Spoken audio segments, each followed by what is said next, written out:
And this week, we look back on 250 years of glorious freedom, and we took so much time and so much effort. And by the way, on July 4th, it's going to be approximately 107 degrees out. And I'm going to go and I'm going to make a really long speech just to show that I can do anything. It's going to be 107. Happy early birthday, America. We're celebrating already at the Great American State Fair. Man, we've got thousands of people celebrating this birthday with us, Tommy. You and I had a chance to go out. We got to see some of the exhibits. I'm sure you got what I got, which was a lot of people going, hey, love to watch it on Fox. I hope a lot of them left the mall, went home and turned on their TV and are watching this right now. But Yahweh, Yahweh, Yahweh, Yahweh, Yahweh, Yahweh, Yahweh. It's the Homeless Left with Matt Weinglass and co-host Craig Pasta JARDULA, Jay Scott. Episode 199, Countdown to Independence Day. A real fake news update. And an all-new top censored news of the week. And here's your host, Matt Weinglass.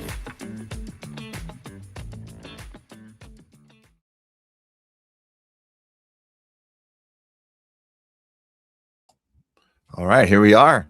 Welcome, everyone, to another episode of The Homeless Left. I'm Matt Weinglass. This is the non-tribal approach to news show, non-tribal approach to news network, and a non-tribal approach to life is basically how we're going about things. This is the time that we are looking at coming up this weekend.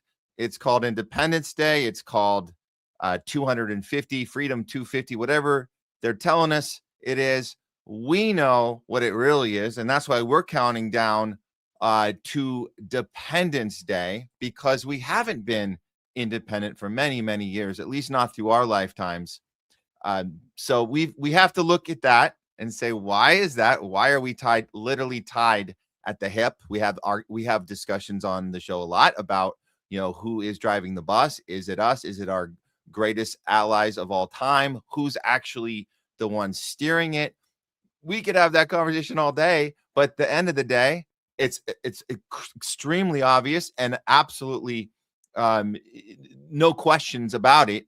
We are tied at the hip. So how can you be independent if everything that you do, say, can do, or can't say, all the policies, all of the day-to-days, the things that we elevate as things that we should be thinking about, other things that we deflect, everything that we do throughout the day, throughout the week, throughout our lives has to do with this relationship. And you know what, guys? It's actually something that we are more and more becoming aware of, and that's a good thing. So the realization, the pulling back the curtain, that's what we do here on this show. This show is about bringing people together from all aspects, wherever you're coming from, your ideologies. None of that really matters to us as long as you're at a place where you're done playing the game of tribalism. You're done playing the game of team sports of we have to win and the other guy has to lose.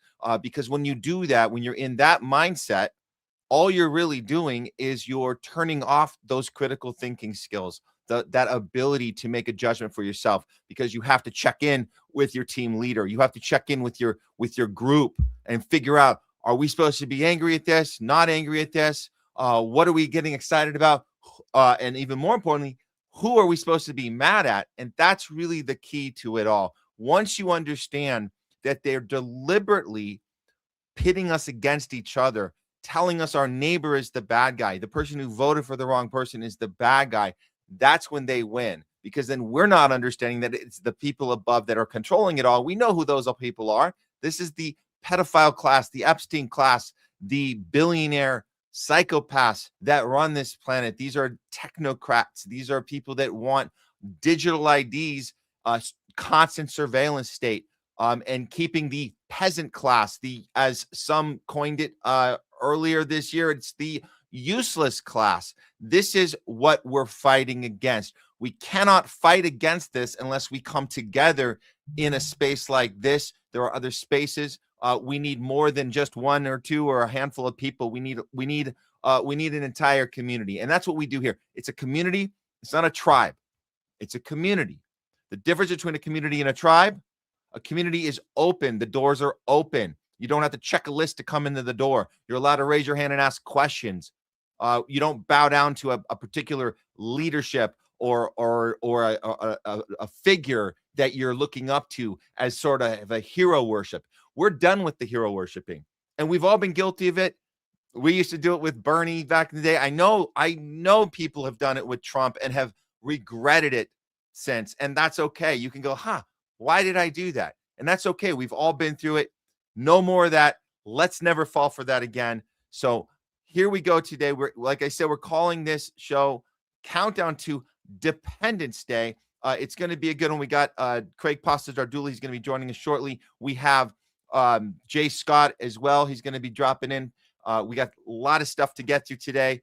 A lot of horrible stuff. Congress pushing the U.S.-Israel military integration. That's happening right now in real time. We have Palantir going crazy on us, but they are seeing pushback. So we're seeing some definite pushback against AI data centers, and just this whole the whole plane seems to be leveled to a place where people are ready to get up and get in the streets now. And we haven't seen anything like that really in our country. So that's really good to see all that. So, also we're going to have Nurse Leslie join us later for some talking back. And that's important because we want to make sure you're part of this conversation too. You're part of what we're doing. You're not just kicking back, kicking your feet up, grabbing a bowl of popcorn. Even though we're doing the dirty work, we're pulling the curtains back, we're showing you what's going on, but that's not where it stops. Maybe other people like to stop there. We're talking about, calling out the BS, right? But after that, what do we do about it? What is that about? It's called activism. It says we're going to actually get active about it and respond to it. And that's the other part of the show. And that's what we're basically merging these two worlds of challenging the propaganda machine, the state media, corporate media. We are independent journalists. We're challenging that establishment narrative. At the same time, we are doing activism. So we are bringing those worlds together, and we invite you to be part of that merging that we are experiencing right here. And I just want to say thank you to everyone that has partaken and participated and been part of this, not just as a viewer, but as somebody who is actively, taking a part, doing your part. And with that, yes, we will be getting to your guys' comments later and responding to you. So we're looking forward to that. Super chats, Rumble rants, however you guys see fit, where you can show us some support. Because it takes all of us to do this. We can't do this on our own. So we do appreciate that. However you guys can. Let's just make sure we're all set up on the platforms right now. Just want to make sure everything is on the up and up. Doesn't look like the Facebook feed is working out right now, so that's fine. We'll work on that. Not a big deal. We do have our Rumble. Everything's looking pretty good on Rumble. A little slow roll in. Okay, very good. Very good. And of course, our YouTube channel, that is this, this channel has been out of control. Just insane. The numbers up and down, all over all the place. And I have no idea why they haven't even sent us any sort of notice saying, we told you guys, you're not allowed to have those conversations. You've been warned. And we've been warned with our other channel that no longer exists. Apparently the homeless left on YouTube didn't have a right to exist. So we just started a new channel, right? So it's THL Presents. You guys can do us a huge favor and show support just by, liking, comment, sharing it out. Check the subscribe button. Make sure they haven't unsubscribed you. We hear this all the time. So you guys got to recheck that. And if you're not getting the notices, we just want to remind you, we are here Tuesdays and Thursdays. We do like to go all afternoon, 12 Pacific, all through the afternoon. So if you're not getting notices on these platforms and you're used to doing that, I can't tell you why that's why that's happening or not happening, but I can remind you that we will be here, and we'll let you know if we're not, but we will be here. So just check it yourself. Don't wait for the notice to come in, because we are seeing that some people are not getting the notices either. Very strange, huh? Very, very strange why that would be happening now. Oh, another thing that's strange, a lot of our viewer comments are getting removed by YouTube as well. Very strange. So we'll keep an eye on that today, guys. We'll keep an eye on that for you today. And we'll keep an eye on our inbox to make sure they're not giving us any, your channel has been removed yet again. So we're good there. We're good. Okay, guys, let's get into the first story. We left this over from Tuesday, which is fine. So we're just going to do it to start this show off today. And that's what we're doing, is Real Fake News Update. Let's go ahead and get that one going. Here we go.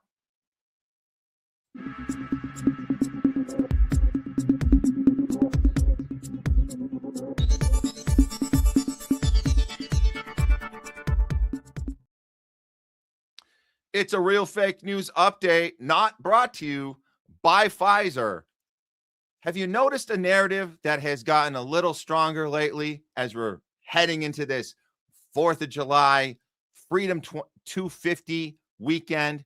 We know a lot of people have been really, really curious, to say the least, about what type of policies this president has been doing, conducting, the colluding with Israel, the military escalation. It's on and on and on. The mainstream media is having a hard time keeping up on it. So there's a new narrative that has been, well, not new, but let's just say it's been a little elevated recently. So let's see what that is. We're talking about a fear campaign about communism. That sounds scary. That sounds really scary. Well, Trump's going to tell us that we should be scared. We should be absolutely petrified right now about communism. Stopped everything by a lot today, yeah. Mr. President, Zohran Mamdani said in an interview this week that he was open to being the poster child for socialist candidates. Are you worried about more socialist candidates across the United States? I think it's a big threat to our nation, actually. Because it's not socialism, it's really communism. They use the word social democrat because it sounds so nice, but it's really communism you're talking about. I think it's the biggest threat to our nation there is, maybe since our founding. That includes World War I, World War II, September 11th. It includes the Pearl Harbor attack. I think this is the biggest threat to our nation. People will smile when I say that, but the smart people are going to say, you know, he's probably right. It's basically introducing communism into the United States of America. There's never been anything so dangerous. Thank you very much, everybody. Thank you, guys. Thank you, guys. Thank you, guys.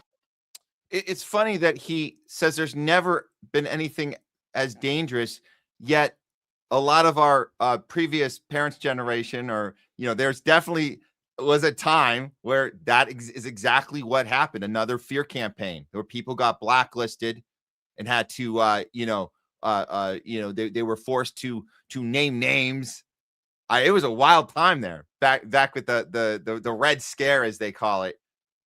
People getting blacklisted everywhere. So he's saying that this is worse than that. Well, he did list those other things that it's pretty remarkable that you're going to go this far and equate this fear of communism. Donald Trump, communism is the biggest threat to our nation since this includes what? World War I, II, September 11th, and Pearl Harbor. So interesting because, you know, we look at those threats or those incidents that we've all experienced, and every single one of the ones he listed are ones that we have to go, who's really responsible for these incidences? And then I would say if we could figure out who was responsible for those, I would think that would be the biggest threat. So it's interesting that he brings those up. I mean, you could do it in a different way, but he has to bring up these horrible incidences, particularly the September 11th and the Pearl Harbor ones, because you're just like, is that okay? So you're saying this is worse than that? Okay, great. So then tell us about how bad China is, right? Well, we know that Chinese communism has lifted 800 million people out of poverty. in 40 years, American capitalism has produced, as we've seen, one trillionaire. Trump and the oligarch class are frightened by communism because it represents the only ideology that threatens their position of power. You know, I would have to say this. It's not the only ideology that threatens their position of power. It's actually anything other than the thing that we're in is a threat. Anything else. And somehow they're managed to convince a ton of Americans that the thing we're not in is the thing that's hurting us now, not the thing we're in right now. And it's a wild idea when you think about it, that we've been convinced of that the thing we're doing is working. If you're having any problems in that thing, we'll blame it on something else that's trying to replace that thing. And it's very bizarre. It'd be like if you're in a dysfunctional relationship and you're trying to get to the bottom of why I feel like I'm in this abusive relationship, and then your buddies would say, "Hey, you know what? She's not the problem. The problem is this other chick over there. That's the problem." So just know, whatever you're going through, it's that other thing. That other thing is your problem. So just tough this out and know that if you're feeling anything uneasy and unsettling and a bit abusive, to be honest, a bit traumatized by the thing that you're actually experiencing, it's that's the problem. Way the hell over there. So that's an interesting thing that we got to. Okay, so what else are we looking at here? Oh, well, Trump's not this is not a singular thing that Trump's doing. Let's be clear. You got Elon coming out. Elon Musk. Wow, this is the trillionaire. This is the one guy that made it, right? He won the game. He got to the top. And he did it all on its own. Elon has nothing to do with any sort of government agent. And there's nothing there. He did it all independently, the American dream, right? Okay. So Elon is calling for the invocation of the Communist Control Act. What? Communist Control Act? Declaring communism has the highest death count of any philosophy. Oh, really? Eric Dodry says he's right. It's time for a war on communism. So wait, so we're not going to do a death count on capitalism. We're not going to do a death count on imperialism, which is what capitalism is imperialism, because capitalism can't function without imperialism. They kind of go hand in hand. So they are on the rise, and they're remaking the Democratic Party to destroy American Western civilization. Communists can never win. Well, so Elon's saying communists can never win. So then what's the problem? If they haven't won, oh, it's Mamdani. That's the problem. Because Mamdani, the mayor of New York, so we've been infiltrated, we've been taken over. It's over. Everything was going so well, and then Mamdani started to try and push affordable housing and living wage, and let's stop bombing the crap out of people and murdering children with taxpayer money. That's okay. That sounds really bad. Oh God, man, when you put that symbol up, that just makes me, I'm like, oh, I'm petrified right now. Absolutely petrified. Well, Caitlin Johnstone will break this down for us. See, look, so the fear mongering about communism is because they can't oppose real problems. As self-styled democratic socialists, they make some advancements in blue states. Republicans have launched a renewed fear-mongering campaign about the urgent threat of communism, an ideology with no meaningful political existence in the United States. Exactly. Don't actually have any existence here at all. Contrary to what they tell you about Mamdani. By the way, Mamdani's not radical. He's doing these are very middle of the road ideas. Don't bomb children. Let's see if people can afford housing. Oh, a free bus ride. Wow, what a radical idea. Healthcare? Are we ever going to have that? These aren't radical ideas. Okay, so at a speech on Wednesday, this is when Trump said that communism is the greatest threat to our country. It's going to annihilate civilization as we know it. Not the thing we're in. That's not annihilating civilizations. And we're actually literally taking out societies and civilization with the thing we're in right now. But no, this is going to destroy us. Okay, this is just the latest in string of rhetoric from the president as he tries to drum up fear about progressive Democrats. And again, they're not really progressive. These are middle of the road. I would say at best, Bernie and AOC are corporate shills. They're centrists at best. Centrists. I mean, seriously, what are we even talking about? Progressive. What does that even mean anymore? So it's to prevent the massive losses in the midterms. Okay, so Democratic socialist politicians are still a small minority in U.S. politics, and conflating them with communists is absurd. Communism seeks the complete dismantling of capitalism and the imperialist world order it holds in place at gunpoint, while Western democratic socialists typically just seek a gentler, more photogenic capitalist empire. So that's really the riff, the gentler capitalism. That's our radical left. Just so you guys understand, that's what radical left actually is. It's gentler capitalism. Well put, Caitlin Johnstone. So just liking things like healthcare and public transportation, funding by taxes. What a crazy, crazy radical commie idea. Wow. And the West in general and the U.S. in particular have spent generations stomping out communism, and at least within the confines of the Western world, they have been remarkably successful in it. In 2026, the U.S. is so very, very, very, very far from communism that it's viewing it as a threat is just a sign of weak-minded cowardice and jumping at shadows paranoia. It's kind of like reading about a brush fire in Nigeria and worrying that it's going to burn its way across the world to show up on your doorstep. Love the analogy. That's exactly what it's like. But I suppose if I were in Trump's position, I might be fear-mongering about communism too. He just lost the war in Iran. Everyone hates his support for Israel. People are critical of his astonishing levels of corruption and his known Epstein associations. And it's not like he disagrees with Democrats on enough issues to take a real position of substance. Because they don't actually disagree on much. That's the thing. So what else can you actually do to get people riled up and fear-mongering about imaginary boogeyman? Well, the leader of the most murderous and tyrannical power structure on earth can't take a stand against the real problems in our world because the power structure is the source of those problems. So instead, he has to invent fictional monsters to fight. Very well said. But the one thing I would say, and this is a real fake news update, so we got to hold the media accountable too, Caitlin. It's not just the maneuvering of Trump and the Republican wing, pretend wing of Congress and the executive branches. So why don't we see the thing that actually has been building this fear the whole way? And this is well before Trump, but it's absolutely been amplified right here. Here's just a little clip show of Fox News, just so you guys understand this has been embedded in us the whole way.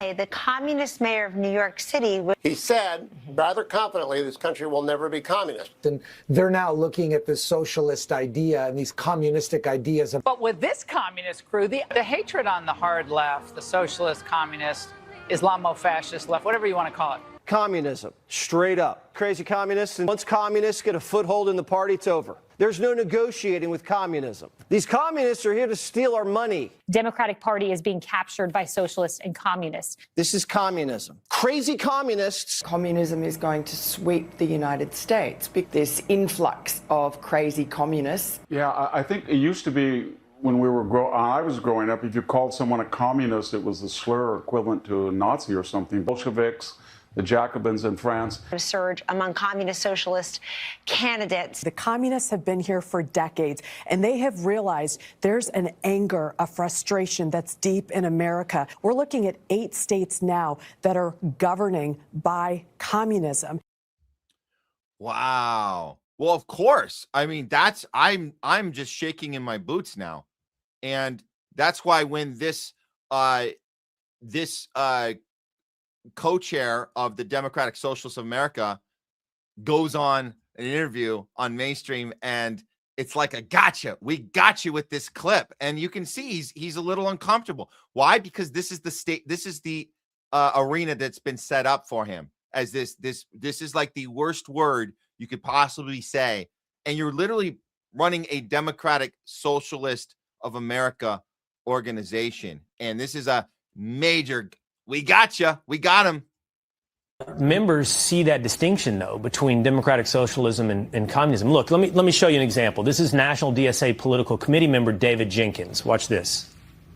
I mean, our goal is liberation. Our goal is communism. We're a diverse body of libertarian socialists, libertarian Marxists, anarchists, left communists, and other schools of thought within the sort of left wing socialist movement. He says our goal is communism. We have a big tent of all sorts of ordinary people who have many different ideas about what the pathway is or what the horizon is. A safe answer, but you saw the look on his face. It was like, oh no, did I just walk into it? It's like, Joe, what? Stop it, just stop it. Let the guy. Look. Yes, that's actually was a pretty decent answer. We have a lot of different ideas. We're doing a lot of things, but it's like the idea that we got you. The current administration, the current system. And this goes way back, guys. This goes way back before Trump. The current system is socialism, communism for the rich. That's what it is. We don't get it. They do. So we already have it. So I would recommend to anyone going on these interviews to say, we already have this for the Elons and the people doing these scare posts about how we have to stop this right now. They're the ones getting the handouts. Too big to fail. That's an Obama thing. That's a Citigroup Obama coined term. Too big to fail. That's socialism, communism for the rich. So we already have that part. That's also part of capitalism. That's the only way you can also keep. So you got your imperialist leg of the things, and then you got the we're gonna take care. You are too big to fail. How about we're too small to fail? How about that? We're too desperate to fail. No, that's not a thing. That's not ever going to be a thing. And again, like Caitlin Johnstone says, we're so far away from this. So we know what's going on here. And look, we're not here on the show to tell you this is the way we want to implement things. We're here to tell you that the thing we're in now is the problem. We can say that 100% for a fact. Then the next thing is what's going to be a better system. Then we can bring people together and figure that out. So rather than having this boogeyman be the cause and we're done, we evaluated it, that's the problem, everything goes back to normal. No, we're not okay with that. So here we are. Look, just gonna end this. This is real fake news, but this is actually true. RT put this out. Thousands are dying in Europe's heat right now. This is the summer of a heat storm right now is happening. People are dying. Well, what is China doing about that? Communist China. What are they doing about it? Well, as we know, China's been doing for our entire lifetimes while we're spending all our money invading other countries, stealing all their shit, murdering, blowing up people. While we're doing that, China is working on what? On their infrastructure. So when it comes to hard times, you get this.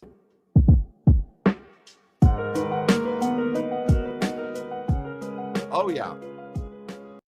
So it's constant innovation of how we can better our society, our communities. Wouldn't that be nice? I'm not saying, hey, let's imitate it exactly. I'm saying, shouldn't we be inspired in some way? What's going on across the world? I mean, look at this. Look, you get this kind of let's cool things down for the commuters. Look at that. Just something they're doing. Palantir doesn't get to benefit from this. Israel doesn't get to benefit from this. There's no greater China project going on. There's just helping the people. That's just throwing it out there. So again, this is Trump being desperate to do what? To get another boogeyman in play. It's a massive fear campaign. They have to do it right now. This is the time to do it. We understand why it's happening, but the media is 100% guilty of elevating this and allowing it to happen when they really should just say, Trump, stop it with your bullshit. But they're not, because they're all in on it together. And that's why we have to bring you guys a real fake news update, not brought to you by Pfizer. All right, we're moving ahead, guys. Let's get on with the show right now. We're going to go ahead and bring in our co-host. You know him, you love him. Please welcome back to the show, Craig Pasta Jardula. What's up, Matty Weinglass? How you doing, brother? Great segment, and I'm so glad you followed up with the news, because every morning I put on a little Fox News for Mom. I don't even think she likes it anymore, Yep. But the day after that New York primary, man, oh my God, you would have think the communists are coming, the commies are coming. And it just shows you, right? Because it is not just about Donald Trump, just, the communists are coming after you. And once again, I think when you think of Fox News, when you look at the Trump administration, when you look at Donald Trump himself, you got to say they are looking for the dumbest followers on the planet right now, the most small-minded people who really think that this is a problem when there is no communism in our system. But, it just shows you, too, that the ruling class is so desperate. They don't want to give away any of it, right? Any of their riches, any of their money. Like you said, fascism and communism and socialism for the rich, right? All the government handouts go to them. They don't want to give away any of it. So they'll push back against any form of collectivism. Anything that it says that you get a little bit of piece of the pie, right? Make it about, communism's about a control. No, it's about workers' rights, right? Seizing the means of production, spreading out the wealth and the resources on this planet a little bit more to the small guy. But they're so desperate, they don't want to give away any of it. And they can see the videos that you're showing them of China, right? Like, we can see this all. Pretty sooner or later, people are going to go, wait a second. Maybe if we could just say, what about workers and like building, the economy for the small guy, bringing back the middle class that's gone? Nope. They don't want to give a dime of it a fucking way. So they're controlling the airways. They're controlling the internet. Sorry. No worries, man. Well, they're controlling the internet. They're controlling everything. And they just don't want to give a dime of it away. Yeah. Well, and not a single dime of it away. They're so scared. I think we're building something here right now. Look at this. Chris, thanks for the super chat. $2 for the Communist Revolution. There we go. There we go. I love it. It's working. Just pointing it out is getting people like our viewers and others are saying, yeah, we should probably do something about it. Here's another one. Thank you, Chris, for this one. But Matt, if we use water to cool everyone off in heat waves, we won't have enough for the data centers. And that's a great point. Why should we be cooling our people off? The AI data centers, they are the most important. They're the most valuable, right? Yeah. They're the next too bigs to fail, right? Didn't we set that? Obama set that up, right? The too big to fail.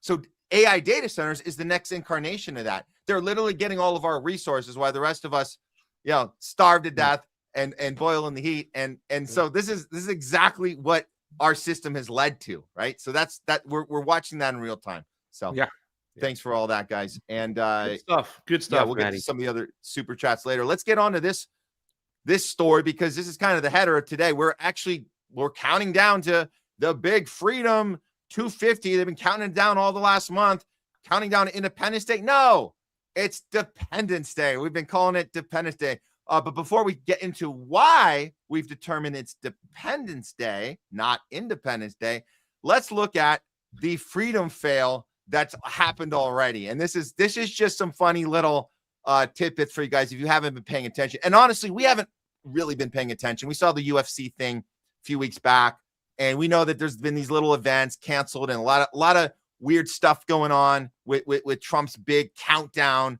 But this happened. I'm sure you're all aware that the Great American State Fair is currently underway in Washington, D.C., featuring concerts organized by the Trump administration's public-private partnership, Freedom 250. Oh, okay. Well, on Sunday, Fox claimed that the thousands of people were in attendance at the state fair, despite showing footage of a very sparse crowd. Sometimes the pictures really don't tell the full story, said a reporter, Kevin Cork. Yeah, if you look behind us, you'll see, okay, well, there's a couple hundred people back there, but the truth is when you make your way over there, you're in a wash of people. Really? I don't think so. I mean, this is literally the shot of the actual event, not the setup. This is the actual shot of the event. So, I mean, not to poke fun, but, they couldn't get this thing together. And now we're hearing this on top of they can't pull anyone to the event.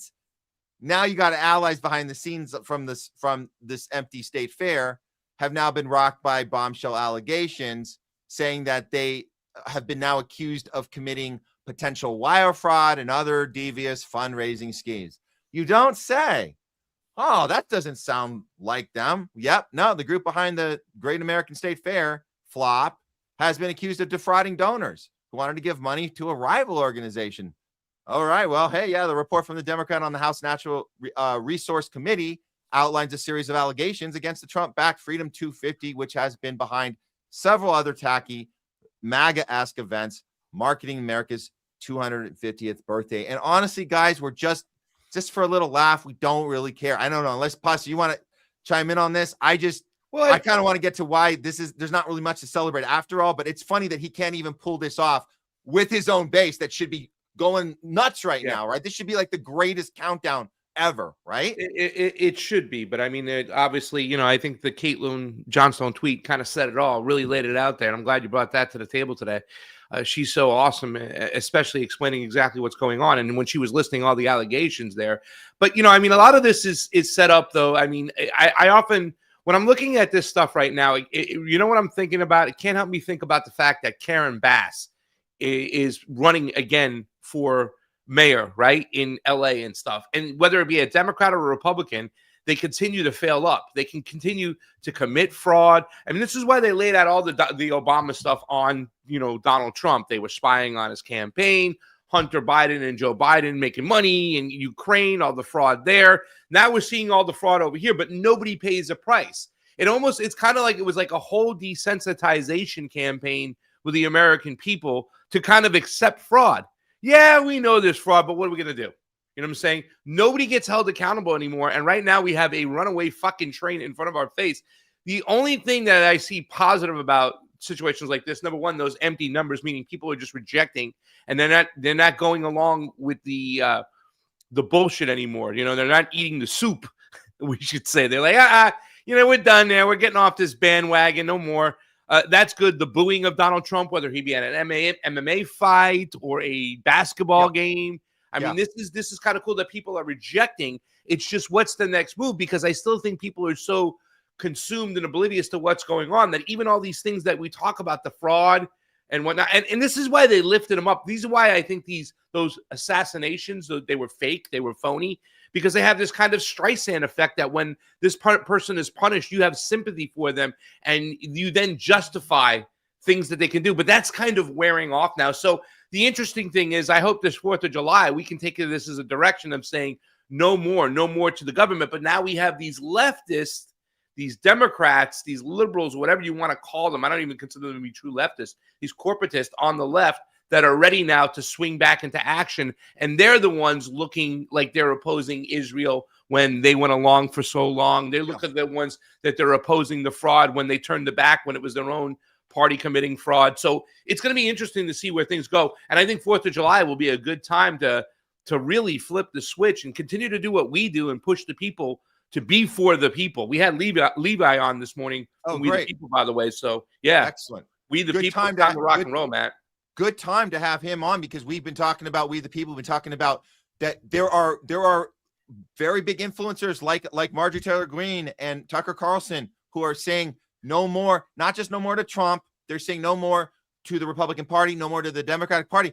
Interesting. It's what we've been saying in this space for so long. So it's interesting that there seems to be more than ever a call to do something about it. So I like what you're talking about there, Pasa.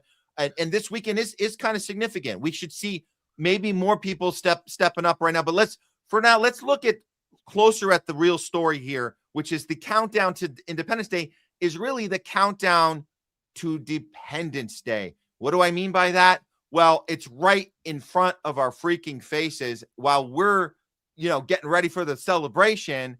This is happening behind the scenes. Congress has now blocked the Massey Khanna. Wait a minute. Isn't that a Republican and a Democrat working together? Whoa, that's weird. Massey Khanna effort to kill the Israeli integration. That was in the NDAA, the resolution, which was the 244s now, but they had to adjust the number to it. They are now saying no, that the Congress is going to back the original bill all the way. And the original bill being that Netanyahu stuck this amendment in there and everyone's going for it. So there was a House committee that just voted this down. And the word is that Congress will push the entire bill through without the blocking that Massey and Khanna went for. So this is from Gen Z or Gen X girl. House Rules Committee blocks this amendment to kill. It's now called Section 219 of the NDAA. It was previously 224. We covered it at the time when it was 224. And it gives Israel wide access to U.S. military advanced technology integration. Israel first traders in Congress, which they all are determined to give everything to our greatest, bestest friend, bestiest friend forever of all time. Brian Allen says breaking, the U.S. Congress is expected to stand down and allow the Israeli military to be integrated with the U.S. military. So this is insane. When you really think about the integration of both countries' militaries under Section 219, which was added in last minute by Netanyahu, and as Ro Khanna and Thomas Massie are trying to shut it down, they said, no, we're going with Netanyahu. We like it. We like this. And this is in the National Defense Authorization Act, which will be going through in its entirety very shortly. So here's one more thought on it from Sean Patrick McCarthy. Genuinely insane stuff. The law will require the Pentagon to make itself dependent on Israel.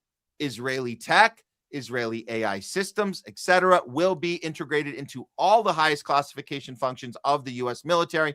They lost the public opinion war, so now they're going to set it up so any future anti-Israel president will be disposed in a military coup.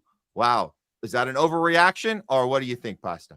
Yeah, I mean, I think that what we're seeing has already kind of been there for a while. I think they've been integrated for quite some time. I believe they both serve the same masters. Unfortunately for America, they've been leaning too much on the spyware and the geofencing and all the other things that do come out of it, Israel. In fact, one of the things that Donald Trump did was lift sanctions on Pegasus, that software, where even the Biden administration was even like, yo, I think this is a little bit too much. Let's kind of park this software. And they had made one for the FBI, their version of Pegasus, but there were backdoors everywhere. And for people to get in and out of. So, I mean, I think this merger has already happened. They're just making it more public because they've been intertwined for so long. So, yeah. Well, I don't know. I don't know. But to have the legislation go through, it's saying that the thing we were doing behind closed doors for all these years, because we weren't talking about this. I mean, maybe some of us were, but like the general public wasn't concerned about this before, and they were doing this. And I think you're right; they were doing this anyways. But now, and I think the last guy, his tweet was accurate. It's now because they've lost public opinion. You got to lock this in. You got to lock it in writing that the U.S. military and the Israeli military are now connected at the hip, legally speaking, sharing intel like required to. Not this, we're going to do it sneakily sneak. This is what's happening in this bill. And the fact that that a congressional committee is going to say no, and then they're just going to say no, never mind. Ro Khanna, Thomas Massie's out in a few months anyways. F them. No one else is supporting this. It's unbelievable. The military has special, what's the word? Privileges, I shouldn't say, or special status when they do things for the benefit of national security. They can actually lie, steal, and cheat, and they've been doing it for quite so long. So I don't think they need to really put it in writing because they can do it anyway. But once again, these are the reasons why I don't think at the end of the day that, Israel is Big Brother pulling the strings, because they're putting this all out for us to see. And it's almost they're kind of looking to elicit a response and look at people going, look what Israel's doing, look what Israel's doing, look what Israel's doing. So, once again, I've said this to you before, and it's a head scratcher, but I believe the ruling class only lets us see what they want us to see. And well, you say that a lot, year, but there's not the last year. Well, really quickly, I'll just finish my statement. For the last year, they've wanted us to see a lot of what they've been doing and look like they are the puppet masters. I'm sorry, Matt. Go ahead. We see it because we're looking for it. The general public does not see this. This is why that amendment had to be put in. The section, the section had to be put in late at night by Netanyahu secretly, because you're right, they expected a handful of us to notice it and to scream about it, which we're doing, and then this gets us back in the same circular conversations with those that say, it's nothing, or what are you guys with your anti-Semitism conversations, or what you're saying. The other side of that is it's nothing new because they wanted us to, it's not a thing. And so that, I think that does create confusion, but they're not coming. This is not the headline on CNN. I'm not turning on CNN. I'm not going to the gym and looking up at the TV and seeing this. We're reporting on it. It's not being publicly displayed. What's Yeah, public? but it is out on like a lot of like, anti-Zionist / anti-Semitist. I don't know whatever you want to call the populist right people who report on this. They've been talking about this. Karen Kwiatkowski brought it to our show on Wednesday. They've been talking about it on Judge Knapp. So they have been talking about it in some spaces, and I get it, right? Once again, I'm not 1,000% sure about this position. This is only a position. I'm guessing. Maybe I am wrong. Maybe you are right. Maybe they are doing this to solidify it legally on paper. But, once again, I'm kind of seeing this as, why did they even have to do this where they've been doing it the whole time? They've been attached at the hip. It's one vessel moving together, except now all eyes are on one side and not the other. And what I can tell you is like what I told you before about Lockheed Martin getting a $38 billion no bid contract to rebuild the THAAD systems. That's information I hear a lot less than information like this about what Israel's doing and the lobby's doing. So, and I could be wrong, Matt. You know what I'm saying? Well, I'm not. I know that, and this is kind of cool that we've been having these conversations for the last couple of months, because these are the questions at hand. On Uncontrolled Opposition, when Scott Ritter was on the show I produced with the Professor Jeremy Kuzmarov and Gloria Guillot, she asked that specific question about who's zooming who's pulling the strings. And he answered it and had to stop and re-answer and think about it. So this is something that is being talked about, and I think it is important to us moving forward as a society. And when we are looking at these things from all angles and possibilities, I think we then can be clear-headed when it does happen, because things are so confusing right nowadays, right? We don't know exactly what is happening on almost every single issue. So I like the conversation at the very least. But let's make sure we're pushing the conversation forward. We're not back to the same Big Brother debate. That's getting tiring, because we're talking about legislation that's going through, that's making it legal to do what they're doing, and we should be shouting about it.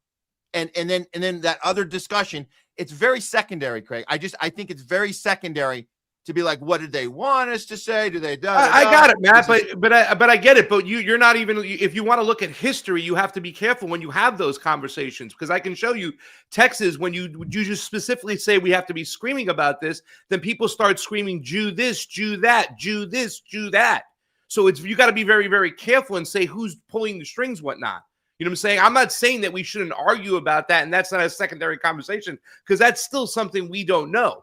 As America acts and Israel acts, who's making the decisions based upon who? I don't think it's a dumb and gone about conversation. I'm just making sure that we hold anger and accountability to where it belongs. And at the end of the day, I don't know if we know exactly who is doing that. I mean, who do you blame in the situation when it's all the congressional members that have sworn on top of a fucking Bible for the state of Israel? It's who do you blame?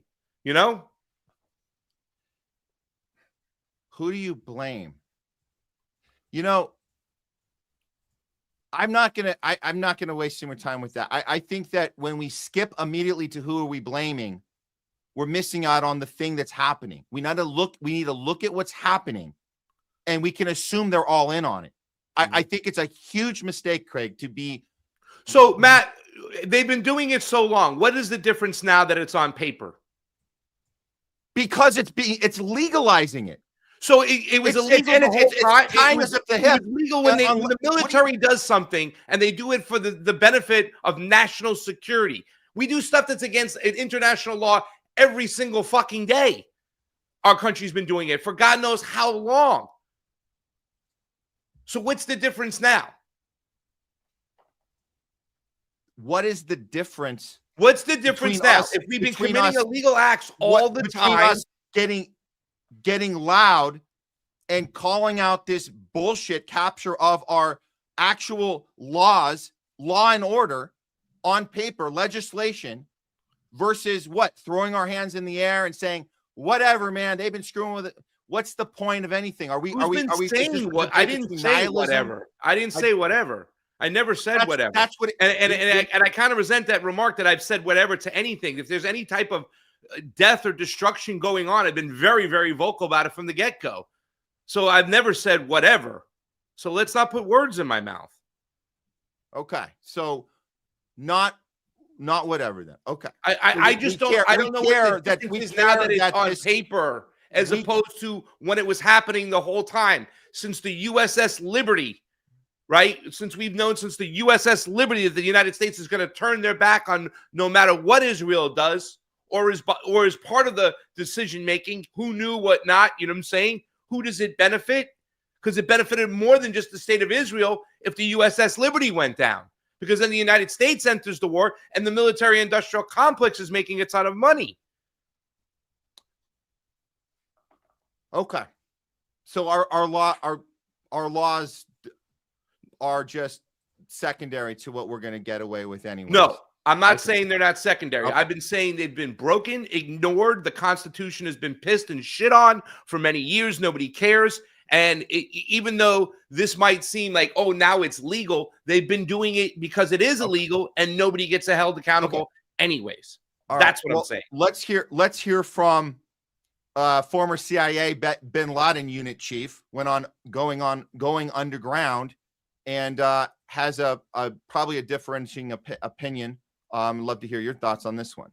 You look at the Congress, I think in history there has never been a foreign legislature owned by another country as completely as the American Congress is by the Israelis.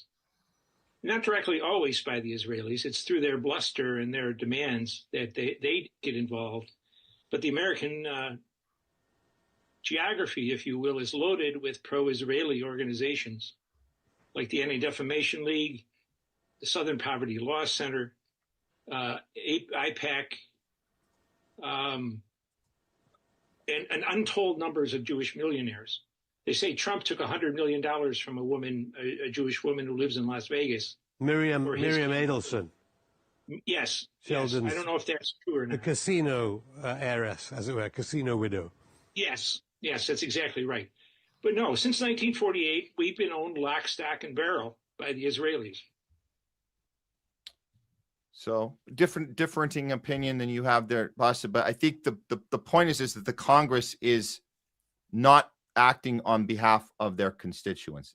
We're agreed on that, right? That they haven't for a long time. That's why they all have Israeli flags up on all their office doors.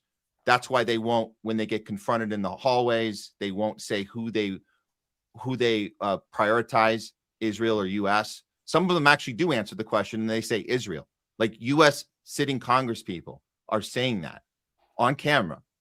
And it's but this is what we need to be furious about that, right? Like that's the thing that we need to be absolutely furious about. We're not we've said this before. If it comes to like if today, if the United States lawmakers had the will and the courage, or when they were really legit, or if elections were real and we were able to get everybody, new people in Congress, whatnot, we don't have to do anything besides cut off the flow of money and weapons. That's on us. That's on us. We don't need to speak to anybody. We don't need their permission. We don't need to have a treaty, nothing. We just cut the umbilical cord and say goodbye, right? So why are those people who have the power to do that, you know what I'm saying, who sit there and swear on a fucking Bible that they're going to uphold the Constitution and serve the people, right? Why aren't they looked upon in the same light for not doing it? Are they hypnotized and whatnot to do this? Israel. I mean, you know what I'm saying? Okay. Or are they bought off by somebody going, go along with them? Don't worry. We'll give you money. We have the American stockholder who owns BlackRock, State Street, and Vanguard, right? Who's making money off homelessness, who's making money off everything, also owns the majority share of Lockheed Martin. So those people will be like, shut your mouth. We're going to make money. The Dow is over 50. They can say that. Why? Because Wall Street is built into the American military machine. 800 bases worldwide. All I'm saying is that we still are not, well, I don't even want to have that conversation right now because I don't, want to go there anyway. Okay. So another reason I don't know what you want me to say in this situation. I don't know. No, I'm just reporting the fact. We have. I was screaming about it before it was law. I was screaming about it when I first learned about it. We've been screaming about our clan, the homeless left people, have been screaming about Gaza and Israel long before any of these other people have been. We've been screaming it for quite some time. We've been screaming about it. So You know what I'm saying? one big difference that the legalities are going to make once, and it's not just this amendment, or it's not just this section of the NDAA. There's other sections that are tying us at the hip, sharing intel, literally connecting us at the hip with military functionality. That it's going to be like one military. This type of so the funding for that, the funding mechanism that you're talking about, that we're like, just stop funding, just stop doing it. Like AOC is finally saying, oh, we should maybe stop sending that money. Yeah, the money you've been sending for all these years, all of a sudden. She didn't say that when they had the majority of Congress. Yeah. When the Democrats controlled Congress, where was she saying that? Now she can say that because she knows it'll never get passed. Well, they can campaign off this You can shit. say it because now you can't do anything about it. Now it's legal to do it. Once this goes through Congress altogether, it's going to be completely legal to do this out in the open. It's going to be something that we can't undo. It's just going to be the way things are, and it's going to be completely out in the open. And that's why this is important timing, that we're hearing this from Netanyahu right now. And I think this is interesting when we say, why is he saying this right now? הסיוע האמריקאי? כן. מתי זה ייפסק? שמע, אני רוצה לעשות שיפוע של... Okay, sorry, I got to read this one. Okay, so he's talking about the funding that we're talking about. Doesn't sound like he wants it anymore. These programs be part of the new world. Do you want America to stop? Yes. When will this stop? I want to listen. I want to do a 10-year. Granted, I really appreciate the support we receive, and I'm sure you all appreciate it financially too. But not only financial. First of all, I quit. You just don't remember that when I was first elected 400 years ago. What? Beautiful. Okay, he's telling a joke, but who's counting? Guy, I know you're not writing because you're having fun. Okay. When did the process begin? When was I first elected? I'm going to fast forward this because I want to get to when he's saying,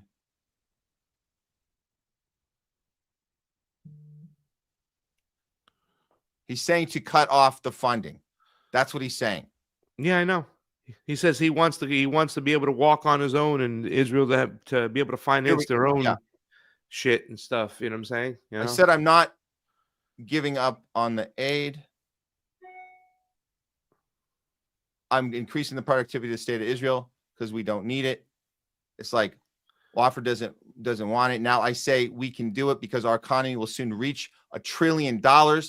This is no longer a small economy, not huge, but already a medium-sized economy. We can finance ourselves this fraction of a percent of our share that we've received from the United States. So when will this process start? I want to start in a year, okay? So why is he saying that now?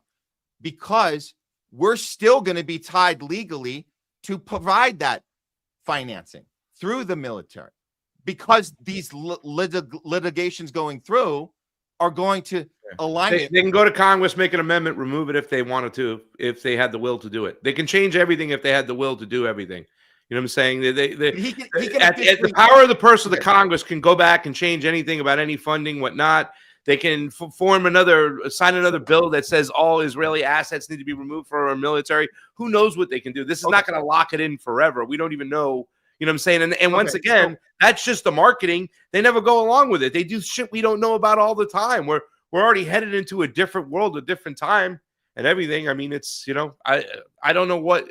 Like I said, they've been doing this shit. They've been tied at the hip for quite some time. This just seems like a formality, and it's almost like something they're putting out there to enrage people and get pissed off about. But I could be wrong. I think you're wrong. And I'm going to make a comparison to one of our favorite topics we like to cover, which is COVID and Big Pharma and the little manipulations being done legally. I know you wouldn't be sitting there saying it really doesn't matter that Merriam-Webster changed the definition of vaccines to fit the injection, which wasn't a vaccine. They have to fit the definition of gene therapy. That's been revealed. We've seen that on paper. You're telling me, Craig, is that different? Am I making a stretch here? RFK tried to go in and change the vaccine schedule. He tried to go in and he tried to change what was already set in stone by the same people that changed the definition of the vaccine. he tried to go and change it. And at one point, it was starting to get momentum, and then it was pulled. He couldn't get it done. And that's why he'll be leaving, whatnot. But anything that's done doesn't mean it can't be undone. There's nothing set in stone, right? Ever. It can be changed. But that's just marketing, and it doesn't make a difference if they change it on paper or not, because we should be more concerned about what they're doing without telling us. The reason I bring up the vaccine, this is very important. So let me finish this point. It's very important that we look at the trajectory when we talk about pharma and we talk about the Maha movement being captured and RFK Jr. being in a position where, just like you said, he can't get anything done. If he tries, they'll slow play him until he can't, or he's out. If he pushes too hard, he's out. We know this. So for you to sit here and say we don't have to worry about legislation that's being put through that's going to tie our military together with Israel's because someone can come along later and do something about it, contradicts the entire messaging that we've had on this show when we talk about nobody can actually get anything done when they push it or they get taken out. And the vaccine definition being changed in Webster was a problem when they did it. And I don't believe you would be sitting there with me right now the eve that we find it out, or the next day after we find out that they're literally changing that definition. I don't believe the same Craig Passa would be telling me on this show, it doesn't really matter. They're going to be doing stuff to us. Once again, I never said it doesn't matter. You're saying that I said it's a formality. I said no, it's not. I said it was a formality. They've been doing it forever. You're saying it doesn't matter that they're changing it because someone can come along and change it later. I'm telling you, they can't. Look at Thomas Massey on his way out. He can't get this done with Ro Khanna right now. He's on his way out. He was not bullied out. He was rigged out, pushed out, made an example of. RFK Jr. will be out too if he tries to actually get anything done. Rumors are that he's going to be out right after the 4th, actually. That's a rumor going around. Robert Malone, whatever. The point is, he's not going to get anything done. That the definition of vaccine will not go back to what it was before. And if this legislation goes through, it's not going to ungo through. We will be tied at the hip legally with Israel. And we should be effing mad about that and not sit here saying it doesn't, whatever. Someone's going to come along and fix it or not. I don't know how many times do I have to say whatever. I've said they've been doing shit illegally behind our back for God knows how long. They've been tied at the hip for God knows how long. And even if it was legal or illegal, it doesn't make a difference because legal people still aren't held accountable for anything, especially in government, especially in the military, especially in the CIA, especially in the Mossad. Nobody ever gets held accountable. So I was mad about these actions for God knows how long. And it's not about changing it on a piece of paper. It's about blowing the whole fucking system up because it's so corrupt, whether it's on pieces of paper that you can wipe your ass with, or if it's not done and it's done in a private room behind our closed doors. They don't give a fuck about us. And they've been doing this shit for quite some time. So I'm not saying whatever for the 14th time. I'm saying that it doesn't really matter because they're going to do it anyways until we blow up the whole imperialistic fucking system, the Pentagon included. Nothing's going to change. Well, we'll end this on a fun one. This happened.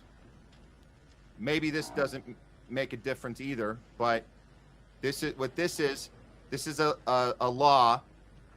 This is a violation of international law. What this is Huckabee, the U.S. ambassador to Israel, Huckabee, is making a deal right now, signing this agreement with Israeli Foreign Minister Saar. They're signing the establishment of a permanent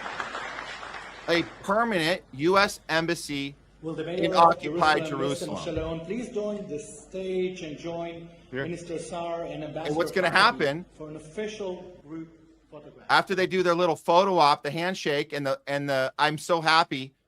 Huckabee reaches into his pocket and hands him $1. So what that is, that's a crime committed on camera of our U.S. ambassador to Israel, who's literally land grabbing and taking land that's not ours right from Palestine right now in that moment. Here's $1 exchanging currency for land that we're stealing. So the U.S. Embassy, this is the thing that Trump tried to put it into action his first term, but now it's happening. Is this another moment that we say, well, they're going to do what they're going to do anyways? Or does this legal document that they're signing, making it quote unquote legal, does that matter? I think it matters because everything you do from here is now out in the open. Anytime you can sign whatever it is, the Gaza peace deal for Trump, any of these documents being signed to commit crimes legally is a problem. It's a massive problem. And you're right, they're going to do it anyway behind closed doors, and they have been. But anytime you sign something, it makes it so you can do it out loud and legally get away with it. And that's enough for me to be, my blood to be boiling and to be shouting about this. So that's all. That's why I was getting upset on this. But I know this was been upset for a long time about this stuff. Long time. I've been so upset about it before that the upset nowadays doesn't even seem like upset because I've been disgusted about the whole Gaza situation for quite some time. So when I had Cynthia McKinney on my show and talking about that and had conversations with her about it, it's stuff to make your blood boil. You know what I'm saying? Yeah. Stuff to make it's disgusting. And the whole inception of fucking the creation of Israel wouldn't have happened if it wasn't for the West, the United States, and Great Britain. You know what I'm saying? It's disgusting. They've been carrying this shit for quite some time because the military-industrial complex just licked its shop and said, okay, we can help fucking Israel colonize, and then we could blow everything up in the process and make billions. And then the reconstructive industrial complex is going, well, we can rebuild everything, put a bunch of Starbucks and Pizza Huts everywhere when all the fucking, when that's done. And all the Western media corporations are like, okay, there's another hotspot, of freedom and democracy. I mean, this shit's been planned for God knows how long. And to do all that, the colonization problem, it requires genocide, killing, bombing, destroying. Been pissed off about this shit for a long time. This has been one of the biggest unjustly things in this planet for quite some time. What has happened over there with Israel, the Zionists, and what they've been doing for quite some time. This is, what I'm saying? So excuse me for not being as upset now because I see some paperwork being signed and them making it a formality. I apologize, but I've been quite pissed off about this stuff all the time. You know what I'm saying? I just don't see the difference from them doing it on a piece of paper, from them continuously doing and never being held accountable for it whatsoever. For me, Iran is fighting the Epstein class is still where I get my joy, saying, let's go, baby. Well, and the Epstein class that's really what we're talking about, right? That's the whole thing, right? That's the meat and potatoes. Absolutely. And so even with the 3 million files dropped, which I remember you said was something they wanted us to see, or they wouldn't have let us see it. It was enough. There was enough there. Yes, there was another 3 million we didn't get to see, and we probably never will. But what we did get is enough to scream and shout. And we see people doing it, like people with foghorns standing on the corner of Hollywood Boulevard here saying, listing the people, and not like every one of them is eating babies and whatever. We have the proof. It's all here. FBI files, like it's all there. And all the victims, so many victims. And they're all in on it. Yeah. So like that's yes, they wanted us to see it, but I think we do need to scream and shout when we do get the thing in our hand. It's important. Lex Wexner. Yeah. Yeah. Lex Wexner, Bill Richardson, what's his name? I forgot his first name, Pritzker, okay? Those three people, there are clean, clear-cut ties, financial, to Jeffrey Epstein and their networks. None of them, not a single fucking one of them, has spent an hour, a minute, a second in a fucking jail cell. And we have all that paperwork out there in front of us. Yep, and that tells you everything. Right. That is what I mean. We know now for sure. Right. Well, I'll say this. Here's a silver lining of this stuff coming out, like this legislation. And this just to tie a bow on this one. The silver lining is we have more leverage when we talk to people. When I just had a conversation with a family friend with a kid that was thinking about joining the military, and the kid can't stand Israel, but wanted to join the U.S. military. Well, guess what? All you got to do is I just showed him this thing that's going. I just showed him, and he goes, "What?" And so so I just use this as an example. He's not going to join now, and he's not going to join because I'm showing him we're now going to be the same thing. So you're signing up for Israel's army. That's what you're doing. And I think that's the silver lining here, is to have it out in the open, to have the 3 million of the 6 million Epstein files out in the open. It gives us something that we can stand on Hollywood Boulevard. We can scream it, just read it right off the page. And that's something that might get one person to stop and turn their head and go, okay, I get it. They're all in on it. It's all bullshit. So, okay. I'll throw up we have some super chats coming in. It was pretty cool. Let me just give one. This is one for Craig Pasta here. Thank you, Deep Green. I see where Craig's coming from. The U.S.-Israel merger on paper getting legalized is the same as NIL getting legalized in a sense. Like, now you want to make this legal and good? Like, now you want to make it legal and good? Yeah, fair point. There you are. Very cool. We'll do some more later, but yes, a citizen, thanks for all the nice super chats here.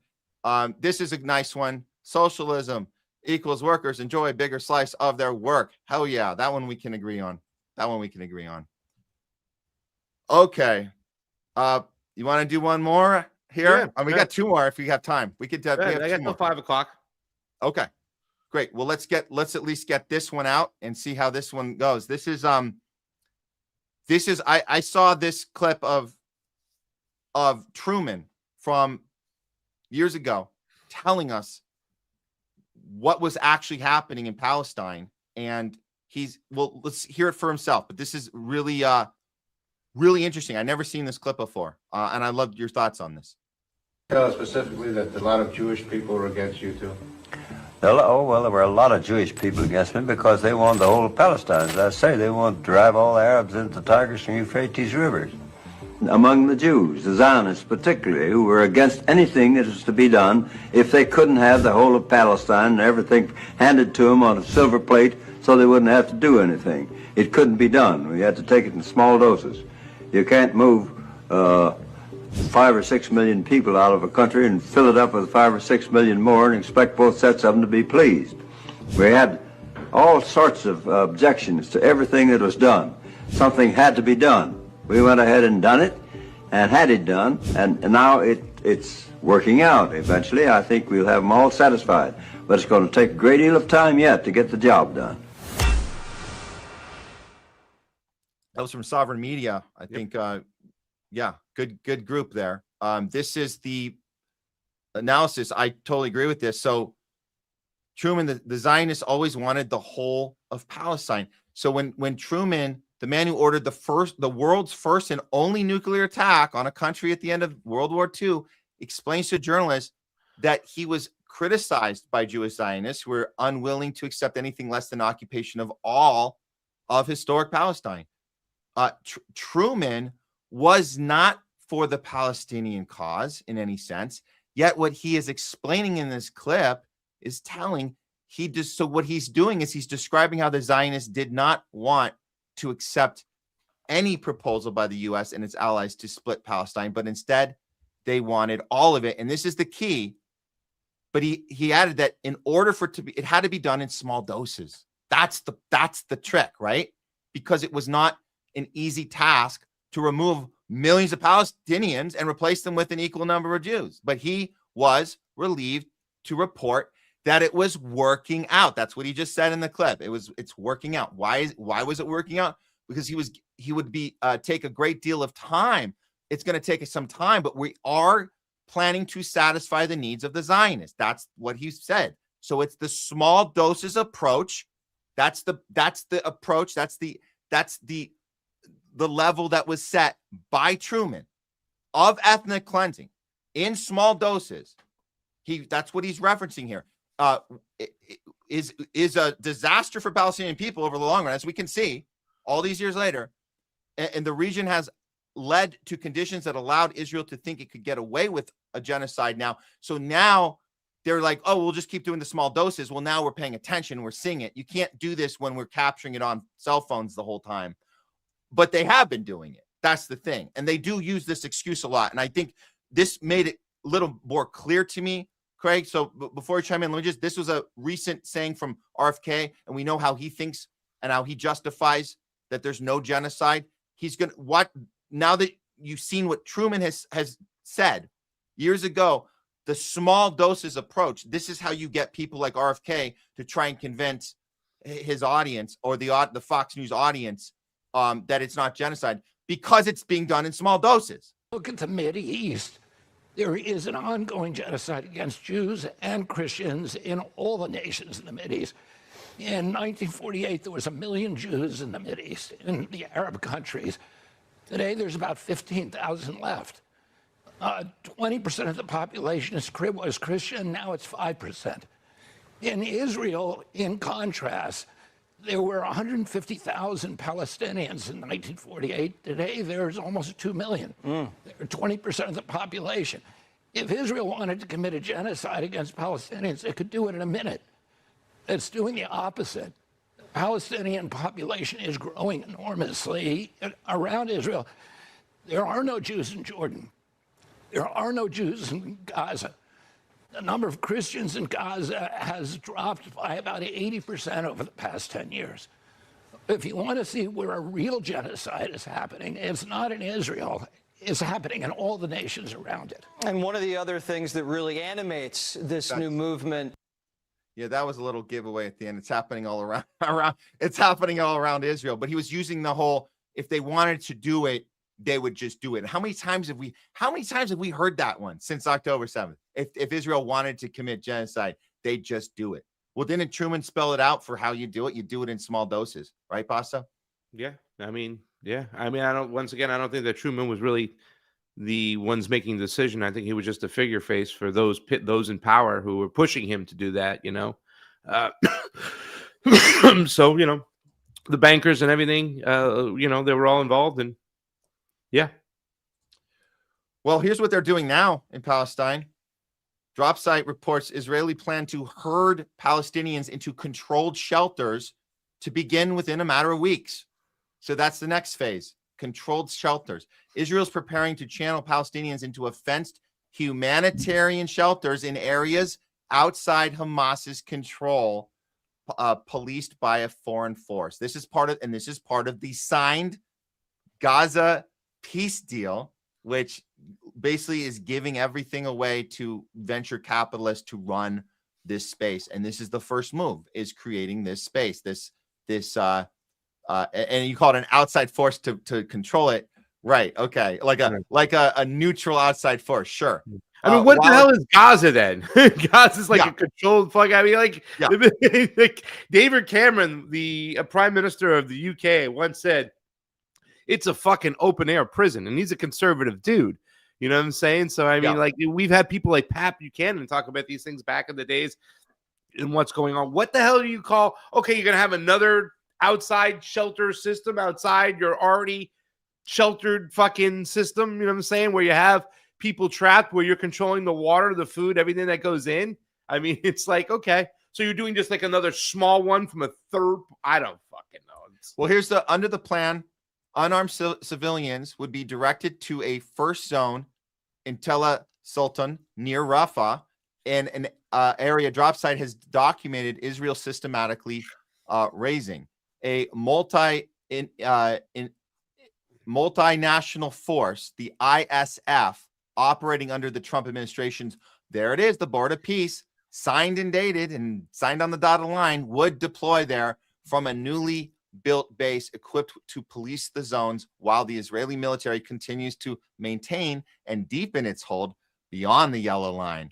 The camp base of the force has already been built, and the Board of Peace has begun identifying sites for logistics warehouses with the groundwork underway now and deployment in the coming weeks. The paper describes, and again, this is a pro-Netanyahu paper that's applauding this on, described the effort as a pincer movement. The military seizing more territory as the population is siphoned into the controlled zones in the hope that Hamas has left. Oh, I hope that those Hamas terrorists have left without a population, territory, or resources. And there's a shot that's actually happening right now. Mel says concentration camps. There it is. The U.S. is going to help Israel build and run concentration camps in Gaza. So there you are. That's the plan now. This ethnic cleansing is obviously continuing. Then you got to put in more. You have to lobby for more laws. We have this Ministry of National Security person here. She's pleading for legislation to permanently bar the Red Cross from visiting Palestinian detainees. So to keep the Red Cross out of this area, arguing any sort of inspections could fuel a mountain of criticism. You think? Against Israel. Yeah. Yes. There is not just pressure. There's hysteria within the prison service that if the Red Cross comes in and visits security prisoners starting tomorrow morning, then the PR catastrophe and the blood libel against our soldiers, against our prison guards, and against the state of Israel. So she's talking about within their quote unquote prisons where they keep hostages. They're saying we don't want Red Cross. And that certainly will spill over to these detention camps. Because what's going to be the freaking difference at that point? And I know you're talking about obviously they're already in open prisons. They already have their resources controlled. Their water, their electricity is already controlled. Their food supply already controlled. But to actually build these new kind of concentration camp prisons, what's the difference? Whether you got picked up and brought into their prison or you're just thrown into one right next to you, it's not going to really be much of a difference. And what she's saying is, let's not let them have Red Cross in interaction, because that's just going to stir things up and it's going to make things look really bad for us. And so at least she's being honest about that part. Yeah, it certainly will look bad for them for sure. So that's happening there. Obviously, there's no excuse for this. Obviously, they're continuing to do this on all the other neighbors. We know this is happening with Lebanon as well. Did you see this newest one, Pasta? Israel just dropped the largest non-nuclear bomb on innocent people in southern Lebanon. Yeah. Really, really bad. I'm gonna put it up on the shared screen in case anybody hasn't seen this. This is crazy, man. Let me just grab this one real quick in case our viewers haven't seen it. Okay, here we go. Sometimes I have takes me a little extra second with the shared screen. Okay, here we go.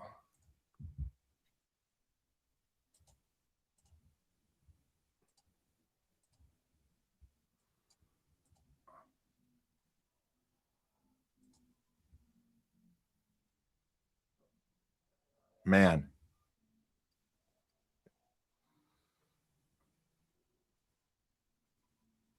I wonder, RFK watching this. I mean, how is this not total annihilation? Hezbollah was there. Unbelievable. Hezbollah was there. This is absolutely insane, man. I don't know what, and they're obviously getting away with it. No one's being held accountable for this. This is just part of the operation. We're obviously funding it. And so this is the genocide part of it. And then this is the actually taking of property, the actual the ethnic cleansing of what's left would be this. Here is. Yeah, I saw this. Yeah, this one. Let me just grab this one. So this is Israeli settlers just seized homes in southern Lebanon, planted their first outpost with the IDF backing them all the way. They openly declared the start of their expansion, i.e. the Greater Israel Project. It's happening right now.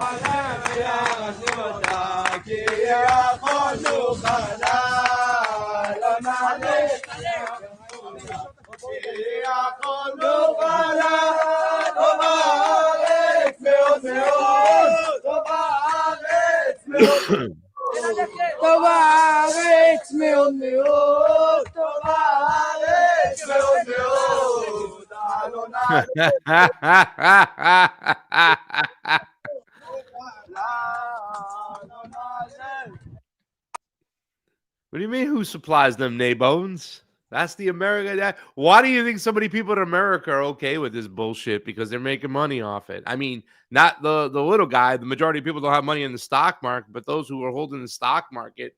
Why do you think they went there? Going the Dow. They were pretty much saying, yeah, there's kids being used as currency and being raped on Epstein Island, but you're making money. Shut the fuck up. We're paying you off. Yeah, terrible. So they're just going to keep doing it. They never had any intention of stopping. Obviously, the MOU, we've talked about that. It's not, that can't happen when this constant murdering, killing, bombing, seizing of land is happening in real time in South Lebanon. This is exactly what Iran said. You're not to do that. That's not, that was one of their conditions. That's condition number 1, Article 1 in the MOU is don't do this. And they're like, nah, we're doing it. So, yeah.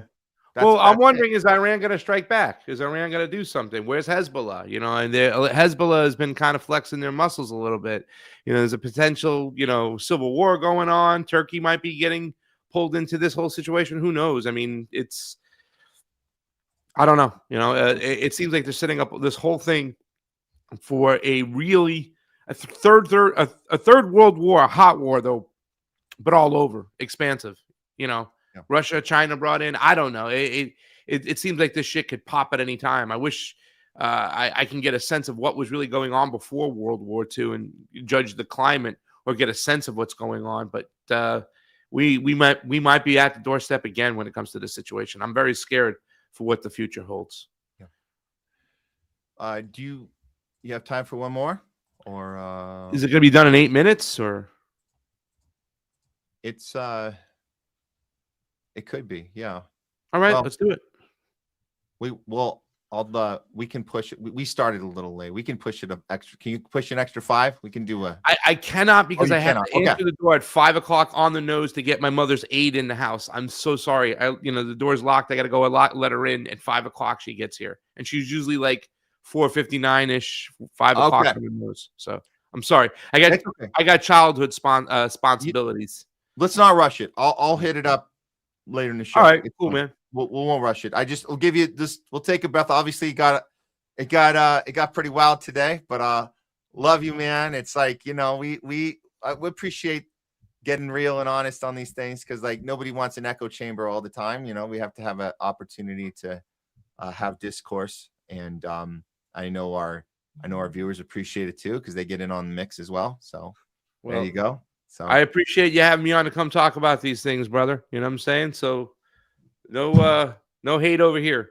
All right. All love. Have an excellent Dependence Day weekend.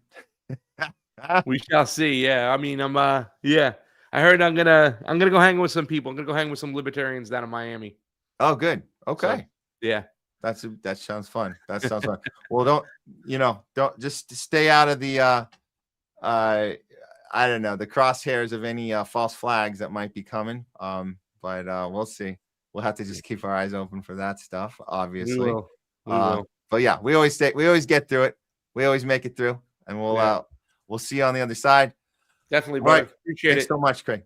You got it, buddy. to JARDULA, everyone. All right, we'll see you next time. All right, guys. It's the homeless left. If you guys happen to join in the middle of the conversation and you're wondering, I wonder how things got so well, I guess it got pretty wild there. I recommend you go back and watch it. Not right now. Keep watching. We got a lot more show, but we keep the lives up, guys. We keep them up on both channels. We keep Rumble. Every show is up there. This is our 199th show. If you guys didn't know that, it's our 199th show. We're going to be doing our big 200th episode next week will be. I'll give you a little more information about it later on before we sign off today. But we're excited about that countdown for you guys being with us. On Rumble, every single episode of the 199 are up on our lot. All you have to do is you go to the channel, The Homeless Left on Rumble. You click on lives, and you can date it all the way back to episode 1. Every single one is up there. Not that you want to kick back and watch 199 times 5 hours of whatever that number is, which I think possibly close to 1,000 hours. If you do the math, we might be hitting 1,000 hours of content. That would be an interesting thing to find out. How close are we to 1,000 hours of live show? And not just, hey, we did 1,000 hours of lives. What I'm saying is we stand behind all of it. It's all up there. The only time stuff goes away is on YouTube when they take it down, and YouTube takes stuff down, and that happens. Our previous channel, everything's down. It doesn't exist. So all of that, all of our original content on YouTube, gone. But Rumble keeps it up. So good for them for doing that. All good. The segments, you guys can always go and check out the segments. They're on both channels, and you can share those out. That's where we get down to if you like a particular topic and you think it's a good conversation starter, you want to start with someone else, send them the segment, get the ball rolling, extend that olive branch. Come on, guys. We gotta get cool with the people that uninvited us to Thanksgiving, right? We got to get cool with the people who said, I'm no longer your friend because you voted for the wrong person. Or if you're like us and you voted for third party and they told you a vote for third party is a vote for Trump. And you're like, what? Huh? And I'm not going to be friends with someone who voted for Trump. I'm like, well, I didn't vote for Trump, but well, you voted for that Jill Stein and she's a Russian agent like Trump. So I go, but I thought you wanted a woman, first female president. Oh, we do. Girl power, right? Girl power, but not that girl, not her. I'm with not her. That should have been the mantra of the Dems. I'm with not her, but her. That could have been the Kamala slogan. That could have piggybacked off of Hillary, right? I'm with not her, but her, like Jill Stein with an X through her head. Anyways, the point is, let's take the higher road. Let's be the ones that extend the olive branch and say, hey, you ready to have a discussion? I'm ready to have a discussion. And why you, randomly said no unvaccinated people at Christmas time during the holidays. If that happened to you, we've heard a ton of stories of that happening to people. Really, really heartbreaking stories. But maybe take that high branch. Say, hey, you want to talk about some stuff? You want to talk about Operation Warp Speed too? Because Trump is just as bad as Biden, just as bad as they're all just as bad. That's a good place to start. Good place to start. They're all corrupt, guys. They're all corrupt. Let's talk about it, right? Okay. With that said, this is what I'm gonna do. We're gonna have Jay Scott on with us in just a minute. So let me just go ahead. I'm gonna throw up a few super chats. We're gonna take a 2. Actually, I'm gonna get to the super chats in just a minute. Let me just go ahead right now. We'll take a 3-minute and we'll reset, and we'll be back here with Jay Scott and a bunch more Homeless Left content coming to you guys on the live feed, because that's how we like to do it here. So we'll be right back. In the meantime, enjoy this little what do we got here? Oh, this is just a little reminder that Israel's been a discussion piece even 30 years ago. This was never supposed to air, but just a little reminder. We'll see you guys back here in about 3 minutes. Okay.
Okay, we are back.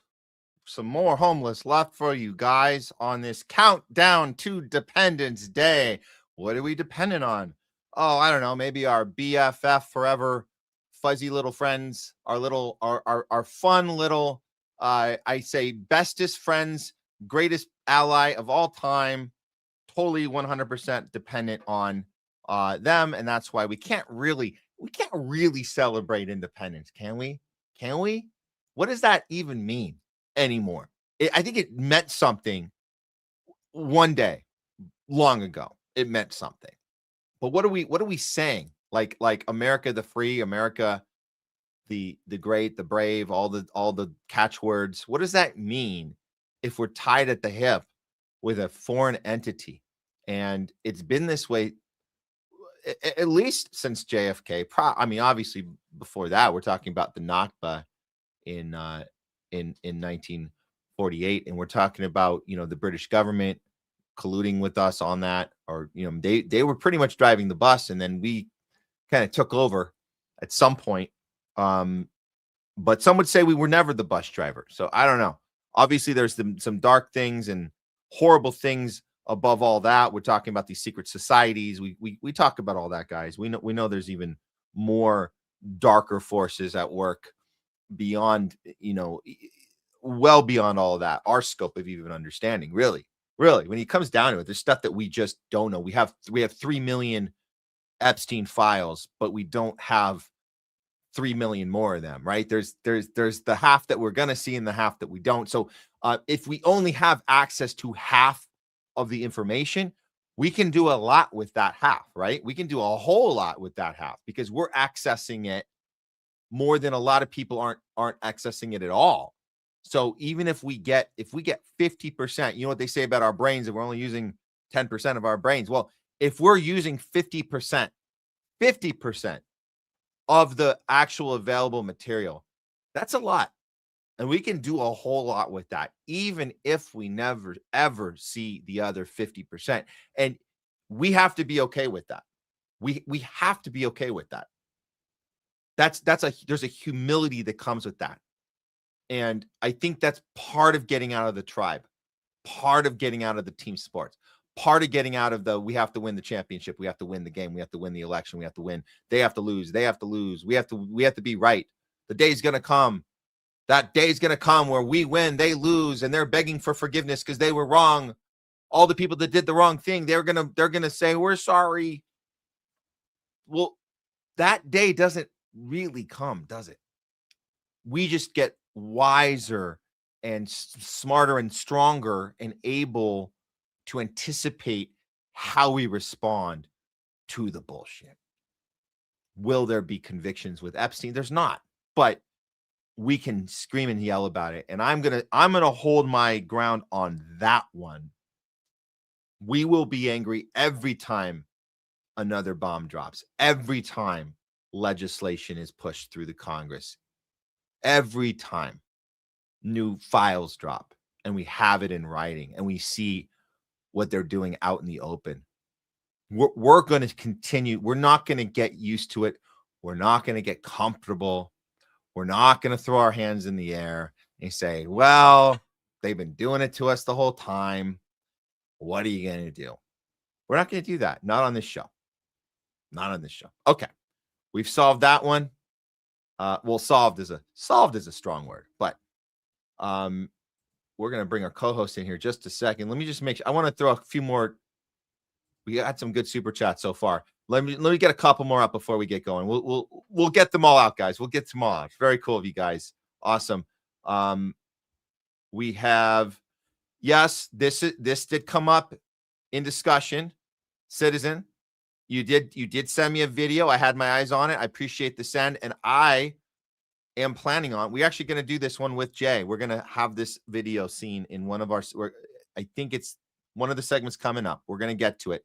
And I'll point it out when we play it that you sent it, Citizen. I'm not going to say what it is now, but we'll credit you when it comes time, and it will come time soon.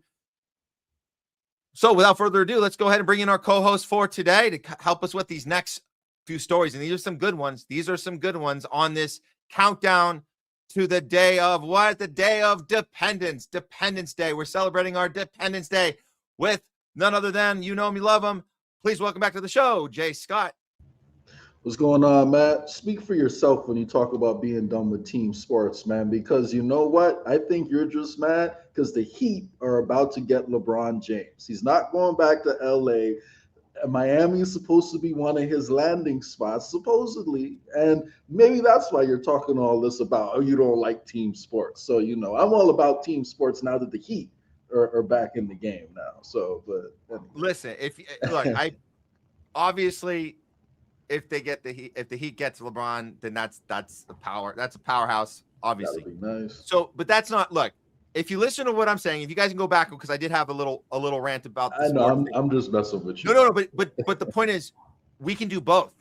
Yeah. We can be angry about the rigging, angry about the deception, and we do the same with Hollywood, because we there's a time when we thought it was innocent to go to a movie. We didn't know that we were being programmed by these films, by these war movies, right? These manufactured consent films that got us to empathize, right? Spielberg got us to empathize with the brave soldiers of World War II, because there was an actual, did you know that, Jay? There was a group of guys that went out there not to kill people. They went out there to save a brother who lost 3 brothers.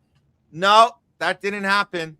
That would never happen. There's no freaking way we would waste resources to go save a brother who lost 3 brothers. Not a thing. Just so you got, but that's part of the, so with sports, just because we're angry that they're manipulating us with different happenings and betting and against and this and pre-decided it, not to mention the capture of the players, and they have to do the bidding of Israel or they're going to get in trouble, like Dwight Howard gets in trouble for saying free Palestine.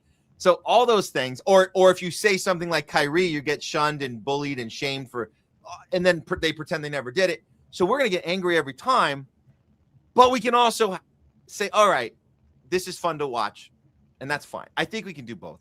Maybe I got a little too.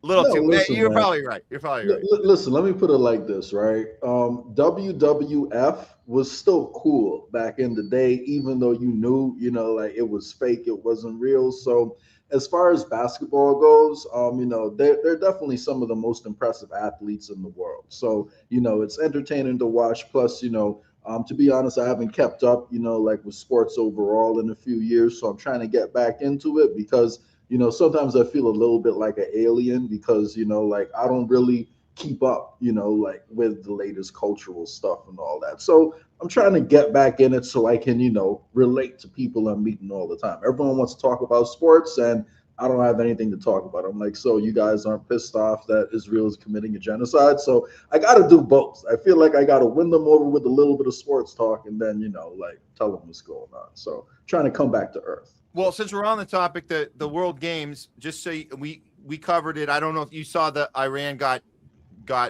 taken out, and that was by design. There was nothing legal about it. I mean, they just do it. They can do whatever they want. Yep. They totally rigged games. People should study. There was a game between Algeria and Austria that people should study. We should study this game for years and years and years. Look back at what a rigged soccer game looks like, and it's unbelievable from start to finish. You can tell the game is rigged from the beginning. It's unbelievable. Both teams agreed to exchange goals, so they're standing around for 20 minutes at a time doing nothing. Everyone's fine with it. Everyone's just, oh yeah, they're doing nothing. The clock's ticking, and then all of a sudden one team scores. Oh, the other team's got to score real quick. Okay, we'll do nothing again for 20 minutes, and then one team scores. Oh, got to score again. The point of that is that they had a tie, Jay. They had to tie the game to send Iran home. That was the point. Yeah. It was rigged to tie the game. So every time they would, oh, I got to score real quick. Okay, we're tied again. Okay, good. We'll just stand around. Well, I mean, the last thing they want is for people to be rooting for Iran in any way, shape, or form. Can you imagine if they made a deep run in the World Cup right now? Like, it would get people who don't pay attention to world politics to at least say, go Iran. And then they might be inspired to look into what's happening a little bit. So, we'll see. Although I think people are paying a little bit more attention now that they realize their pocketbooks could be affected. So we'll see. Well, the part you're not going to see if you're just watching Western media outlet coverage on this, if you were watching the U.S. beat Bosnia yesterday 2-0, all you would hear is the cheers when USA would score the 2 goals, they scored 2, Bosnia scored 0. But if you were there or if you saw different coverage of it, you'd see that every time Bosnia was whatever, from the start to the end, the entire crowd that was there for Bosnia was chanting Free Palestine the entire game. Just so you know, we wouldn't know that by watching it on our outlets.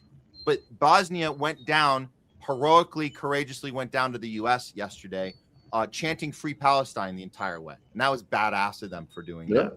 Impressive, especially because of the fact that our State Department is threatening literally not to let people in if it seems like they criticize Israel. So they're essentially like giving the finger to everyone trying to create these ridiculous rules. And I gotta say, that truly is one of the most shameful things, that we're letting an international organization create laws about what we can and cannot say here in America, because that's what the IHRA is. So if you go by the IHRA definition of anti-Semitism, you're letting an international board that we have no control over dictate what we can use as free speech here in America. So, but yeah, props to those Bosnia fans. They realize there's some things more important than going on a shopping trip to the mall, which is what a lot of people do visit America for, because the shopping over here is so much greater than most other places. So yeah. Well, let's get started. First story, we're calling this one the MOU and other Trump scams. So we're gonna go through one scam at a time. Let's start with the start. And I saw this one drop, Jay, and before we get to the JD Vance clip, I thought it was interesting that apparently Iran's spokesperson put this out, and I think this is interesting, because what he's saying is, so regarding the U.S. commitment under Clause 10, the oil sales, the necessary permits have been issued by the U.S. and we are following up on the implementation process. So they're going through the clause. These are the 4. This is, I think the reference is the 14 clauses in the MOU, right? So this is that they're going through them. I mean, we've skipped. Just to be clear, we skipped number 1. Number 1 was you can't bomb Lebanon and you can't make threats to us. So we failed at that one, but yet they're saying, no, we're going through the other clauses right now. We're going through Clause 11, the release of Iran's frozen assets. The implementation process is also being pursued. When they say being pursued, is there somebody going through the motions with this from the U.S. side? I mean, they're, at least on paper, it looks like they're taking it seriously. So he says within this framework, an expert delegation from the Islamic Republic of Iran will be sent to Doha this week in response to the question about the start of the negotiations for the final agreement, which was supposed to be 60 days. But as far as I was concerned, Jay, that 60 days hasn't even, how can the clock even start if we've already broken Rule 1, Clause, whatever you want to call it, Rule 1, Clause 1, Article 1, we broke it before the timer even began. But yet they're saying, in response to the question about the start of the negotiations, of course, we have not yet entered in a negotiation phase for the final agreement. According to Clause 13, the start of the final agreement negotiations is conditional on implementation of Article or Clause or Rule 1, 4, 5, 10, and 11. I don't have the whole thing in front of me, but we know what number 1 is, and we know number 1 is not going to happen. So is this just going through the procedures? So it's on. I don't know. What is your take on this? Why are we acting? They're acting like that we're getting somewhere. Are we getting somewhere here? Or is this just going through the motions? So, my take is, at the end of the day, is Iran a better actor than most countries in the world? For sure, because they're the only ones who seem to be openly calling what Israel is doing, what it is, and taking action to try to stop them from committing that genocide. So, or they're putting the most effort into it, I guess I should say. But that being said, I guess they're also somewhat trying to look out, for their own self-interest. And on paper, if the agreement is you're not supposed to be at war with Lebanon, but Israel and Lebanon have some peace agreement that Hezbollah, isn't respecting, could Iran try to pretend or go along for a little while like that's being respected to try to get some other money out of it? Because the truth is, we've done tremendous damage to their economy that's been under sanctions for at least the past about 4 decades, 5 decades, I want to say. So it's not easy for them to just pop up and rebuild. So we've promised them $300 billion in funds to rebuild, and we've also promised them the release of funds that we've automatically frozen. So maybe their goal is, if we play along at least for a little bit, so we can get America to unfreeze these funds, because we've literally stolen, like, what is it? I think it's $30 billion of their money or something like that. So if they can at least play along until we can unfreeze some of their money, like, they do need it right now. They have tremendous economic problems inside the country. That was why there were some organic protests that got hijacked at the beginning of the year. And on top of all that, we've destroyed tremendous amounts of their economy. So maybe they are playing along for a little bit. And like I said, my opinion is, I don't think the war is going to restart full blast until at least the Anthropic and ChatGPT IPOs have gone through, because if the war starts up full blast, it's going to tank the stock market, and it'll be really bad for those investors who I think are pretty influential. But last thing, also, America does need more time to rearm, and that's why I'm glad we'll be getting into this JD Vance clip right now, because he kind of gave it away. The goal is to restock not just on oil, but also on our munitions, and those take time to actually build. So I think it'll probably be on pause for a little bit while they try to work that out. But who knows? I could be wrong. You can't really predict it, but that's my feeling, because we simply don't have the arms to do a large scale war. Now, that being said, I also saw we're moving a bunch of troops into the area, so I could be wrong, but they could start a ground invasion and worry about the missiles later, but we'll see. That's my opinion. Yeah. So I mean, the first place I saw Alex Jones report it first, and I haven't seen too many other confirmations of it yet, but you're right, there is talk of troops on the ground, boots on the ground, getting ready, geared up right now. But in the meantime, we mentioned JD Vance. Here's JD Vance telling us what the actual goal of the Iran deal. And this seems to line up more with how we conduct ourselves with any deal. We always use it as stalling techniques, like we did with the Minsk agreement too. And we joke about that. Like, ha, ha, ha, we were just buying time. So he's going to tell us it was about refilling some stocks. I think what the president has told us to do is use this MOU to sort of refill the world's oil economy. To refill some stocks, and then to see where the hand is.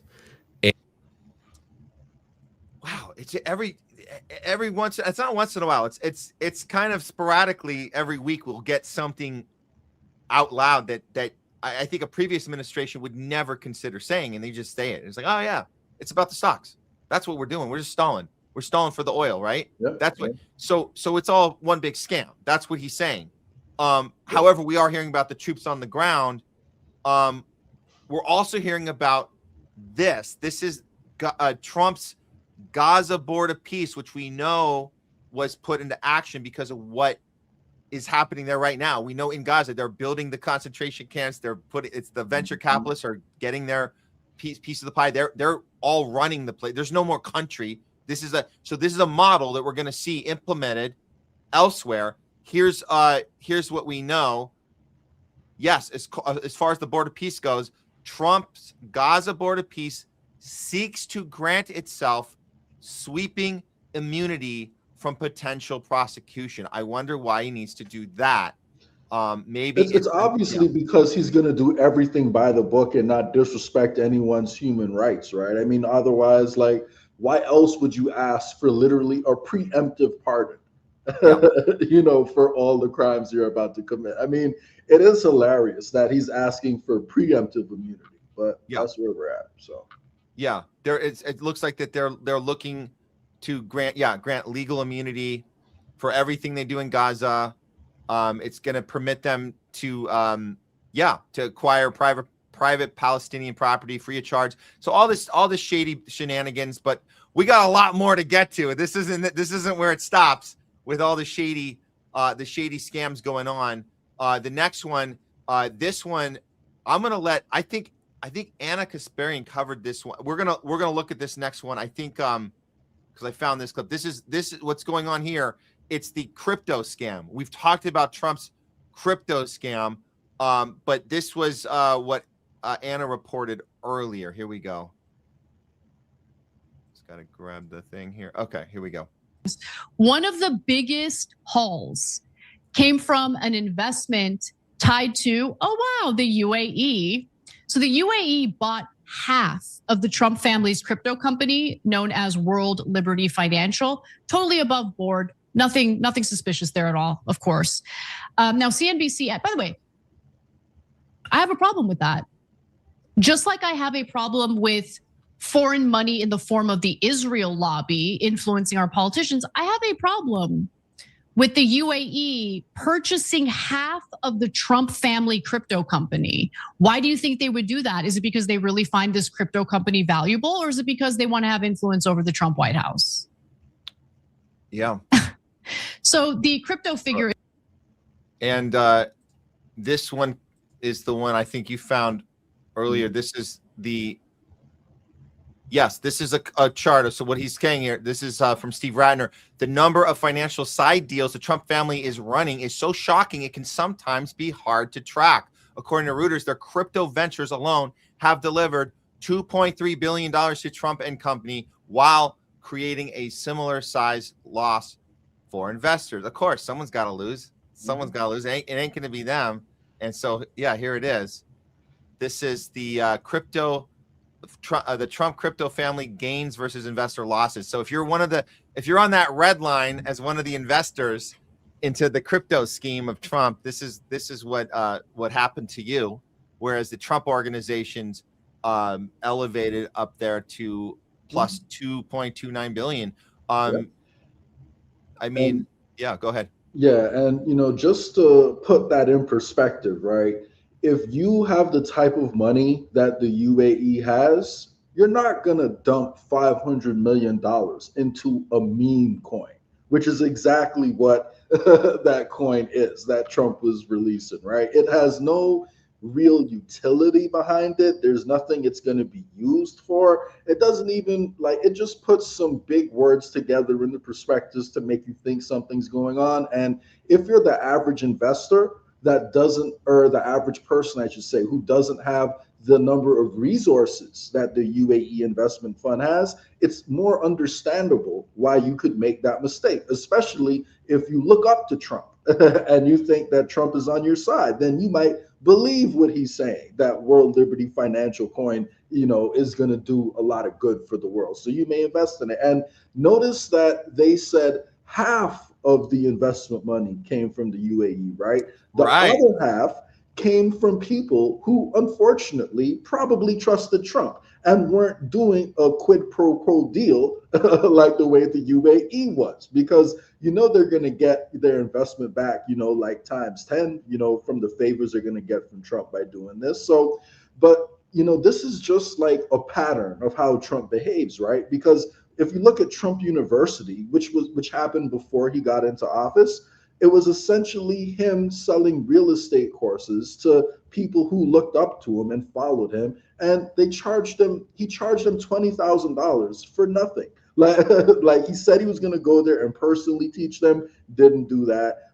Everyone said the classes were a waste of time. Nobody liked it. So this is what he constantly does. He rips off anybody who's dumb enough to trust him without doing some special quid pro quo deal where he gets something out of it, you get something out of it. So, looking at how many people are being scammed by this man, it's off the charts. It's truly off the charts.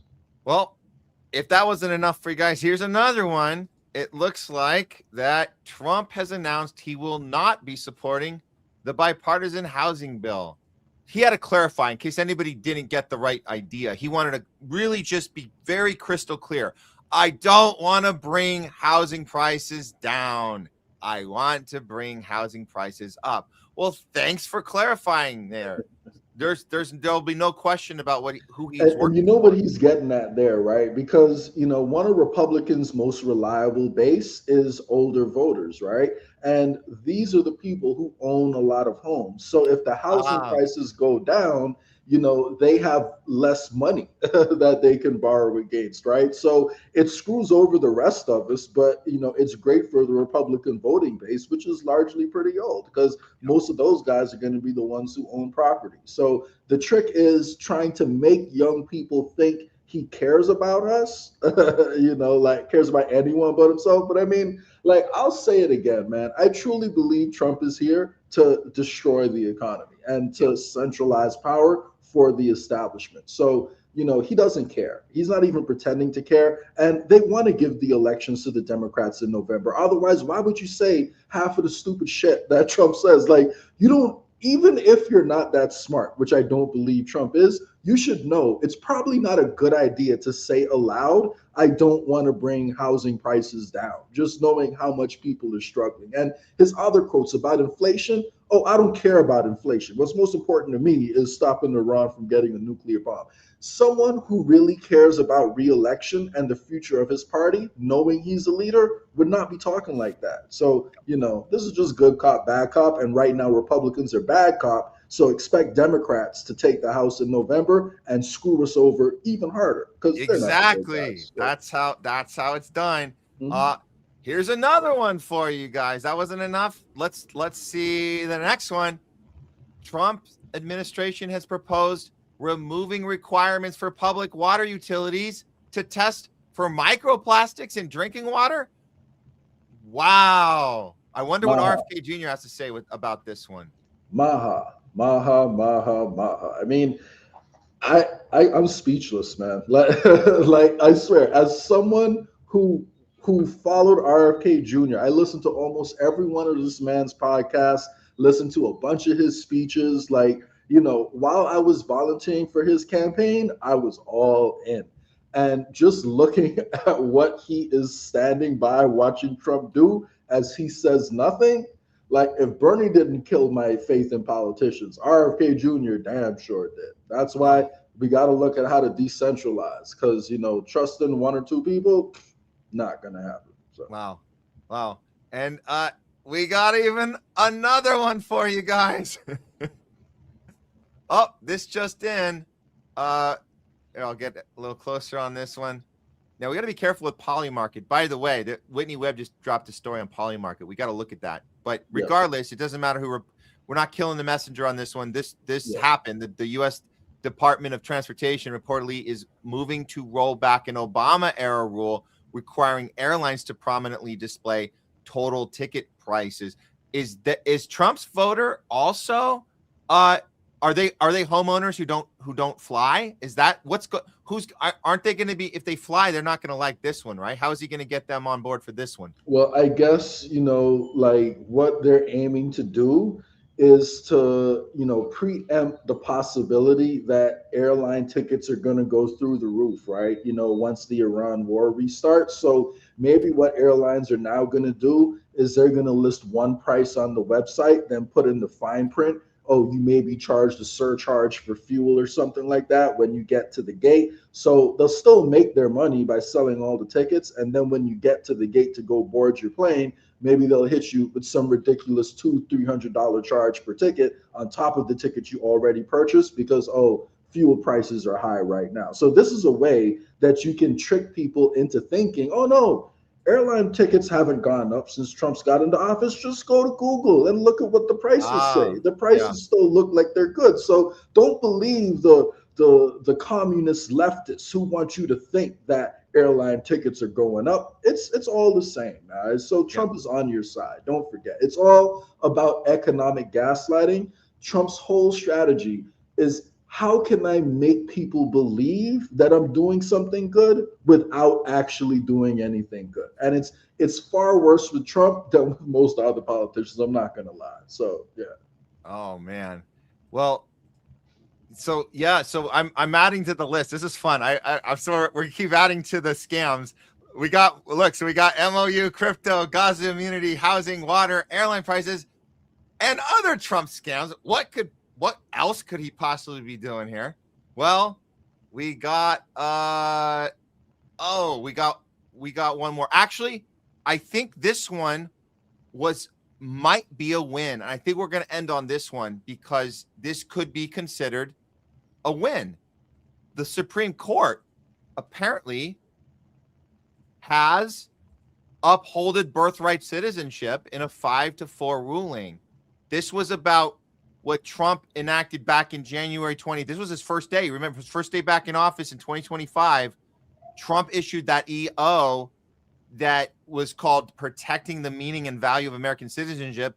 In that order, it provided that children born in the United States of parents who weren't, right, were, you can word it however you want, unlawfully or temporarily, okay, whatever the case may be, he was saying they are not subject to the jurisdiction of the United States and thus do not qualify for citizenship under the 14th Amendment, which clearly was completely made up. And we knew at the time there's no way.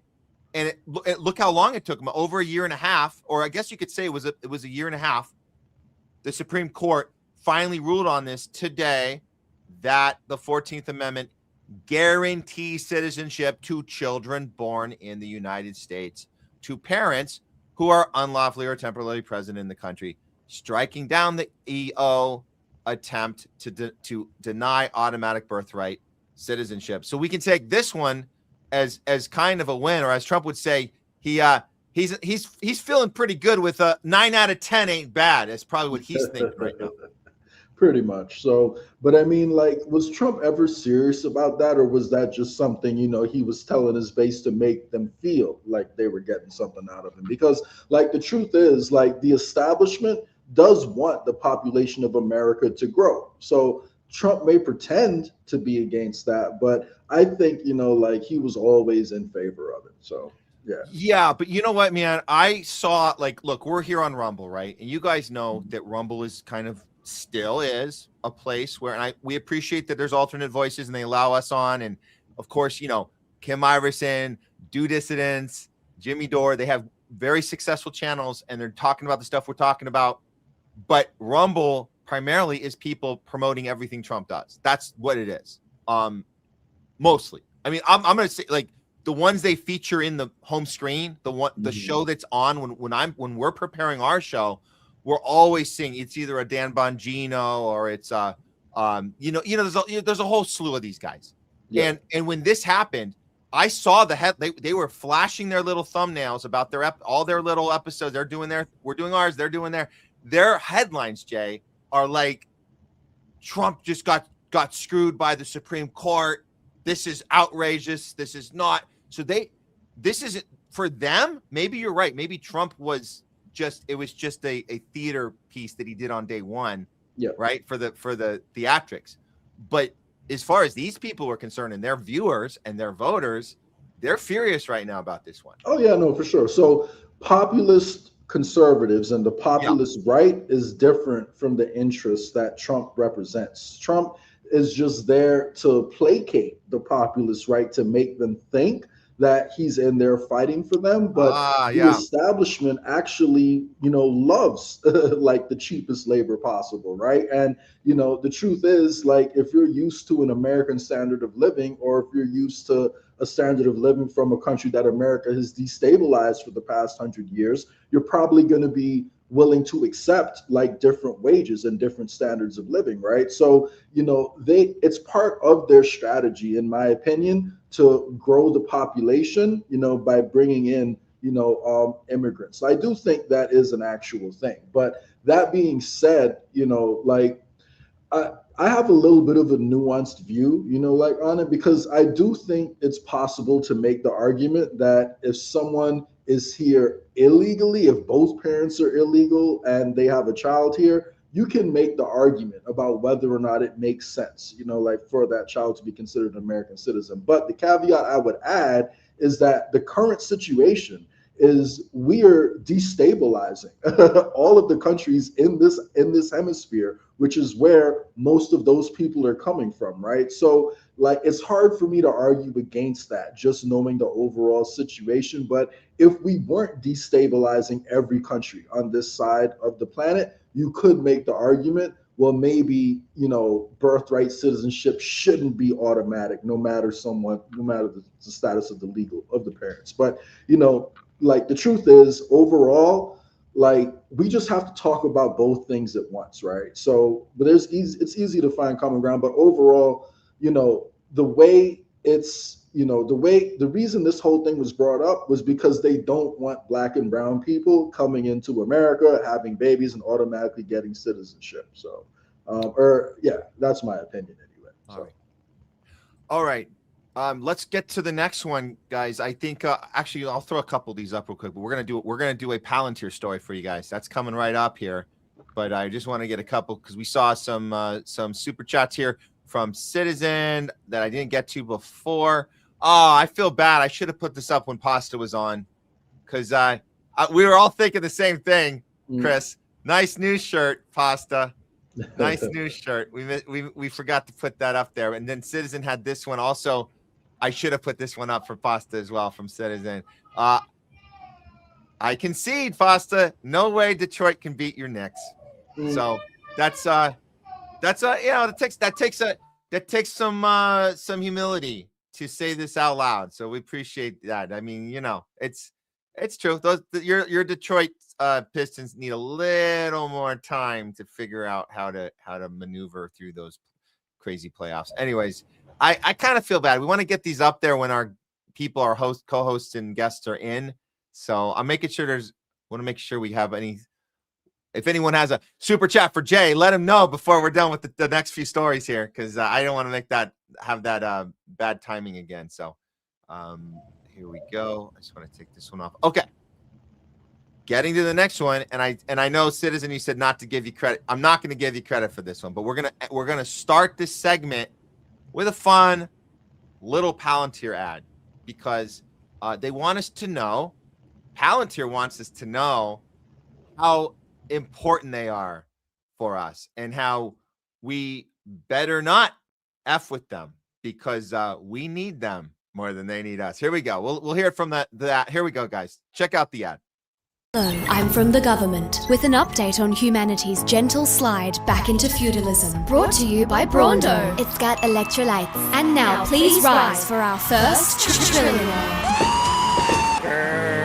Hail! Of course, when you wake up to the obscene inequality we've enabled, you'll want to fight back. That's why billionaires are building the tools to protect themselves. From you, tools like Palantir. Hi, I'm from Palantir, the military contractor and AI software company named after the all-powerful seeing stones Tolkien warned us not to leave in the hands of evil bastards. Thankfully, we are very wise and balanced, like our CEO, who can't stop talking about killing people, wants an AI arms race, and gets a boner talking about the West's superiority in applying organized violence. And our founder, who thinks Greta is the Antichrist, knows about the Antichrist, and no longer believes freedom and democracy are compatible. Hail! By freedom, of course, Pete means freedom for him and his broligarch mates to rule the world. And that's where Palantir comes in. Let's meet some of our valued clients. Hello, I'm from ICE. Kidnapping people off the street is hard work, but not with Palantir. Palantir makes it easy for us to link your tax file, social security license, and plates into AI-driven hit lists. Sure, we mostly use it on migrants now, but Palantir will come in real handy when we need to round up the resistance. Thanks, Palantir. Hello, I'm from the government of Israel. Committing war crimes is hard work,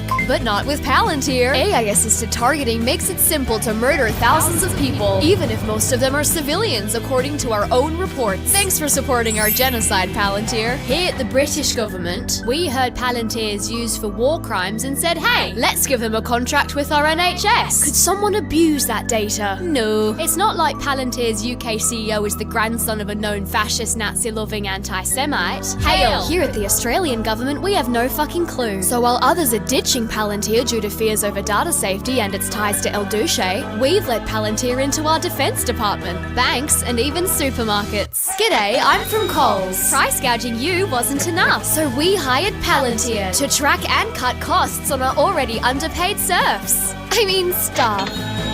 Sadly for us, people are realizing what fucking psychos we are here at Palantir. That's why France just ended our contract. British MPs want us out of the NHS, and GetUp is campaigning to kick us out of calls, which is a good start. Except Palantir is just one head of the Hydra. The underlying problem are these billionaire shitcoins and the feudal dystopia they're building around us. So if you like democracy, now would be a great time to wake the fuck up and stop them while you still can. This has been a message from your local government franchise. Good luck. Authorized by the Department of Tech Bro Feudalism.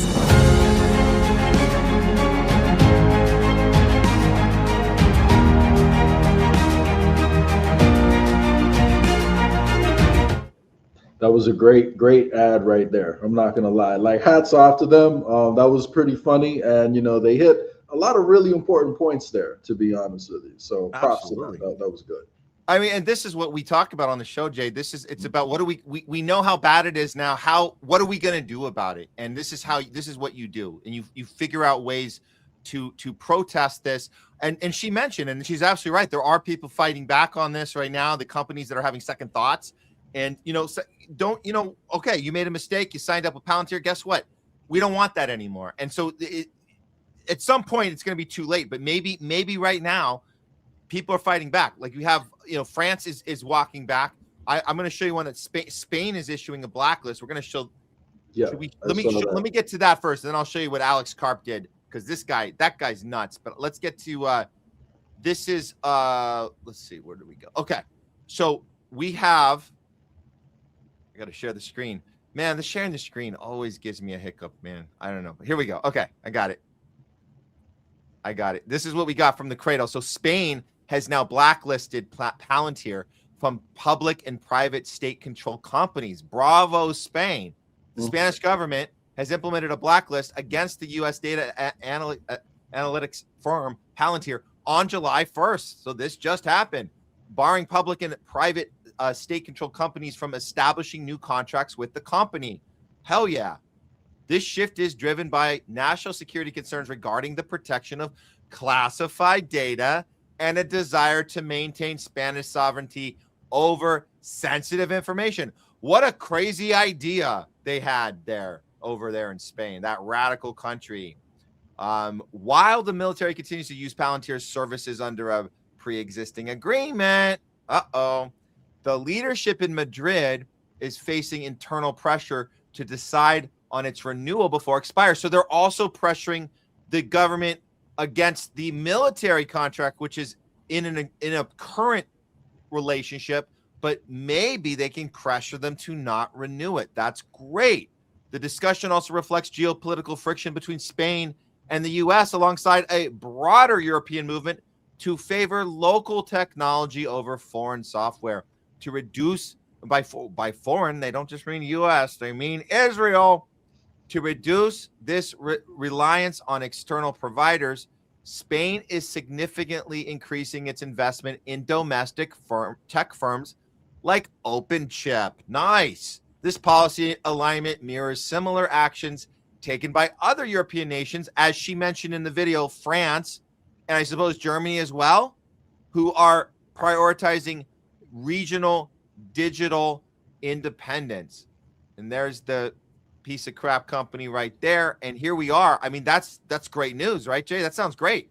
Yeah, I agree. It's good news that they're at least talking about it, and they seem to be taking some steps. However, the issue comes when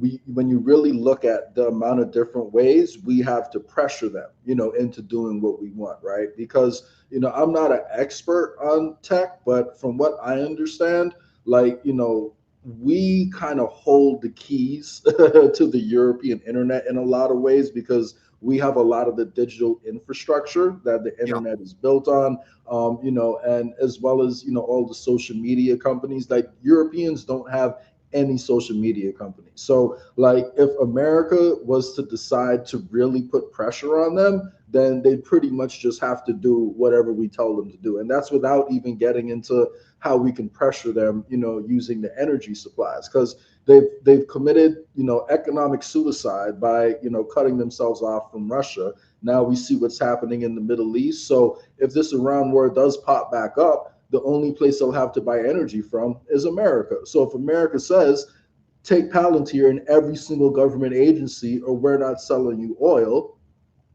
what do you think they're going to do? So, like, it's good that they're pushing back, and I want to give them props about that. It seems like citizens are somewhat aware of what's going on, but the governments themselves have, on purpose, in my opinion, become overly dependent on America, so they can pretend for a little bit like they're independent. But when it comes down to it, if America puts its foot down and says, hey, all you guys get in line, do this shit right now, they're going to do it. So, we'll see. Now, they probably aren't going to do that right now because it'll look bad. But, when the time comes and they need everyone to get in line, if we put our foot down, they'll probably do it. The only way they can avoid that is if they actually get some independence and stop demonizing Russia as much as they have been. I'm not saying they got to bow to Russia and do everything Russia asks them to do, but stop demonizing the country and treat them as equals and trade with them where it makes sense. But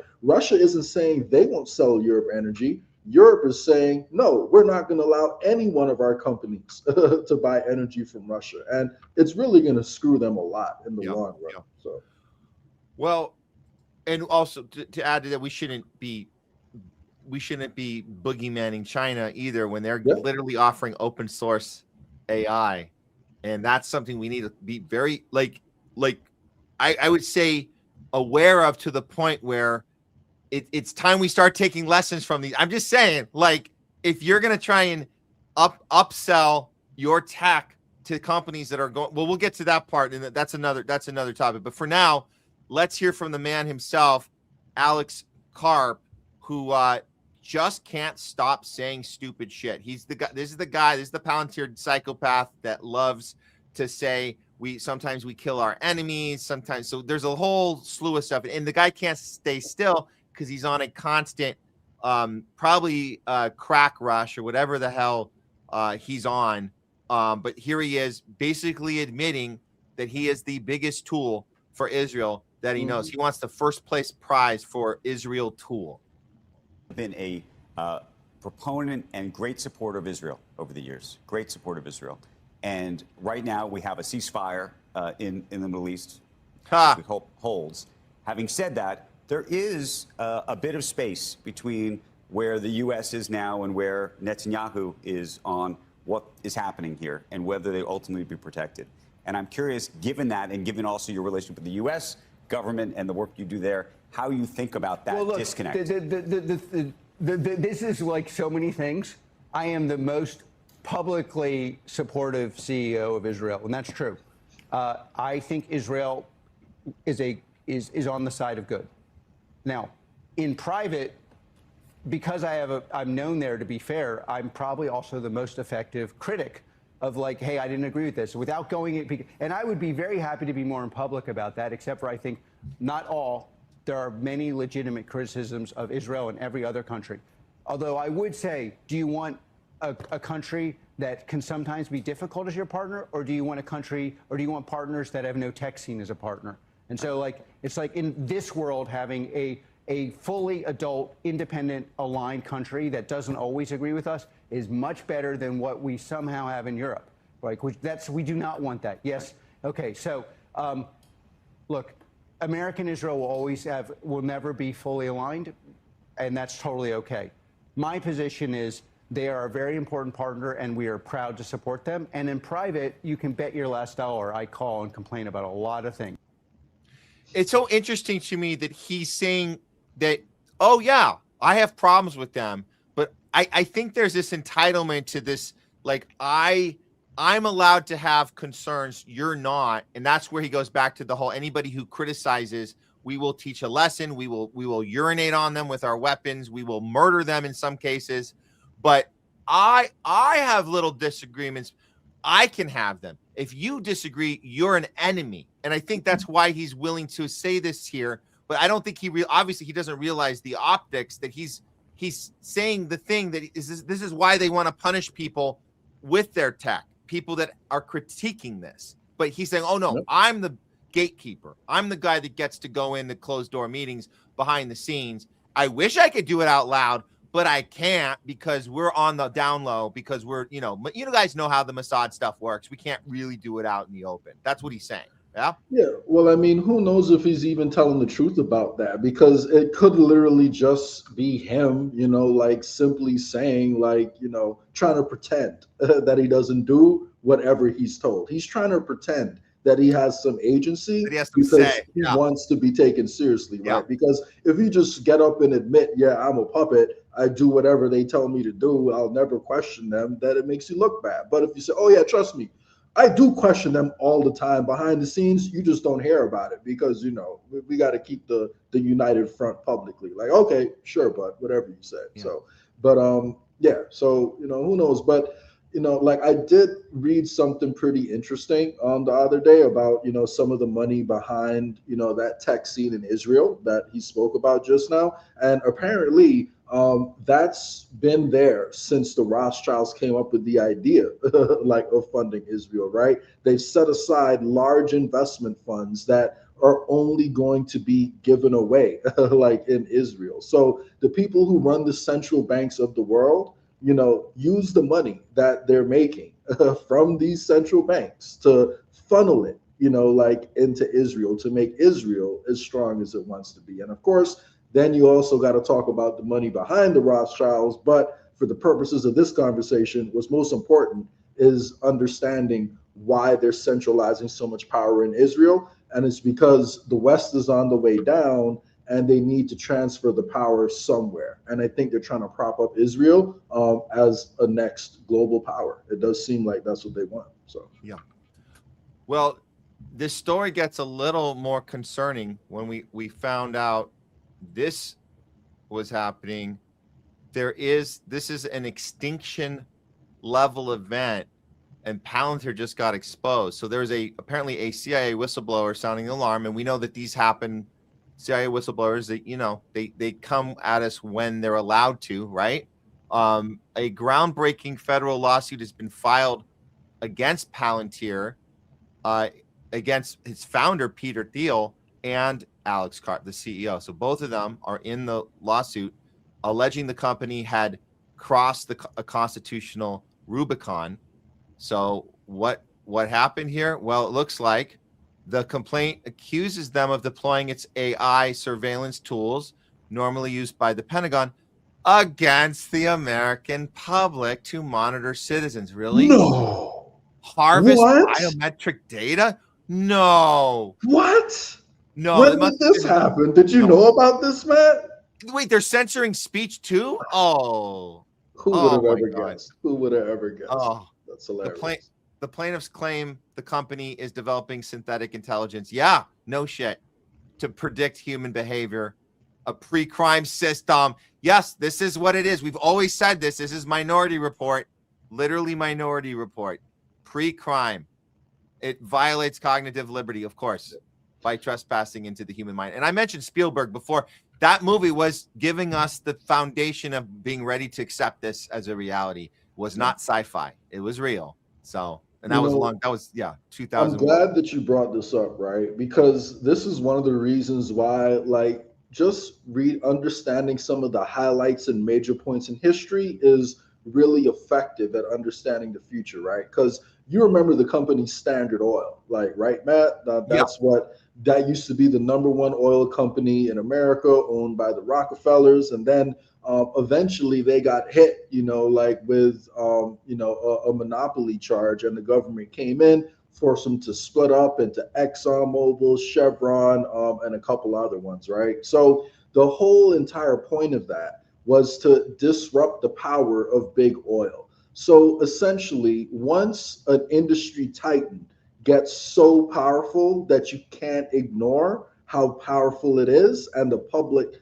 is aware of how bad they are, you got to rebrand, right? Like, it's not like the power of the oil companies vanished when Standard Oil was broken up, because they still operated as a cartel. because they talk with each other behind the scenes. They pretend to be working against each other and competing with each other in public, but behind the scenes, they still have all the same interests and they work together to influence the politicians in the same way. So could we eventually see something like that happen with Palantir, where the company itself starts getting broken up, or even Google? I think it is possible. But the reason why I talk about, these secret societies too, right, is because that's the way they can ensure that everyone remains on the same page. Palantir or Google might get broken up one day, but if the people running these companies they all still have aligned interests, they're going to keep doing the same thing regardless, but it'll be harder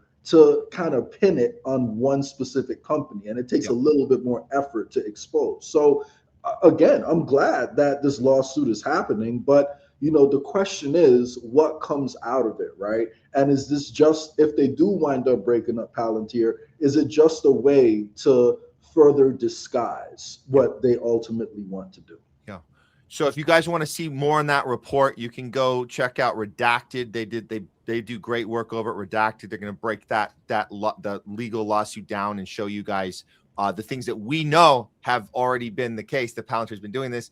It's good to have It's good to have it in a lawsuit. It's good. I think it's good. Not that it's going to go anywhere, but it's good that it's there. It kind of time stamps it and said this.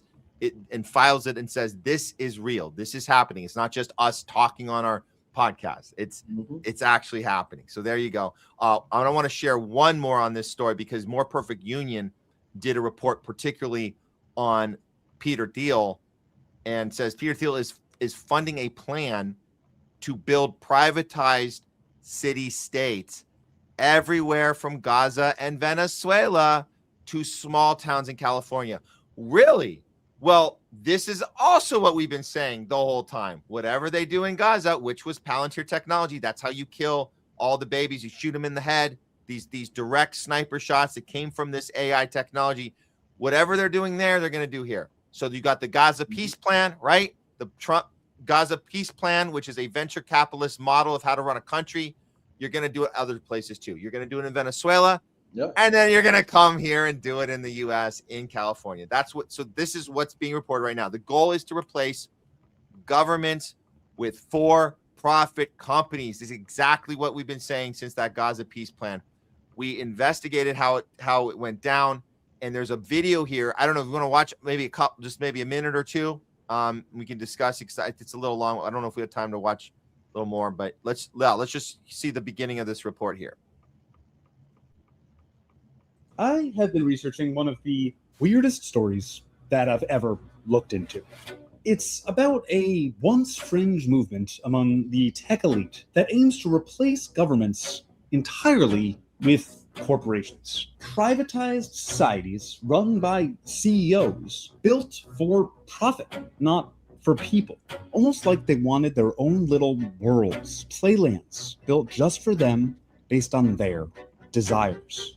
I eventually pulled away from the story because it seemed a little more silly than anything to be concerned about. But then I realized they might already be getting their way. Just look at Doge and Palantir replacing or breaking the basics of the government. The plans for a futuristic, privatized new Gaza. AI infrastructure growth that seems immune to public opinion, and invasions of countries seemingly at random. A new power structure in society that will overcome the existing democratic power structures. When billionaires suddenly have a tremendous amount of power and democracy has been proven to be exceedingly vulnerable. So I decided to dig back in. What is this movement? Where did it come from? How did the people involved get so powerful? Where is it going? And importantly, what can we do to stop it?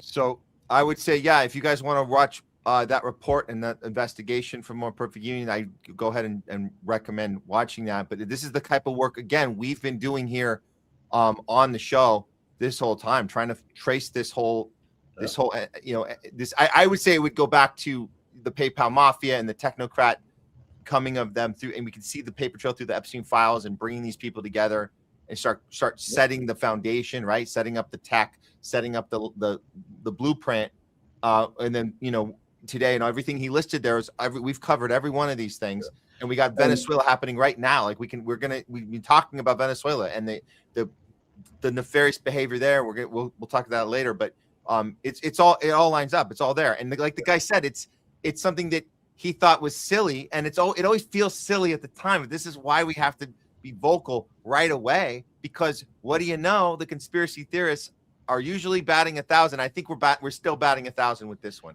Yeah, and Matt, when I watch this story, it makes me think of, your statement that there's no such thing as a good billionaire. And the reason I think that's relevant, right, is because the way they're going to pitch these cities to us and try to make us believe this is a good idea is because they're going to tell us, well, billionaires are successful because they're the smartest people alive, and that's how they got the billions, right? So we should trust them because profits are good. And if you just let a billionaire run your whole life in your community, in your city, then you'll all get rich too. So let's just hand everything to the billionaires. And the premise of that belief, right, is that you have to be under the impression that billionaires have earned all of their money, and they're billionaires because they work hard, right? And the truth is, like, at least 95% of the time, maybe you're 100%, but at least 95% of the time, the only reason they're billionaires is either because they inherited massive wealth or they're being propped up by government agencies and secret societies, and they're being given contracts to centralize power and do whatever the government wants them to do. Like Facebook, Mark Zuckerberg, that whole thing exists because they wanted to privatize the total information they wanted to privatize the CIA program, and Palantir got to where it is because they wanted to privatize the total information awareness program. So we have to ask ourselves, how did the majority of these billionaires get their money before you accept something idiotic like that? And then you just have to remember, like, we really got to talk about ethics and how the world works, right? Profit doesn't solve every problem. Less government doesn't solve every problem. Like, so this notion that we're being sold today, that conservatives and libertarians keep saying, if you just deregulate everything, the free market will figure it out and we'll all win. That's not how reality works, man. So now we have to pay attention to this ideology. And Peter Thiel is on record saying that, oh, we've outgrown democracy. Like, democracy is no longer relevant in this day and age. So he believes that if you're a billionaire because you're good and because you can be trusted. So we should just let the billionaires run the world. And that's literally what they're pushing for right now. And we've been conditioned to believe this garbage. This is why, and I'm glad you brought up that statement. There's no good billionaire. We were told that it's the ones that happen. Maybe they happen to be in the right place at the right time. They had a good idea. Mark Zuckerberg had a good idea because he was trying to impress a chick at Harvard. Yeah, that's a fake film. It's not real. The Social Network never happened. These are government agents. They were selected to represent this capitalist American dream class, pretending that they're working for themselves when they're under direct orders. Elon takes top-down orders. Oh, the trillionaire takes orders. Yes, he's a government agent. Guess who else? Well, Mark Zuckerberg tells us all the time all the orders he takes. He goes on Joe Rogan and tells us that he has to meet with government agents who tell him who to censor on his network, on his platform. These are all placed. Yes. Google, IBM, Microsoft, they all get where they are based off gigantic government contracts. And you only get these government contracts if you're willing to do exactly what the government tells you. So, so people love talking about, oh, socialism is bad, but that's how most of these companies got where they are. It's socialism for corporations and for the rich people. It's not socialism for the everyday person. I want to give a shout out to Levi, We the People, because I heard he went on Craig's morning show this morning and had a good discussion. He did the radio show he does out from Florida, and Florida's where a lot of We the People actions going on right now. So the We the People Party movement is growing.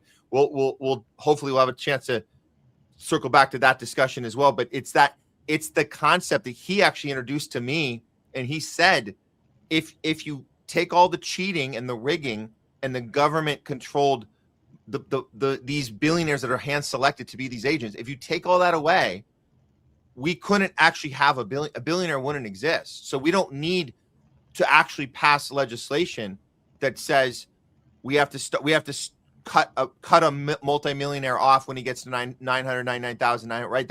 That's an idea out there. We cut them off at 999,000, and we say you can't. Now you're 100% tax.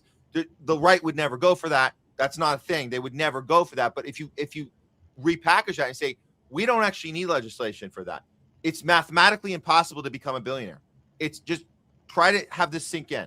Everyone, what I'm telling you, it is mathematically impossible to become a billionaire. The only way to do it is to be literally socialism, communism for the rich. It's a government. You have to be hand selected. There has to be cheating involved. There has to be rigging involved. There's no way to do it in a natural way. So if you eliminate the rigging, you don't have to worry about it. It's not a thing. That's something that I think we could all get behind that if we understood that concept better.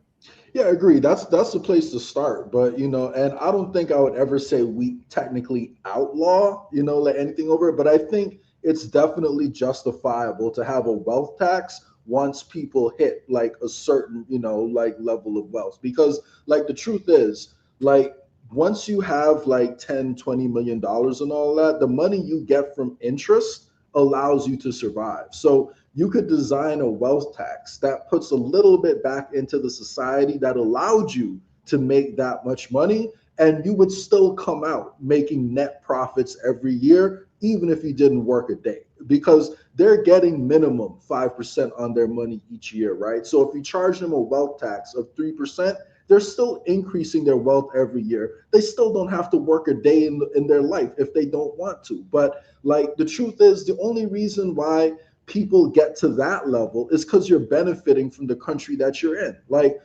all these entrepreneurs, like if you were not born in America, if you were born in Jamaica or you were born in Haiti and you didn't have the chance to come to America, you don't have the same network of people to sell to. So I just think it's a patriotic thing to give back a little bit more if you gain a little bit more from the country you're living in. But, I understand that's still controversial, with the right, but, that's just my opinion. So, and Matt, your video went out. I don't know if you did that on purpose. Hello?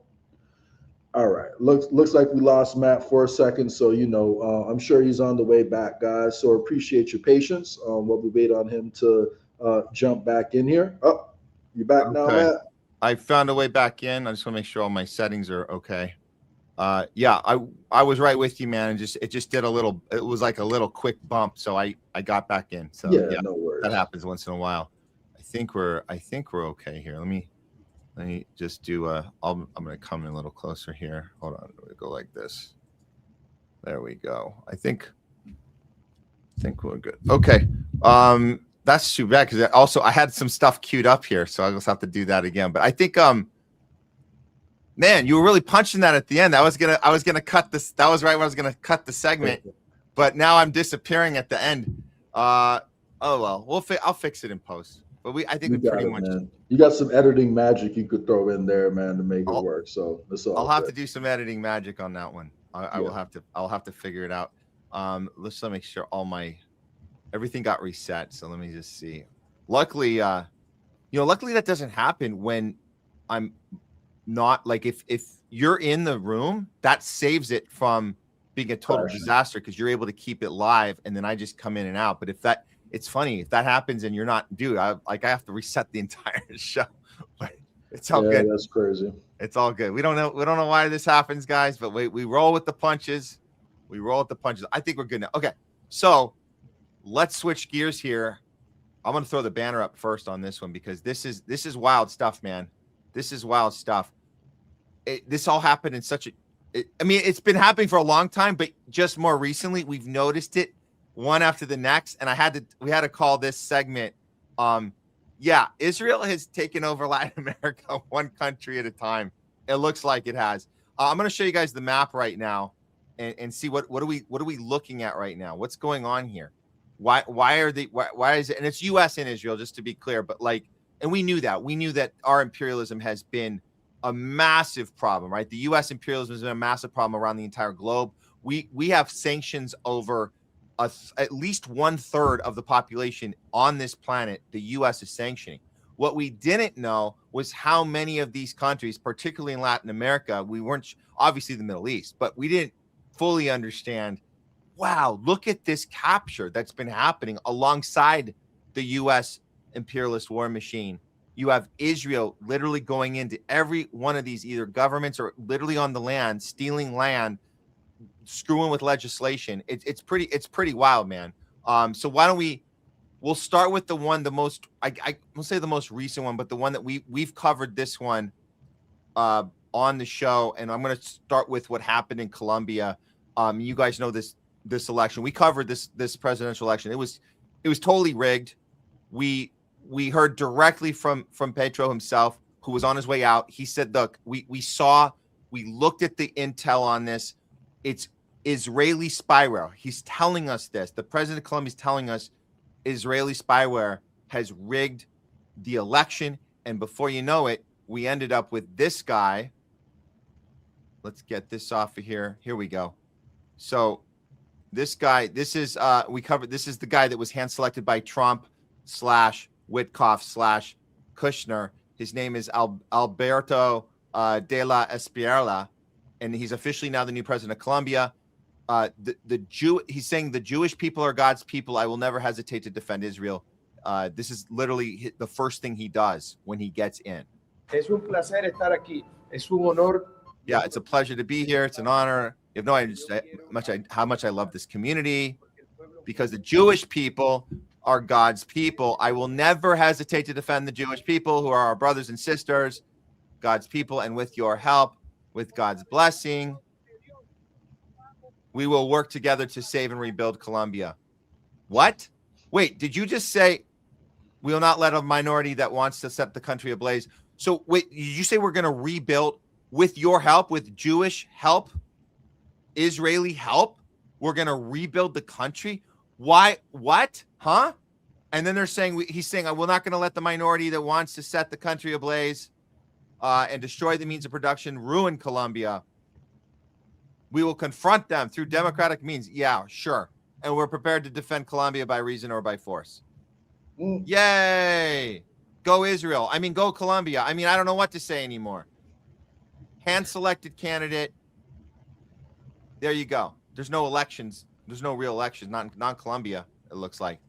Yeah. I mean, like at the end of the day, if you want to prop up like the next empire, you got to make sure you use all of your resources as the falling empire to get people to sign up for the new empire that's incoming, right? And if you go to any one of these countries, this guy said that he's not going to let a minority of people in the country, make them condemn Israel. The overwhelming majority of the rest of the world, and even within America, is calling what Israel is doing a genocide. So if you were to go ask these people in these countries, do you guys want Israel running your government? The overwhelming majority of them are obviously going to say no. So, I guess the reason, the way they're able to pull this off is because and I don't want to get too polarizing right here, but the ideology is, free market is good, money is good. So if you have someone who's rich, they got to be good, right? Because they made all that money. So you got to worship them just a little bit because they have all this money. But if all of these people are getting money from secret societies and Zionist interests across the world, and they know a condition to receiving this money is being on board with Zionism, then you're going to wind up in a situation where the overwhelming majority of wealthy people in most countries of the world support Zionism, because you have to do it to get your paycheck. So this is why conservatives I can't think of a single conservative in any one of those countries, in prominent political power, who's going to openly criticize Israel. So that's not to say that people on the left can't be bought the same way, but the president of Mexico, is I think Sephardic, by blood, right? So she's half Jewish, but I don't think she's a practicing Jew. but she is against what Israel is doing, right? And she happens to be more on the left. So, like, I think the conservative ideology just like makes it so easy, to support Israel if you worship money. So that's why, for the most part, they choose conservative candidates. And now I'm even seeing like, people post memes online saying that, oh, since Trump got into office, all these, right-wing governments like are taking power from the radical like lefties. So they think now that that the deep state has been suppressing conservative ideology, in South American and Central American companies. So everything is being flipped on its head right now. Like if you are in a right-wing bubble, but not to get too off track, just pay attention, right, to how Zionism usually is paired with right-wing ideology. So. Well, let's get that map, the South America map, back up. So we covered Colombia. Let's head down south and see what's going on there with Argentina. Okay, what's going on in Argentina? Well, we've covered this one for sure. We have the president, Milei. He has declared that a modern-day Israel gave birth to Western civilization. Oh, did it now? All of Western civilization, man. Wow, it's very bold. And we know he goes back and forth and has his little, Kodak moments with Bibi, and they have their lineage that goes way back, right? What is we followed their family line back to Poland together, right? So they're both connected here at the hip, and we know there's legislation that has gone through in Argentina giving land away from these random forest fires that happen in the south side, right? The forest of Argentina has basically gone up in smoke, and the legislation that was passed is allowing it to be land grabbed. How convenient. So what he's saying here is Israel is the last wall protecting Western civilization, and if Israel falls, the rest of the Western civilization will fall with it. Quite a bold statement of the president of freaking Argentina to tell us. Yeah. Placing Israel's interests above those of his own country. Of course he is. We have to defend Israel because blah, blah, blah, blah, blah. If they take Israel, blah, blah, blah. Meanwhile, we know that there's one-way flights being booked to Argentina right now by IDF soldiers who need to relocate there. One-way flights. They're setting up camp right now. But Milei here, he's going to pretend that this is for the sake of the survival of the West. We need to let them do whatever they want, right? That's what he's saying. Yeah. Pretty much. I mean, like, I don't know. Like, I guess I go back and forth a little bit because I'm like, how can all of these people bow down to Israel and not realize that this is going to eventually backfire like on them, and they're going to turn public opinion against Israel? So half the time I'm thinking they want to prop up Pax Judaica. The other half of the time I'm wondering, are they setting Israel up for a rug pull so secret societies can take power in another way? So I don't even know, because this is so blatant and so obvious.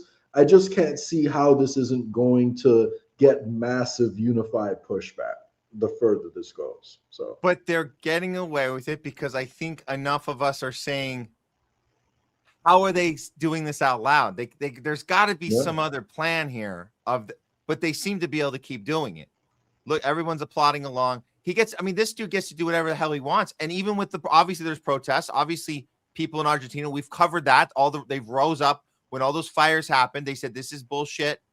We can, and they were detecting the IDF soldiers being there, like starting the fires. We covered all this. So and then I think the legislation is the most important part, that it's changing a law. He's changed the law that's allowing outside entities to buy up the property of this destroyed land. So all of it was done on purpose. And then other countries around the surrounding area. So let's go to that. So you got Argentina here. What else? Who else got involved with this? We know Chile was protesting with Argentina because it was spilling over into their country. So they were like, you're trying to do it to us too. But guess who else is getting word that we're having documented proof in Peru? that IDF soldiers are also showing up there and seizing land. Yes, that is actually happening. Here it is. This is from Wyatt Reed, friend of the show, Wyatt Reed from the Gray Zone, sharing this out. This is not just Argentina. Now Israeli colonizers have descended on Peru, where they're covering trail markers with photos of IOF soldiers and demanding no one else enter their land. Here it is. Insane Israeli groups are plastering soldier stickers all over campsites in Peru and putting up no entry signs like they own the trail. This is a campsite where they are put and it says prohibited. Even my local guide is fed up with it. I mean, is this what travel entitlement looks like in 2026? Isn't it insane? It is. There's no way this doesn't backfire, man. And like, I don't know. It's just, and I don't understand how they could be this idiotic. Like, they're literally turning the whole world against them right now. I guess I'm seeing that they've been getting away with it, and I think, and we had this debate earlier in the show, and you may want to go back and check this out, Jay, because it did get a little heated with me and Craig earlier, because we're talking about legislation, and I mean you could probably assume my stance on when U.S. Israel are plotting legislation to like align our military, whatever the free speech, we're getting rid of free speech, jailing people for this or that. But I think primarily making it legal to commit their crimes. I think, and we saw that with the Trump segment you and I just did earlier, the Trump segment where it's like he's filing paperwork so he isn't held responsible. He has liability waived for his Gaza peace plan, right? So it got heated because I'm sitting here saying the legislation being passed is infuriating because it actually does allow them to get away with it. And then I guess the opposition to that, which he was representing, is that, they're going to do it anyways. So we don't really, who cares with or what? Why does it matter? Like, why does it matter that Thomas Massey and Ro Khanna didn't get their amendment into that NDAA earlier? Why? Who cares? We're going to collude with the Israeli military anyway. So who cares? And I think he would say the same thing about this. It doesn't really matter that Milei is changing the paperwork, is filing paperwork to make it legal for the IDF to take the land. Yeah, and I think it does make a difference. I think that legislation being passed means they can do it out in the open. And you're sitting here going, I can't believe they're getting away with it. And I'm saying my answer to that is the reason they are is because they're passing the legislation and they can say, what are you going to do? So it does matter. So in the short term, yes, it allows them to get away with it, right? And it gives you one less tool to push back. Because if your government is allowing Israel to come in and steal land and then set up their own police forces, that now means that if they wanted to do it illegally, the government would have been able to push back in legal ways, right? But now that this has been enshrined into law where they can do this legally, like there's only one way, well, two ways, I guess you can stop it, right?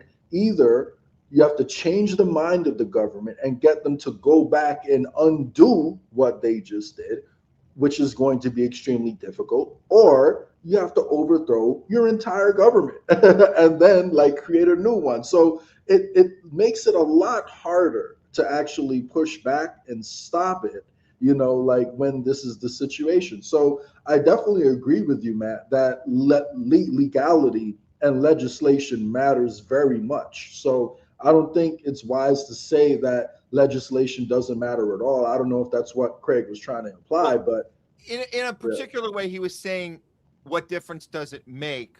Because they've been, not only are they going to do it anyways, they already were doing it anyways. So even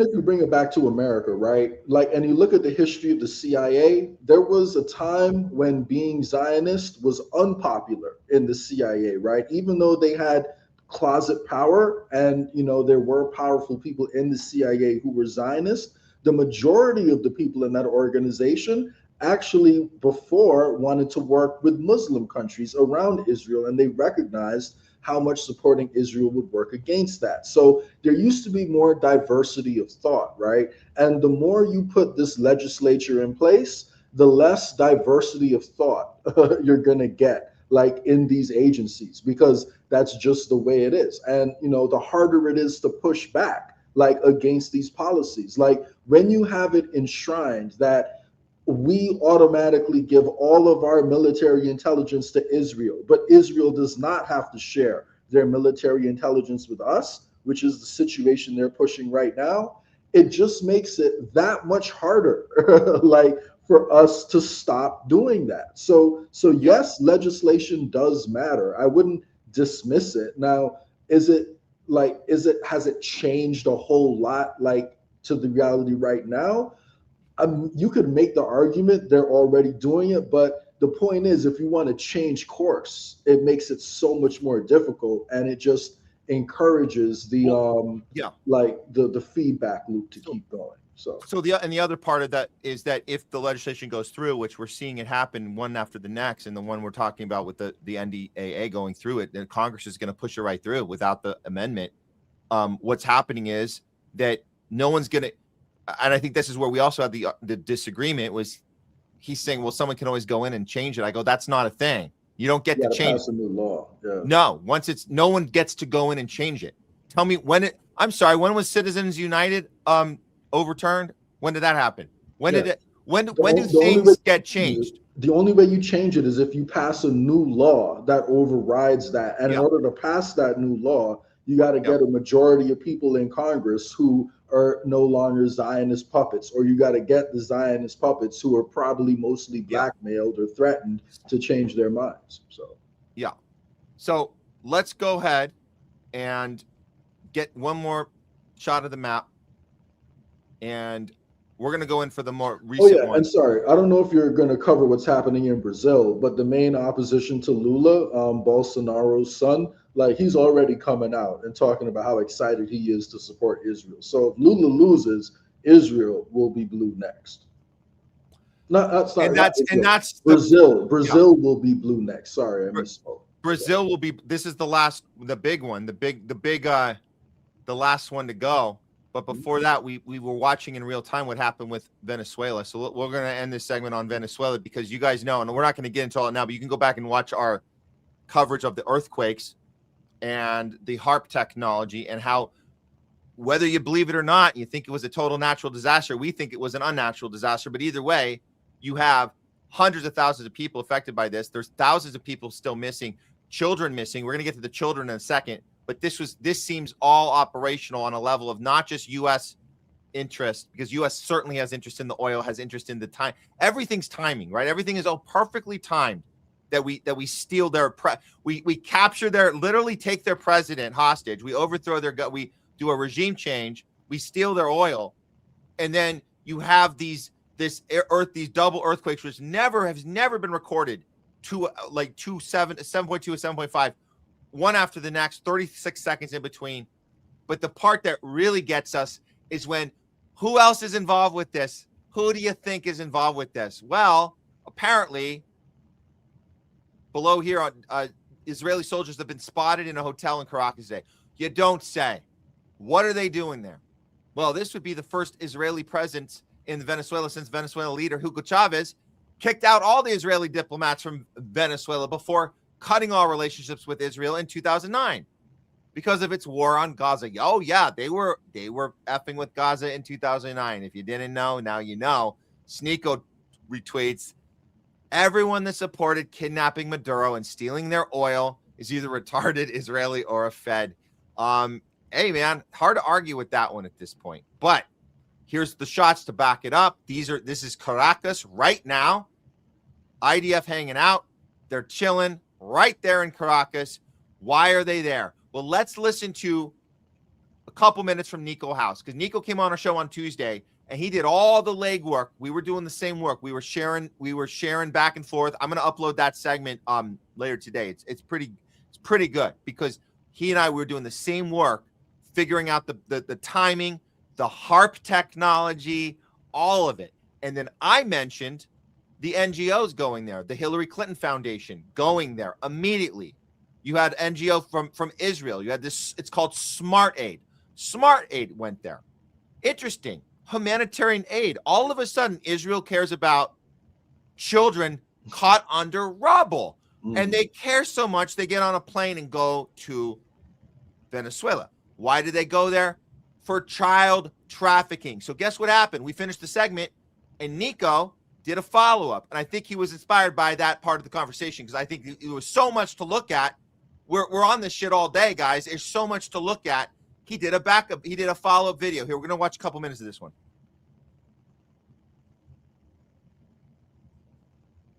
Venezuela gets hit by 2 massive earthquakes. Then the United States pledges to give aid to a country they've been actively trying to destroy.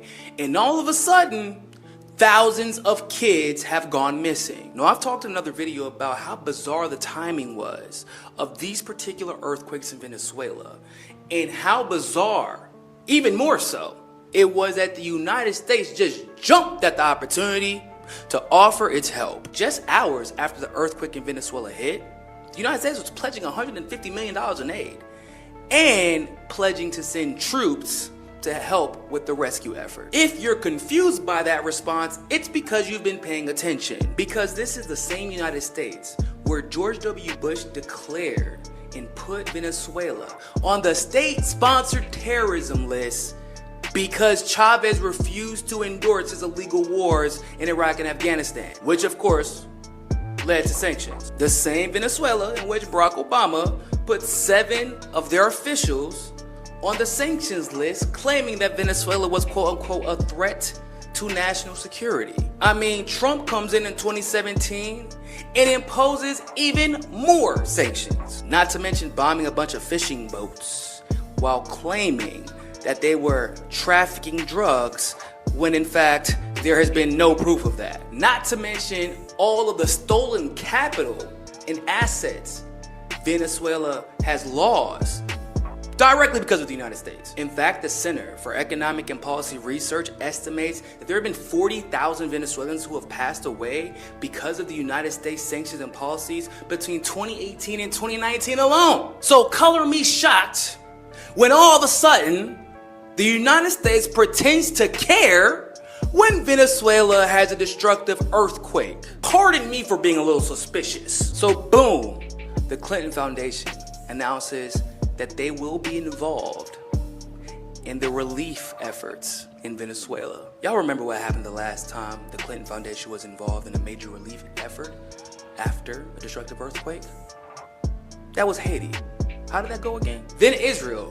Yes, there you go. The same Israel whose embassy Chavez banned for their actions in Gaza is all of a sudden willing to help pull kids and search for kids under the rubble of destruction. Y'all don't. So then he goes on from there, but this is, we're connecting the dots here, and we're seeing that every one of these imperialistic, nefarious activities by the U.S. government, it seems that Israel's been tied to it the whole time. It's wild, man. And we know what happened in Haiti. We know the Clinton Foundation, the missing kids. It's happening again right now in Venezuela. Missing kids. They're changing names of children. We had a woman that had 4 kids lost. One of them, they changed the last name, and she could not. She was gone. Knew everything. Everything changed. Wow. This is the humanitarian aid. This is the Clinton Foundation, and this is Smart Aid and whatever other nefarious NGO or related to an NGO coming from either U.S. or Israel is there right now doing this shit. On top of that, add in some IDF soldiers into the mix, and you got yourself a nice little imperialist Zionist party going on as they continue to capture each country in that region. This is the latest example.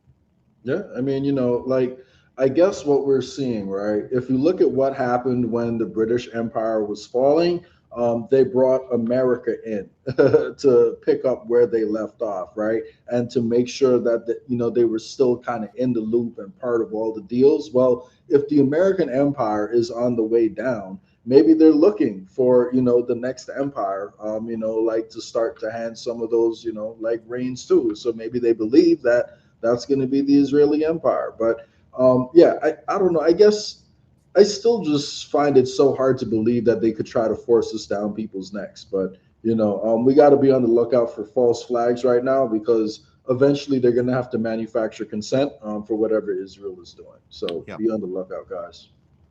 Yeah. Okay. Do you want to do a quick AI update? You got to go. Yeah, let's do it. Okay. Here we go. They like the intro. We got to do it. We got to do AI. Here we go. For sure. Artificial insanity. Here it is. Intelligence is a utility, and people fly it from us. And these are kind of Jesus level things, Palantir is here to scare enemies and on occasion kill them. On occasion, we have to kill them. That's what Alex Karp's talking about. This is the era of total artificial insanity, and we have to keep up with it. We have to keep on pace with it, because this nefarious class of billionaires is literally capturing all of us and putting us into these digital ID stronghold surveillance state. I would say just prisons that we're going to all be living in with social credit scores, all that stuff. Everything's coming true. Jay, so many things have gone down here, and we're trying to keep up with it. Do you want to start with? I'd like to start with the digital ID part of it. Let's go ahead and get to this Trojan horse bill. If you want to give us the highlights of this one, because these are the type of things that we have to do double takes at, because as we know, the Trojan horse means something looks good on the outside, but there's really a nefarious plan to get you once you've let your guard down. So this was that initial tweet about the Trojan horse. If you want to walk us through this. Yeah. So, I don't know. Like, I guess to summarize what the tweet says is essentially they're using child safety to, mandate digital IDs, across the country. So the way they're doing that is if you have an app that's supposed to be, tailored to adults or whatever, then you have to ensure and prove that there are no kids using your app. So that the legislation doesn't call specifically for digital ID to be implemented and for them to get your IDs, but it does so implicitly while it doesn't do it explicitly. Because how else can you prove that there are no kids using your app unless you're collecting the IDs of the people who use your app? So, it's a way to sneak it in there and to pass digital ID without calling it digital ID. So, and to clarify, because it doesn't say it on the tweet, but to clarify, this is one of the last things that Starmer passed before he announced that he's going to swap out. But he was very excited to say safety. No, this is in America. This is new legislation in America right here. It was piggybacking off of that one, right? Like that it's piggybacking off what Starmer did. So I'm sorry, that's where it started. It was the 16 and under, the 16 and under that have to have checks, right? No, I'm sorry. Go clarify for me, because we just covered that story. I might have. It sounds similar because it's pretty much the same thing. So they're not saying what the bill. What is the bill? I'm not seeing it on the tweet. What is the bill? Yeah, so it's the new I forget the name of the actual bill, to be honest with you. So I should have prepared a little bit better, but it is being passed like over here in America. In the US. Oh, sorry. Scroll down. I think he's quote tweeting what the actual bill is, and that'll show you exactly what he's talking about. If you scroll all the way down in the quote tweet, that's the bill right there. So if you zoom in on it, that's telling you what it is. But long story short, they're trying to do the same thing they did in the UK, over here in America too. They want to pass digital ID by, using it as it's called the Kids Act, I want to say. It's something like that. It's like the Kids Act. So they're just saying that, we got to keep kids off social media and off smartphones. They're specifically looking to ban social media over here too. And the only way you can do that is by collecting someone's ID. So, this is why I keep saying we have to talk about decentralized like ID, and having each individual American have the same level of control over their digital footprint that you have over your personhood. Like the same protection we have from illegal searches, without a warrant that's in the Constitution, we need a new Constitution specifically for our online rights, in my opinion. I do think that decentralized digital ID needs to be a part of that because, but yeah, not to get too off track. This is one of the reasons it's important to pay attention to what happens, overseas, because a lot of the time things may start in the UK or start somewhere in Europe and then wind up coming over here, and vice versa, depending on the topic too. So they're essentially taking the same playbook that they're using in the UK and they're trying to implement it here in America at the same time. So yeah, and it's the same. The concept is the same.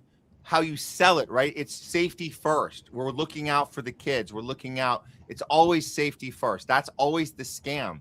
And we have to be a lot more prepared for that, whatever form it takes, whatever bill it takes. And that's the whole COVID mechanism, right? Of safety first, of locking everyone down, destroying everyone's lives. The Kids Act. I just double checked it, and it's already passed the House. So it's going to the Senate now. So it is the Kids Act. The Kids Act is in the Senate right now. Went through the House. It's going. Okay. Well, thanks for getting that. This is not good. This is really, really bad. Okay. Well, so much to keep up with, man. Like there's so much shit happening to try to keep up with every single thing. It takes a lot, man. So here's a part where this is also about narrative management, right? So we're talking about Caitlin Johnstone put this one, and this I like this. This is the shifting of the blame to the individual. This is part of the blueprint, guys. So notice when this happens. So she's saying they're going to start blaming us for doing things wrong with our tech, right? It's our fault. So your habit is wasting precious resources. It's your fault, not the AI data centers. Your habit is the one that's the problem. And here's how you can be more responsible. So this is, again, it's about safety and regulating, not regulating the companies, not regulating the billionaires, regulating you. That's what this is about, because you're doing it wrong and you need to be responsible, because safety first, and we're all in this together. But we're not in this together. Only the peasant class is in it together. So that's the language we have to be ready for, and they're already rolling it out on the AI. It's the same thing that they were doing with global warming, right? They were telling all of us that it's our fault, global warming is happening because we run the AC like in the summertime, but then you have Bill Gates flying on a private jet, everywhere he goes, because he doesn't want to be amongst, the peasants and sit in first class, like on an airplane. God forbid Bill Gates would have to fly on an airplane with, peasants like us. So there's other thing they're doing for our own good, and this is where it gets really diabolical. And we know this is coming too. This is from More Perfect Union. Oops, wait, got to get to the right tab. I'm getting a little better at the sharing the tab. Okay, here we go. You could end up on a watch list for fighting back in the class war. Really? Yeah. The feds now consider opposition. We talked about the opposition to the data centers, inequality, and big tech as potential domestic terrorism. That's right. We uncovered how the FBI is colluding with corporate America to surveil ordinary Americans. So if you are protesting this, which we know a lot of cities some have had successful protests. We know New Jersey has had some successful protests, some not so as successful, but these data centers are popping up. If you are now considered, the point is to consider you the problem. You're the domestic terrorist, which can be obviously a horrible sentence that could go against you for your right for free speech. Let's just hear like a minute. I know this thing's a long one, but again, I'll recommend people go to More Perfect Union if you want to get the full story. But here it is. Do you ever get the feeling you're being watched? An eerie sense that the deck is stacked against you by someone or something hovering in the corner of your eye? You're not alone. According to a recent Gallup poll, 7 out of 10 Americans oppose the construction of data centers in their backyard to power AI. But despite this incredible statistic, opposing ChatGPT and sprawling server farms could be the reason you show up on a federal watch list, according to documents I obtained and published with Wired. This is America's new surveillance regime. With the help of insider voices, we'll paint a picture of the deep state embarking on a vast new conspiracy. This time, the government's fight isn't with foreign adversaries like Iran, China, or Russia. It's here on American soil, and its alleged enemies are everyday Americans working everyday American jobs. You know, it wasn't always, he's acting like that's this. Now it's this. No, it's always been that. It's never been China, Russia, or Iran, or any of those, North Korea, Venice. It's never been that. But yeah, this one is absolutely on the home front. I don't want to spend too much time with that one, but let's get out. Hold on, let me get back to us too. Yeah, so much to, like you said earlier, Jay, so much to kind of sift through here to try and figure out how do we keep our heads on straight with all this happening at the same time, man. It's pretty wild, man. It's pretty wild. And you know, like one aspect that people aren't thinking about too is on top of all this, you know, we were just speaking about how Palantir is having some of its contracts canceled. Like, you know, I remember reading about dynamic pricing too. You know, like when you walk through the Walmart stores, pretty soon they're going to start changing the prices based, you know, on how much money you make. So if you make more money, they're going to charge you more for the exact same item. So, you know. And the second, or maybe if you have unpopular opinions, if you don't like what the government's doing, maybe you pay double the price of someone, you know, who's on board with what the government's doing. So that is something that I think will come true. Absolutely. They have you sized up for your class, your where you live, your pattern of behavior, how many social media strikes you have on or don't have on. And you will get a very personalized price that'll be different than the person next to you. And that is a scare, man. That is insane. That would think about how easy they could think about the framing of that, right? They could simply say, "Oh, everyone who's good will get this good boy discount, like, you know, obedient citizen discount. If your social credit score is 100, then, you know, you're gonna get, you know, you'll pay 25 cents on the dollar, you know." So it's just another way to control people. But I could absolutely see that happening. Social credit score impacting the prices you pay for everything. Yeah. Well, we covered earlier in the Palantir segment about the pushback, Spain having second thoughts, France having second thoughts. You know, people protesting this. People protesting data centers now. You just guys have seen that. We've covered that several times.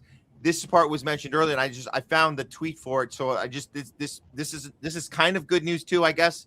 That the companies that got rid of their staff, they're having second thoughts, right? So it looks like Ford said that it has hired back some human beings. Wow.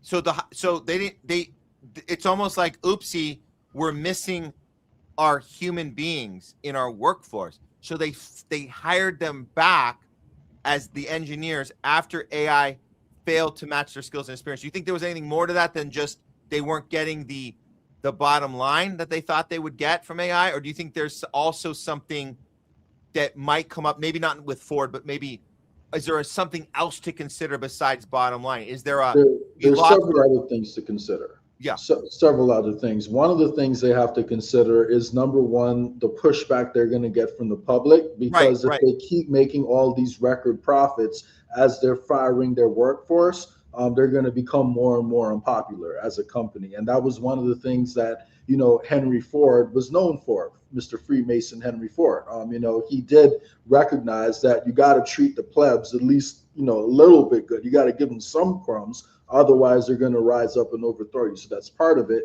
And another part of why they could be doing that is because the cost of AI is actually going up. And they're starting to charge these companies a lot more for their uses of AI. Instead of just paying one monthly flat rate, now they're starting to roll out more pay-as-you-go subscription models, which raises the price of it like a lot more. And that's why it's not just Ford. You know, I believe it was Microsoft like a month or two ago. They also said all of their internal data, you know, like engineers who, you know, were used to build code, once they introduced the AI, they just let the AI build all the code. But that's raising their costs too much. So now even Microsoft is starting to limit and roll back the amount of AI that it allows, you know, them to use. So we could be heading in the direction where, they start to roll back, a lot of the AI use that they're giving out to the public. So maybe their plan for brain rot, may not work out as quickly as they want it to, unless they find a way to make power a lot cheaper. So I don't know how it's going to go. There's so many different moving parts, but one thing's for sure is that the cost of AI, is going through the roof. And, but then also you have companies like what China's doing coming in and open sourcing it. So are some of these companies going to turn around and go to China's open source model because it's cheaper? I don't know. And then, maybe they're just waiting again for the Chat GPT and the Anthropic IPOs, right? Because they can't announce all these big headlines until the early investors cash out. They got to dump the stocks on retail and retirement portfolios, and then they can let the companies crash and burn. So who knows? Maybe after those IPOs, we start hearing huge announcements about some of these other tech firms going to the open source Chinese AI. Let's see. All right, Jay, you got to get going. I did have a We the People update, but we probably ran out of time for that unless you want to do quick on Marjorie Taylor. Yeah, I really gotta go because I'm about to clock back in. But we got to do another segment. In fact, we got to get Levi back on soon. So we should I'll talk to him. Yeah, let's figure out how to get him back on the show soon. So let's get him on. In fact, we're planning a 200th episode, and we can do kind of try and get a few different guests to rotate through. I'd love to have him be part of that.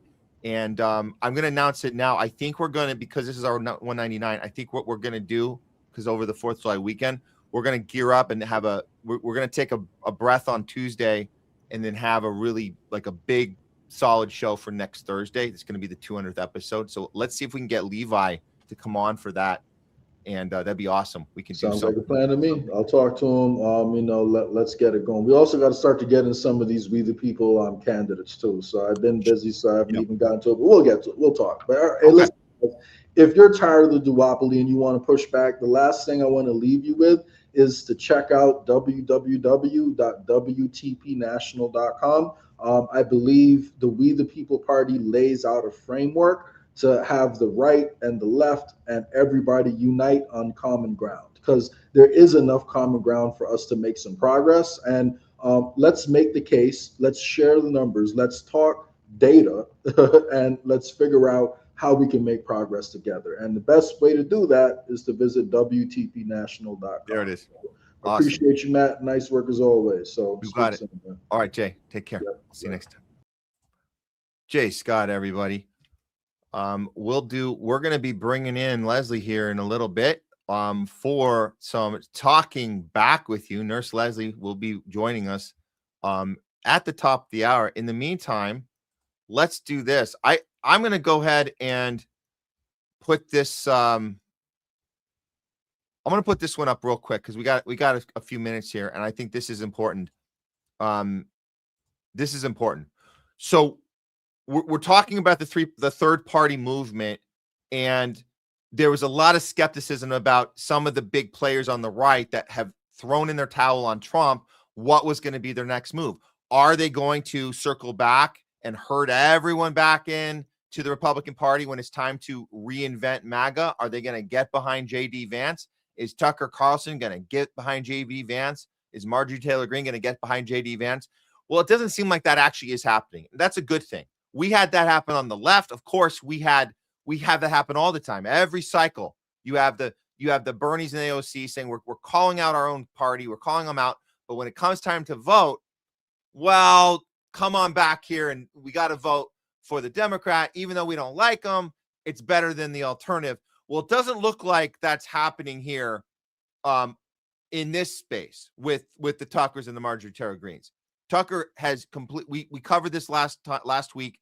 He officially has left the Republican Party. He's going to go and look for a third party. Tucker Carlson says he intends to help build a third party, describing the U.S. as a one-party state posing as a democracy. Wow, that sounds like exactly what we've been talking about our entire 3 years we've been doing the show. Exactly. And that doesn't sound like somebody who's going to tell us come 2028, it's time to come back and vote red because, those darn Democrats. That's not what it looks like here. You know who else is in line? I mentioned her just earlier. Marjorie Taylor Greene. Sounds like she's saying pretty much the same thing Tucker is. And she went on Pierce and told his audience about how important a third party movement is right now. Here we go. I think there's a group of us that if we decide to align, we could launch a true America-focused party that doesn't fall into the traps of Democrats and Republicans, but could align some serious players from the right and the left and move forward. But Piers, I'm also very realistic because I was in the system. I've served in Congress. I've run campaigns. I know what it takes. It's difficult to launch a third party. So the reality is, this isn't something that gets off the ground in just a couple of campaign cycles. This is a movement that has to be developed and would take time to develop. I'm not sure where that is right now, but I am in talks with people, and there are serious conversations happening, looking at what are the mechanics of that and the reality of it. We mentioned earlier with Jay that Levi and the basically the head of the the national chair of We the People has been having these conversations right now.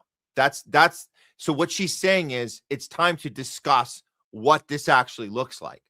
And so I'm hoping there's an opportunity to engage with Marjorie Taylor Greene and maybe even with Tucker, but we'll starting with Marjorie Taylor Greene. It's a good place to start.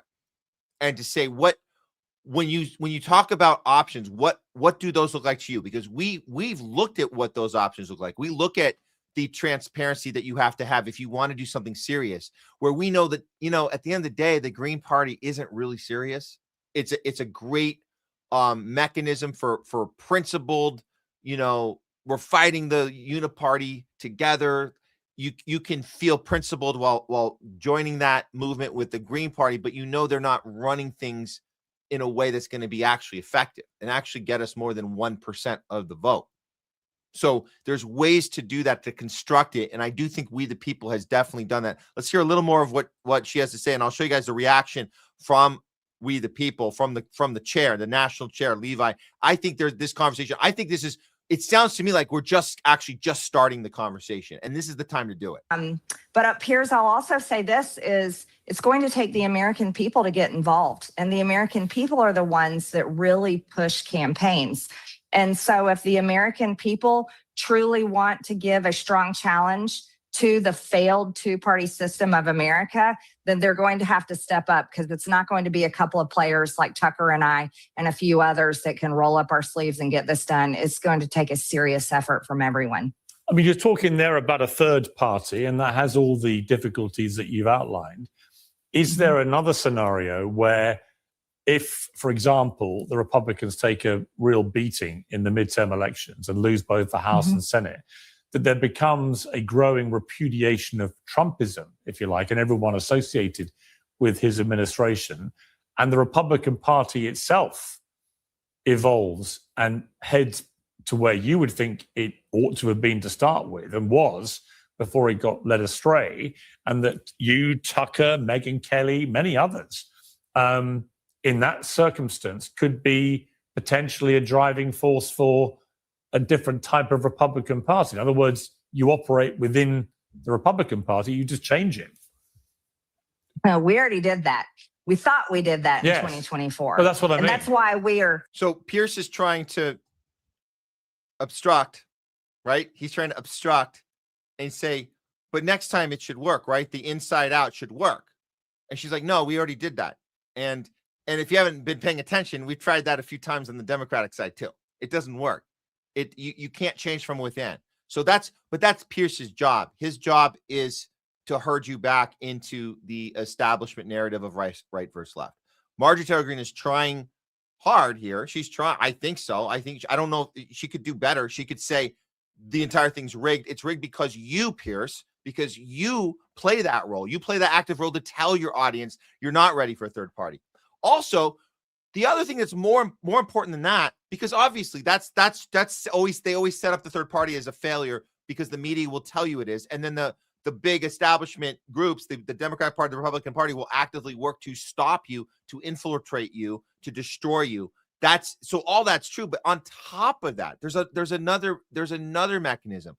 Piers Morgan's job is also to lie to the audience about what the purpose of the third party is. So we have been uneducated about that. Is the purpose to crack a little bit more each time, chip away? We're chipping away. We're never going to get there, but we're trying. Is that the purpose? I don't know if that is. I don't know if that is. There might be something else, another reason.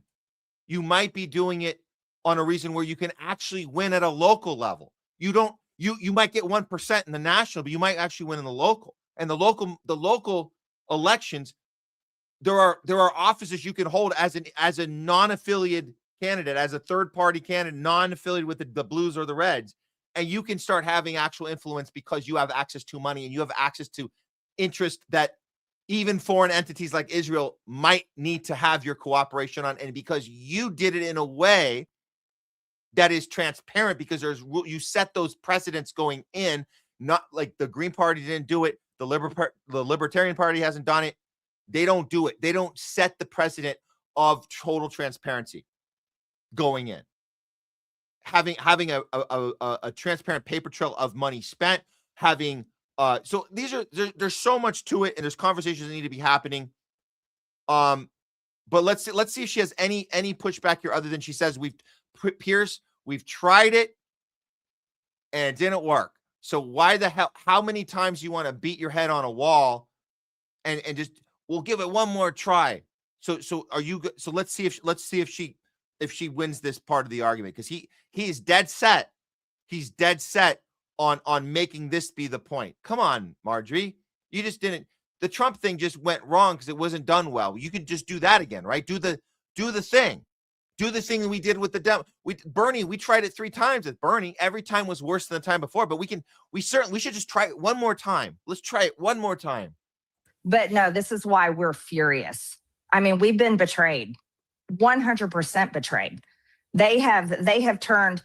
It's like they took Donald Trump. It's like the Scooby-Doo mask. They pulled his mask off, and what was underneath was a nasty combination of Lindsey Graham and Mark Levin, the wing of the neocon Republican establishment party that the voters in 2024 hated, loathed, rose up against, and voted to end that version of the Republican Party. And here we are, not even 2 years in, and Donald Trump is leading it. Those are the people, those are the phone calls he takes. Those are the donors that he has dinner with. I mean, I can't tell you how many people wanted to vomit when they saw Bill Gates in there having dinner with him in the White House. And like Mark Zuckerberg, who spent unknown amounts of money against him in the 2020 campaign on Facebook. And I mean, the list goes on and on and on. But the betrayal has gotten even deeper with big tech and big pharma, and it just continues on. So the players are all the same in the Republican Party. It's also, you have to add in the political consultants, that run the campaigns and get paid cycle after cycle. See, none of that will change. So if we go scorched earth and tell the Republican Party, get in line and do what you claim you are going to do, actually do it, or we're going to withhold our votes and you're going to get destroyed in the elections. And then they come back on their hands and knees pleading again, oh, we promised to change and we promise to follow through on that. I have a hard time believing it right now. That's great. I'm glad she said that, because we tried that too. If you guys remember what we tried on the force the vote, we tried to hold Nancy Pelosi accountable for force the vote, and everybody, the squad just came at Jimmy Dore, said you can't do that. We're not going to actually hold people accountable. So F you for trying to set up a situation in which they have no choice but to cave, go on their hands and knees and beg for forgiveness. That's what we were setting up. That was Medicare for all. You forced the vote. And so what she's saying is that's not even going to work. We're kind of not even, because even if you crawled on your hands and knees to us, we still wouldn't even believe you. And I'm glad she went that far. So this is We the People who tweeted this out, and we saw this, and this is Levi, runs the national chair for We the People, and is excited to say that yes, Marjorie Taylor Greene says we've been betrayed. The revolution starts here, and then we're building the We the People party to make this movement a reality. This July 4th, declare your independence from the broke two-party system, and this is where it's happening. It's happening because declaring your independence means you're anti-corruption, you're anti-mandates, you're pro-accountability, you're pro-decentralization. But it can't be built by MTG or Tucker alone. Of course not. So the reality is, this isn't something that gets off the ground in just a couple of campaign cycles. She said that in that interview, so you heard that. This is a movement that has to be developed and would take time to develop. It's going to take the American people. So she checked all the boxes. It's going to take everyone to do this. It's going to take time. If the people truly want to get a strong challenge to the failed two-party system, then they're going to have to step up. She said that as well. And this is the movement happening. You guys just watched the clip. There it is. So We the People, we're going to engage, hopefully, and this July 4th, obviously, this is a moment we could declare our independence. This is something that Kennedy bullshitted us on when he went independent from the Democrat Party and immediately joined the Trump team, where he compromised everything that he fought for his whole life, compromised everything, and now nothing has happened. And it's actually worse. It's worse than nothing happening. The opposite. Everything opposite is happening now. That's what's going on now. So no more change from within. No more let's make them beg and plead to have us back. No more letting these people just put something quick together. It can't be quick. It can't be hasty. It can't be a Green Party or Libertarian Party that doesn't have the mechanisms in place to hold their own people accountable. I think a group like We the People who doesn't hold themselves under a banner of a party, but actually embraces anybody who is running in any sort of way against the duopoly. That's the way we need to go. So this is all a good step in the right direction, one step at a time. But make no mistake, those Pierce Morgans out there, they ain't there to have honest conversations. They're there to deflect and to pied pepper you right back in to where you started. And that game, we're kind of sick of that game. We learned our lesson with Bernie, and I hope the Trump people are learning their lesson right now with the Trump stuff, because it's not, fool us once, shame on you. Fool us, as George W. once said, fool me again. Well, you can't get fooled again.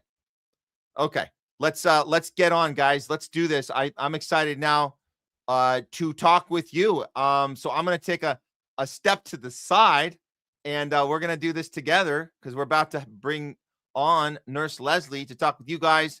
And we see so many cool super chats coming through and all you guys with your great comments. So I'm certainly going to need some help on it this time. So let's go ahead and get right to it. Love this opening. We're going to be talking with Nurse.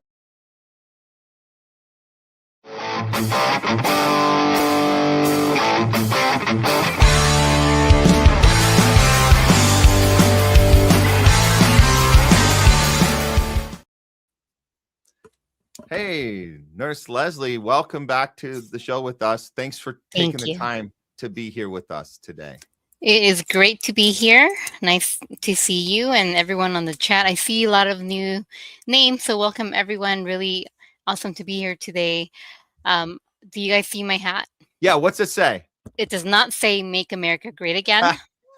I will never wear that, but it's on purpose. Well, I wore it a few times already, Matt, and at first some people were like, and then they read it, and that's so funny. It just, I don't wear it often, but I should. I love it. I love it. Make Palestine free again. Hell yeah. Make it free again.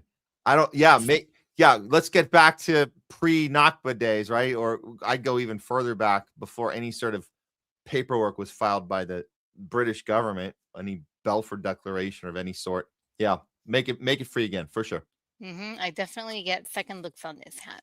Nice. Okay, so I have 5 minutes. I'm just kidding. I have a little bit longer than that, but I start too many as always. I think you already displayed the super chats from YouTube, right?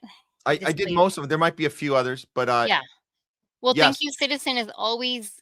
You are awesome. Thank you so much for the support and for everyone viewing the channel. If you're new, if you're old, if you discovered us a few weeks ago or not, thank you so much for the support, for the viewership. What is it? No, that video Oh, he sent, we played it earlier, so I wanted to let him know we did. Yeah. So yeah, we did. And if you guys want to send us any email or whatever you guys want to send us, I think I'm putting it in the chat right now, our email address. And we have not gotten around to getting a, what's the other one called? A Proton email. But really? we will, and we want to. Yeah. We should get a Proton. Yeah. Yeah. Who was it that told us? Was it Pamela? I don't remember. Okay. So let's see. You probably read. No. This was, I'm glad you're putting this one up because we just did that segment about Marjorie Taylor Greene and Tucker for third party. And you know what? We're just happy they're saying the words third party. That's the point. I get like there's people like, oh, well, they're just, they're just doing what they're doing, la. But it's like, no, it's great. We haven't heard that before. I like it. I like that the conversation's happening. It gets the seed planted. Very good. Yeah. Thank you, Chris. $2 for the communist revolution. Thank you. Every dollar helps, my friend. Yes, thank you, Chris. But Matt, if we use water to cool everyone off in heat waves, we wouldn't have enough for the data centers, Matt. I don't know why China has to act this way. They put their people first, which is dumb because we have 5,000 data centers and we got to keep them all powered up and have that. So we're not able to afford the water for the people. China only has 400 data centers, yet they're so much more efficient with what they do with their 400 ones when we have 5,000. It's pretty remarkable. And yet they have time and energy and money and ability to get water to their people and cool them during heat and do all these things, keep the infrastructure nice and keep people living well and not have homeless people on every corner. Like it's pretty remarkable that this communist takeover is so it sounds so horrible over there. Yeah. Thank you, Chris. And again, thank you, Chris. Nice news shirt, Pasta. I was listening in. I was tuned in when you had him on. And yeah, I think you mentioned earlier you got into a heated debate. I think it was quite productive. I do appreciate two sides of the stories and your different perspectives and opinions. I don't like when people start insulting each other like we often see in chat rooms, and not usually here, but other chats, not chat rooms, other chats and other channels, sometimes here too. But yeah, thank you, Chris, so much for that. Citizen, again, I don't remember if you posted this one already. Socialism is equals workers enjoy bigger slice of their work. I concede, Pasta. No way. DT Detroit. could beat your. Detroit. Yeah. Like DT. Yeah, he's saying the Knicks were better and they won the championship. Yes. He's very happy about that. Better than the Pistons. Yeah. Citizen Israel, USA militaries sure look integrated in Venezuela. Yes. Don't they? Yes, we got the legislation being passed here to combine the two militaries. Meanwhile, in real time, we're seeing U.S. military and IDF soldiers being deployed in Caracas right now. Why are IDF soldiers in Caracas right now? What are they doing there? That's weird, ain't it? Well, turn on CNN and they'll tell me what. No, they're not going to tell us about that part. They're not going to tell us about that. A little weird. Very weird. From Deep Green VO, thank you so much for this tip, this donation. What is it called? YouTube super chat. Thanks, Deep Green. Yeah, and you already put it. No, I put it up while Craig was on, so he see that we did. We had people, shout outs to both of us in the debate, so it's good. Yeah, there for sure. Yeah, what he's saying, what Deep Green's saying here is that the debate was whether or not the legislation would even matter if they're passing legislation to be able to legally get away with stuff that's so diabolical, so horrible, so nefarious. And this was Craig's point. What's the difference? Oh, now you're legalizing it. So now it's legal and good. The thing you were doing anyway. So that was it. And I was saying, no, the legislation does matter because yes, that is a problem. It's a problem that the thing you were doing that was illegal is now legal. I have a major problem with that. We should have a major problem with that because you can't undo it once you give them the power. Who said that? Who said once you give your power never concedes itself. You have to take, so you're giving power away. You're saying, oh yeah, make that thing you were doing, make it legal. That's fine. No, you never get that back. So we have to be against this legislation, even though they were already doing the bad thing before the legislation. We still have to say this is not okay. That's all. Thank you, Matt. From Citizen, thank you. You probably posted that concessions growing soon. We won't be able to stop them. Thank you so much, guys. Yeah. And let's see, I picked a few others, quite a few, from Moon-Eyed People. Thanks for tuning in. Good to see you here. The Palestinians and Lebanese are the real Israelis. So hence, when people might call me or you anti-Semitic, no, we're not actually. So thank you, Moon-Eyed People, for that comment. I agree with you. Oh, another one from Citizen Leslie. There's two Leslies on the chat. I'm not sure. Yes, there is another Leslie S. He's talking to me or to the other Leslie. Number one, Mexico will avenge Gaza, beat UK Sunday. I hope so. Number two, Matt gleefully played the Palantir's haughty ad. Jake GTV's video, no cigar. Kidding. We want more Jake GTV. That was funny, Citizen. Thank you. Yeah. I think Jake GTV's dealing with another was he dealing with he might be dealing with another YouTube strike or something. I don't know. I have to check in with the guy. Yeah, he's good dude. Good dude. We'll get him back on. Maybe we can get him back on for the 200th episode next week. I'll see what I can do. Oh, Let me see if I can get him. 200. My goodness. Oh yeah. If you didn't know, now you know. If you don't know, now you know. I'm gonna officially announce it. Here, take the thing off, because I'm gonna officially announce this as a separate clip. But we're yeah, thank you, Citizen. Let me grab that off. Okay. So officially, we will be having our 200th episode next week after the 4th of July shenanigans are done with. You guys can, once you're celebrating the 250th year of our dependence. No, it's independence. I mix those two up. Dependence, independence, whatever it is. We're celebrating something over the weekend. But next week, we will be doing the 200th episode of The Homeless Left. It'll be on Thursday. We're gonna take a cruise through the weekend and then prep a pretty awesome show. We're gonna give you guys a big one next Thursday for our 200th episode. So just let everyone know. All right. Where did I leave off? I saw Chatter X was on the chat. Thank you for tuning in.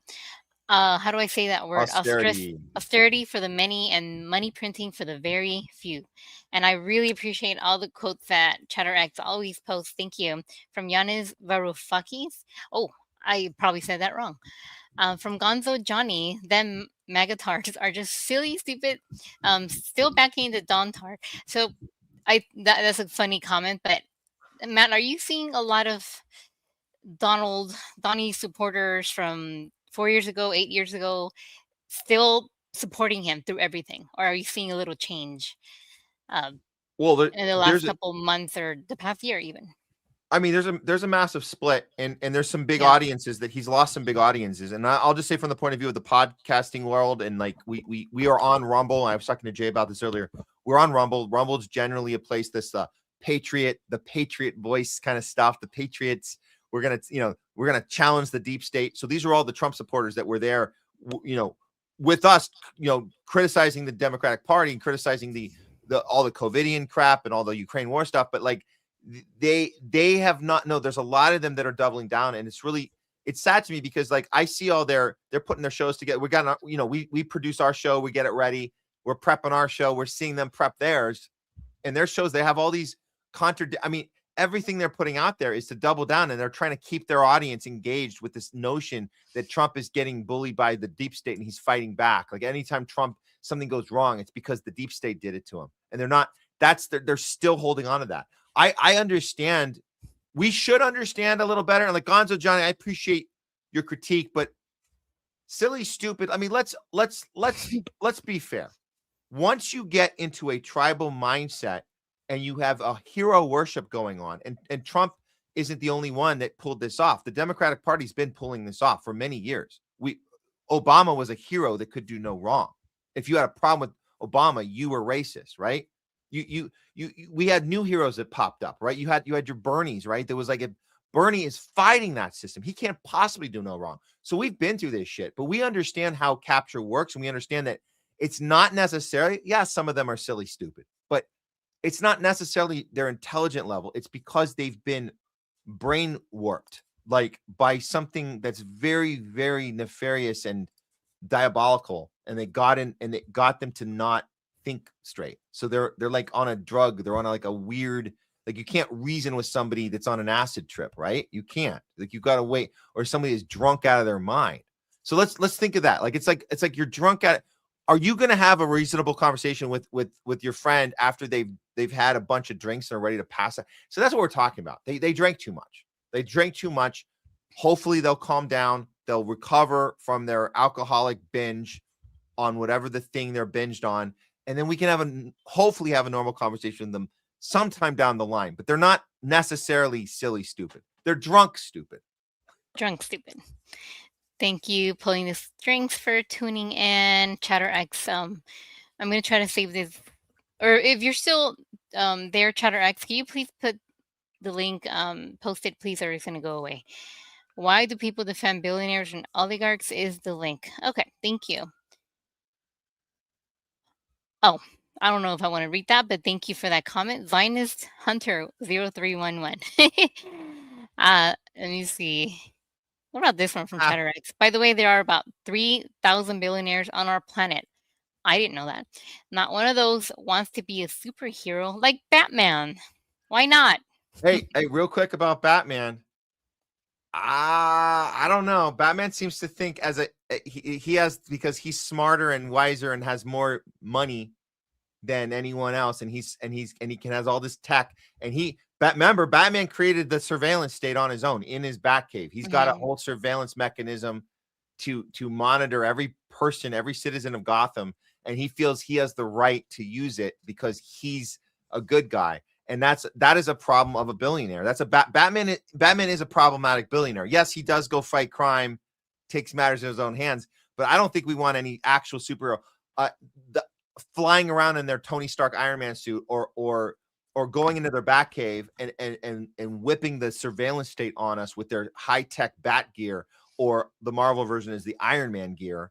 That's not, I don't think that's what we actually want. But I think what ChatterX is saying is, there's no actual billionaire that's even willing to do that. And that would be better than what we have now. But that's not ideal. You don't want superheroes behaving that way. I've always been a Superman fan because Superman is always about what is the right thing to do. Superman would not surveillance the citizens of Metropolis. He wouldn't. He would say, I don't think that's right. And he would pull the plug on it. Batman will keep doing it. Batman's like, no, I got to watch these motherfuckers because I'm the only one that can do it right. So anyways, just something to think about. But yeah. Thank you, Brian Christopher. Every dystopian sci-fi movie is a warning. I agree with that. And we kind of just talked about that. Was it last week with the movie? What is that movie we just saw? Well, the Spielberg one, which Spielberg keeps coming up because we did it's the Disclosure Day. But the one I think Brian Christopher is referring to, we were talking about Minority Report, which is also a Spielberg film from 2002. And he tells us that we're going to be living in a world of pre-crime.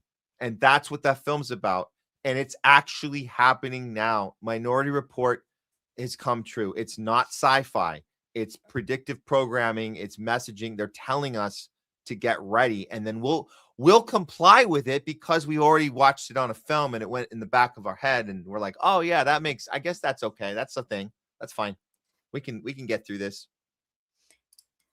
From Leslie, the Zio vampire pedo Epstein class are at war with us, the people.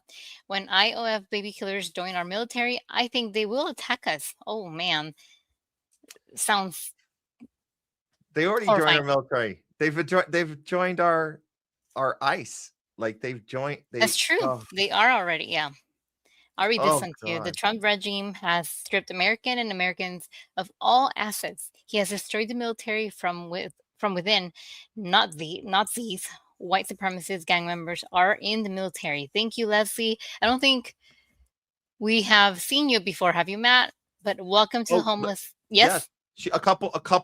I apologize.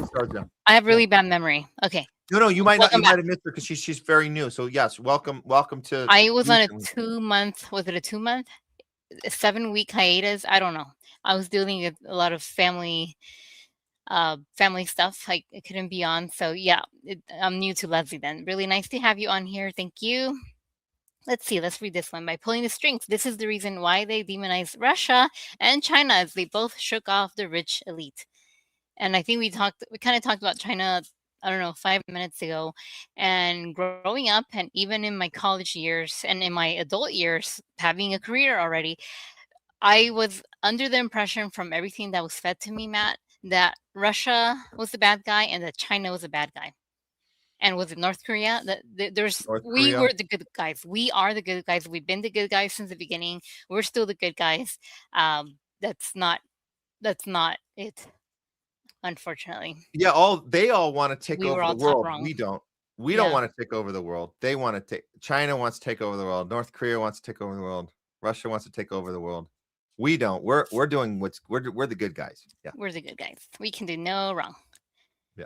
Let's see this one from Gonzo. Yep, I was against Biden, against Trump, against all these dumb wars, Ukraine, Iran, and Gaza, against the pandemic. Thank you, Gonzo. Nice to have you on here. Consistency. And Matt too. You guys, you were about it all, Gonzo, and nobody ever supported you. No righties, no lefties. That's how Matt feels. So it's principle, it's courage, it's also, what is the word for you got to have persistence and like longevity. What is there was that other word of being able to hold out and know that you might not have support now, but you just have to keep going.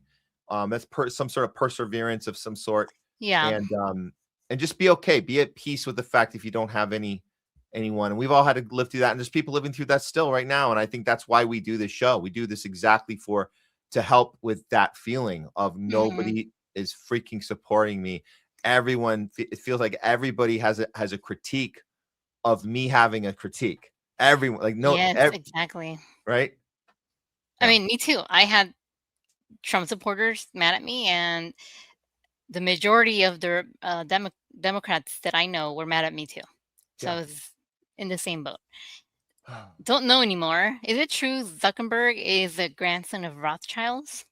I don't know. Does anyone know? Maybe. Probably. Probably. Most likely. I mean, sure. We could check on that. Yeah, probably. That would make sense. He was Zuckerberg was handpicked for the Facebook operation. It's a government operation. Facebook filed the patent. They switched it over. The paperwork ended. It expired on a government surveillance weapon that expired the same exact day that Facebook went public, the exact same day. So they transferred the government spy tech over to Facebook. So Facebook was always about surveillance. It always was. It was not about a dude who wanted to impress a girl at his college, and he wanted to show her that he could do something cool. That's not real. That's fake. Fake book. Fake book. Fake book. Bob of Atlantis, thanks for tuning in. Zionism is right wing, eh? In which Gonzo says, Zionism provides both wings. That is right. Thank you, Gonzo. Like Rachel, our friend, our bestie, Rachel Maddow, everybody loves her, and Bill Maher. And that's a great point. And Jay was the one that said it was mostly right wing. I didn't challenge it because whatever. We've had enough conversations on that today, but well, sure, maybe mostly 55% to 45%. I don't know. Or maybe when you point out, when Bob here points out Rachel and Bill are both insane, right? And so you have people on both sides. You have the Ben Shapiros that are insane. You got the Sam Harrises that are insane.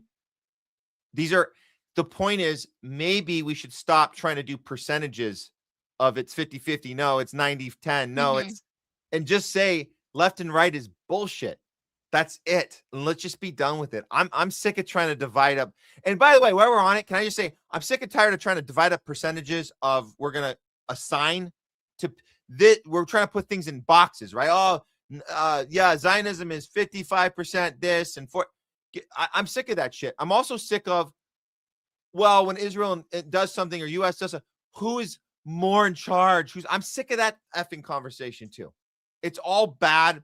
We're all in on it. If no one's actively trying to stop it, they're part of the problem. I'm effing over the whole, well, Israel, no, U.S. is in charge, and I'm sick of dividing up percentages.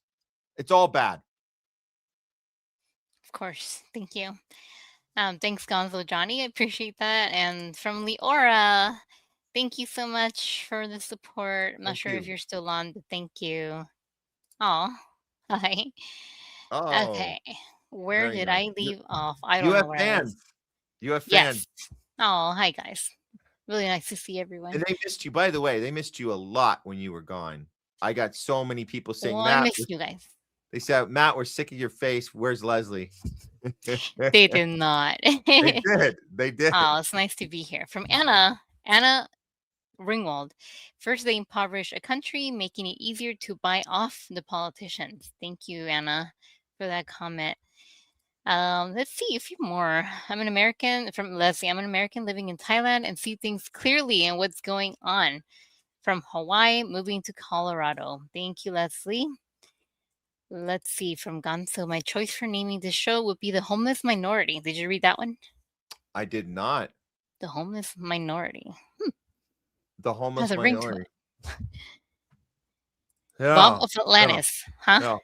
Bob of Atlantis. I get pissed off when I accidentally get enough income that I have to pay taxes. Me too, Bob. Me too. Actually, it's been this way for years. I go over the thing, the echelon, the level, and I have to pay a ton a year, and I really hate that. It pisses me off too. From Pamela. Hi, Pamela. Voters are like a battered spouse who has abused or apologized and promised they will change after every beating. Like something's going to change, right? Yeah. It never does it, Pamela? Thank you. Let's see. I'll read this one from Gonzo. If you didn't do vaccines, Biden, Trump, then you are in another league already. It's very easy to belong to the good people these days. I thought this one was interesting. Should we lower the break music? Oh. I just wanted to show you that before I forget. Is the break music too loud, guys? Let us know. Make Palestine free again. Hey, Wits. Hope you're doing well. I think our friend Sam and you're in the UK, right? You're in London. You've been arrested how many times? He's told us 3 times, 4 times. I don't remember anymore. A handful of times, too many times, because he is against genocide. So living in a dystopian world, it is crazy out there. And that video that he sent us, my God. Gonzo, hey Gonzo. Okay. There's like 45 new comments that I will not go through, but That's all right. Well, yeah. We These did are say funny. that. Oh, that's he's saying they were Okay, asking fine. about you. Yeah. Well, it's so nice to see you all and talk to you guys. Yeah. But It's good to be here. Okay, so I'm gonna go. It's great to be here and talk with you guys. You too, Matt. And have a great weekend, everyone. Happy 4th of July, I guess. Our Dependence Day will be in Dependence Day. Mexico. I will be using my hard-earned dollars and giving it to the people in Mexico and the street vendors and all the people there. I'm happy to spend my money in that country for the people. What kind of communist radical How dare I? Nazi are you? What are you Mhm. doing? Well, I'm combining That all the- anti-patriot, yeah. You're anti-patriot. I hope our dog is okay. You're anti-Semitic. How dare you give? You should be giving all your money to Israel. Why are you? Yeah, you anti-Semite. You're anti-Semitic to want to help people in Mexico. How Go dare figure. you? You should be Israel needs your money. Yes, they do. Thousands of dollars a month that I pay. My God. Okay. All right. Bye, guys. Thanks so Bye, much. Sam. All Be right. careful out there. Bye. Yeah. All right. All right, Nurse Leslie. That was cool. We got as much in as we could. She did good, guys. That was great. And I know you've been asking about her. And she did come in. I think we had a 2 weeks ago. We had a really good one. She popped in for a little bit. So yeah, it's great. I'm glad, glad we're able to get back on the horse and somehow we have to keep things going, guys, even when we have like little personal shakeups, big shakeups, whatever level of a shakeup that happens to you, we have to find a way to get through it somehow. Even the little ones can suck, but the big ones can be the life-changing ones. We have to find a way. We have to take time, right? We take time for ourselves and, to breathe, to think, to reflect, to heal, right? We have to take that time, and it's important. So we support all of us and each other. We support when we all have to kind of go through that kind of stuff, big or small, even if you just need a little breather, right? You just need to go I just need to go catch my breath. I can't do this right now. I have to go catch my breath, and it's okay to say no. If someone's putting the pressure on you, we get pressured all the time to go out of our way and be available. Man, being available. It's okay to say no sometimes. It's okay. You don't have to say yes to everything. This is coming from a guy I come from Hollywood. You're required to say yes to everything, right? Because it's like opportunity. So you have to unlearn that and say, you know what? Once in a while, it's okay to say no. No, thank you. That's okay. Maybe next time. And you guys know what I'm talking about. Those of you who know what I'm talking about, you know what I'm talking about. I don't have to get any details on that. That's a relatable idea. And I think saying it out loud even helps you with that. So see if you can bring it up with someone. Say, hey, if you notice someone in your life that's saying yes to everything and you see them just getting tired and exhausted and they lose themselves, it's okay. Bring this up with them. Tell them it's okay. It's okay. Oh, we had another one appear here. Did I? Thank you, Gonzo. What happened here? Oh, yes. You had a good friend turn sour and left when Palestine got mentioned. Yeah, that happens. Gosh, now I got to read one. Okay. I'm going to read one more since Gonzo got one in. I got to give another one for Sam. So will the July 4th false flag be Trump getting taken out? Oh my gosh. I don't think you mean out to dinner, right? Don't you dare have us flagged on that one. Wish to go. Sam, it's I know you're asking a question. Would it be? Could it be? Could that be a thing? I don't know. I don't think so. I don't think they, unless JD has been super secretly planning the moment of I'm here to duty calls. I'm here to take over. Miriam, I need you in my office. I mean, I'm sorry. Miriam asked me to come to my office, so I had to say yes. We're getting things back in line, and we'll do it for Donald. We're gonna keep going, guys. We're gonna keep going. I don't know. We'll see. Okay, here's what we're gonna do right now. We're not ending the show. What we are doing is we're gonna be right back with Top Censored News of the Week. That's correct. We saved it. We saved the best for last. We might actually have one more thing after. I'll have to see. We'll see we'll see. I'm on the fence about the last one, but we're definitely doing Top Censored News of the Week coming to you guys in the next. Oh shoot, I got to get a break ready here. I'm going to take the critique on the music and apply it right now. We'll be right back. Here is I guess 2 minute. We'll do a 2.5. I'll be aware of the volume on this, and we'll be right back here with Top Censored News of the Week. If you missed this one before, this is from last week. This is how crypto works. Since we talked about crypto and Trump's crypto scheme earlier today, this is a lesson in how crypto works. We'll see you back here in about 2 minutes or so. Okay. This is Homeless Left, non-tribal approach to news. We'll be right back. Look at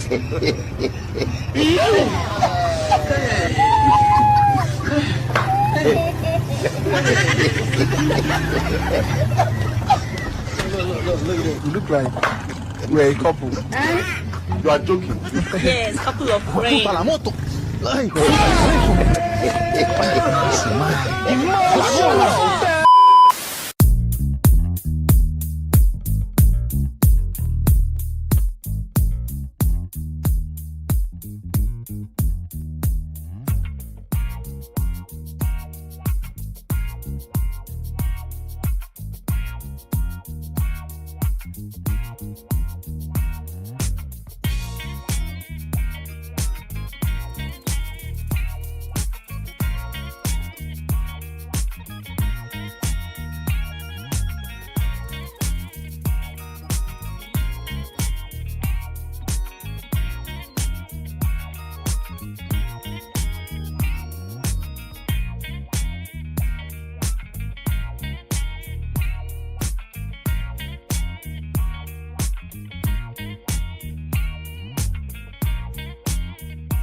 Uncanceled Comedy Collective presents Top Censored News of the Week. It's Top Censored News of the Week. We are bringing you the stories the mainstream media refuses to cover. If they do cover them, they always do it in a very dishonest or sloppy way, and it's always on purpose. Coming in at number 3. The U.S. military apparently uses video games to recruit. Huh? What?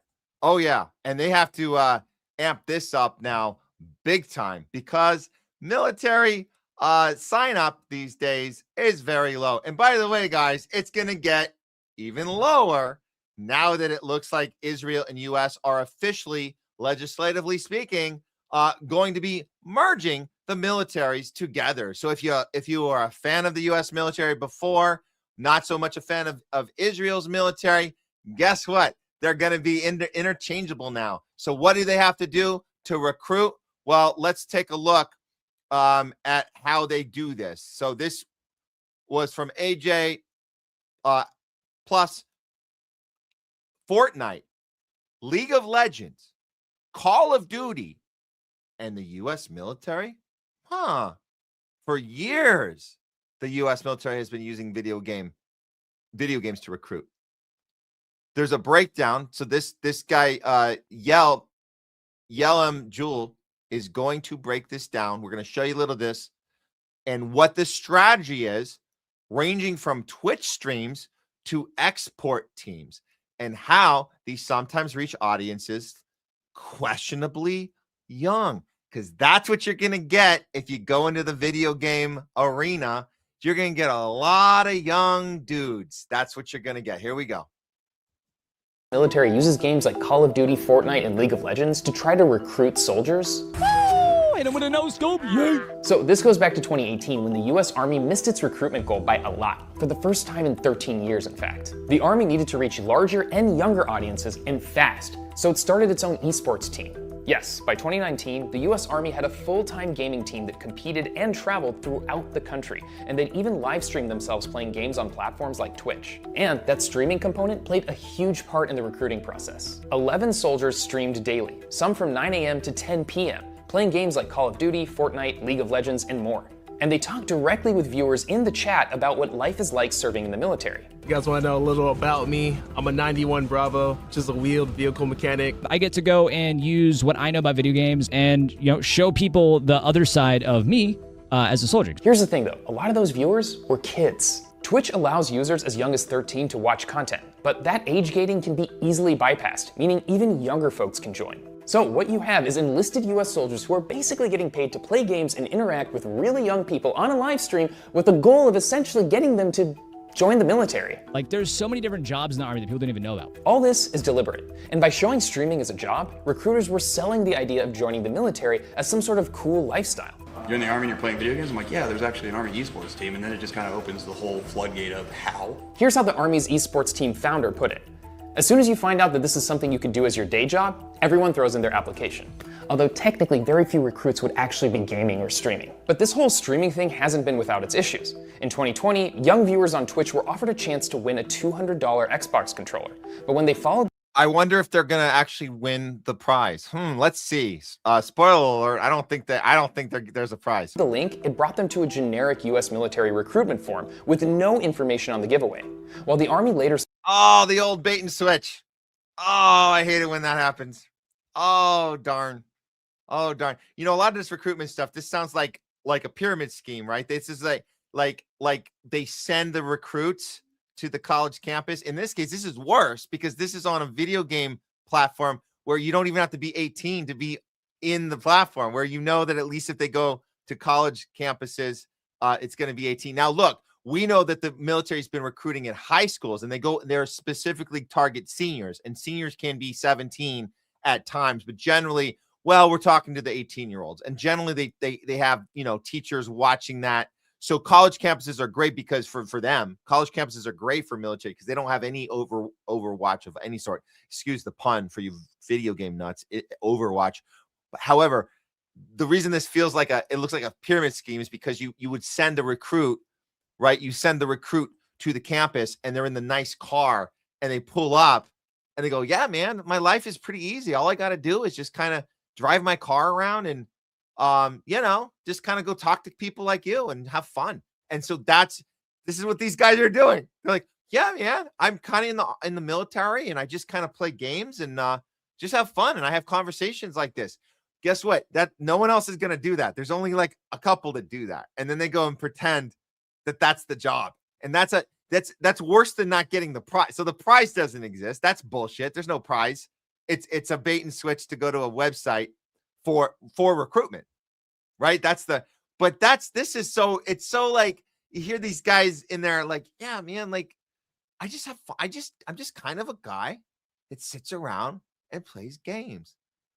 This is like, and all you got to do this is go fill this out. And it's like so it feels like, and you wish it was a pyramid scheme because at least the kids would just be losing, $500 or something, right? Oh, I fucked up. I thought I was investing in entrepreneurship and I was going to have a car. This is much, much worse. You're not just losing a few bucks. They're ruining your life. Like this is the rest of your freaking life. And they're doing it to kids. And they're going to be doing this even more now. So this is the 2020 scheme during the lockdown that he's talking about. The lockdown was when you could really buckle down and get these kids because they weren't doing anything else because they were playing video games while they were locked down and they weren't going to school. So you could just do this. You could just get them. So this is, and it was effective in 2020. It was effective. Is it going to be effective now? Now that all of the people that don't want to have anything to do with Israel are saying no, they maybe would have signed up for the U.S. military. Now they're not going to do. No, it's all bullshit. It's all the same. We're the terrorists. We're not going to, is this going to work on the kids right now? That's the real question. Let's hear just a little bit more of this. Said the offers were legitimate, Twitch ordered them to stop. Another Army giveaway on Twitter allowed submissions and collected data from kids as young as 12, even though the submission page itself said recruiters aren't allowed to contact anyone under 16. Also in 2020, the Navy created its own esports team for outreach. But when people began spamming the chats with commentary on US war crimes, things got a little dicey. The streaming soldiers started banning people. Have a nice time getting banned, my dude. And the whole thing turned into a free speech issue. In response to all these controversies, both the Navy and the Army temporarily paused their daily streams. So they paused it because why? Because of pushback in 2020. So the players, the gamers were saying, we ain't falling for that shit. Well, bravo to them for doing that during pandemic times, right? Bravo. You call them out. You say, we ain't falling for you and your terrorist war criming organizations. And so what happens? There's repercussions. The U.S. Army has to start banning and censoring people. The kids, there's more of them than the recruiters. And so they push back. And then what ended up happening? The U.S. Army, Navy, whatever, they had to pause their program. So that's good. That's from the pushback. What has happened since, though? But they've been streaming on and off since. And then there's the strategy of gaming trailers, which is another piece of this puzzle. In 2019, the Army launched an actual roving gaming trailer and invited kids and young adults inside to play games. Soldiers drove this thing around to high schools, colleges, and conventions nationwide to base high schools, colleges, and conventions. That includes high schools, colleges, and conventions. So the gamer thing wasn't working out, but they went back. So they went back to the basics, and they're doing the old fashioned come play the video game in person at our little enticing little gingerbread house. Come on and have some candy. No, don't worry, you're not going to end up in the oven. Don't worry, Hansel and Gretel. Basically sell students on the military. And it worked.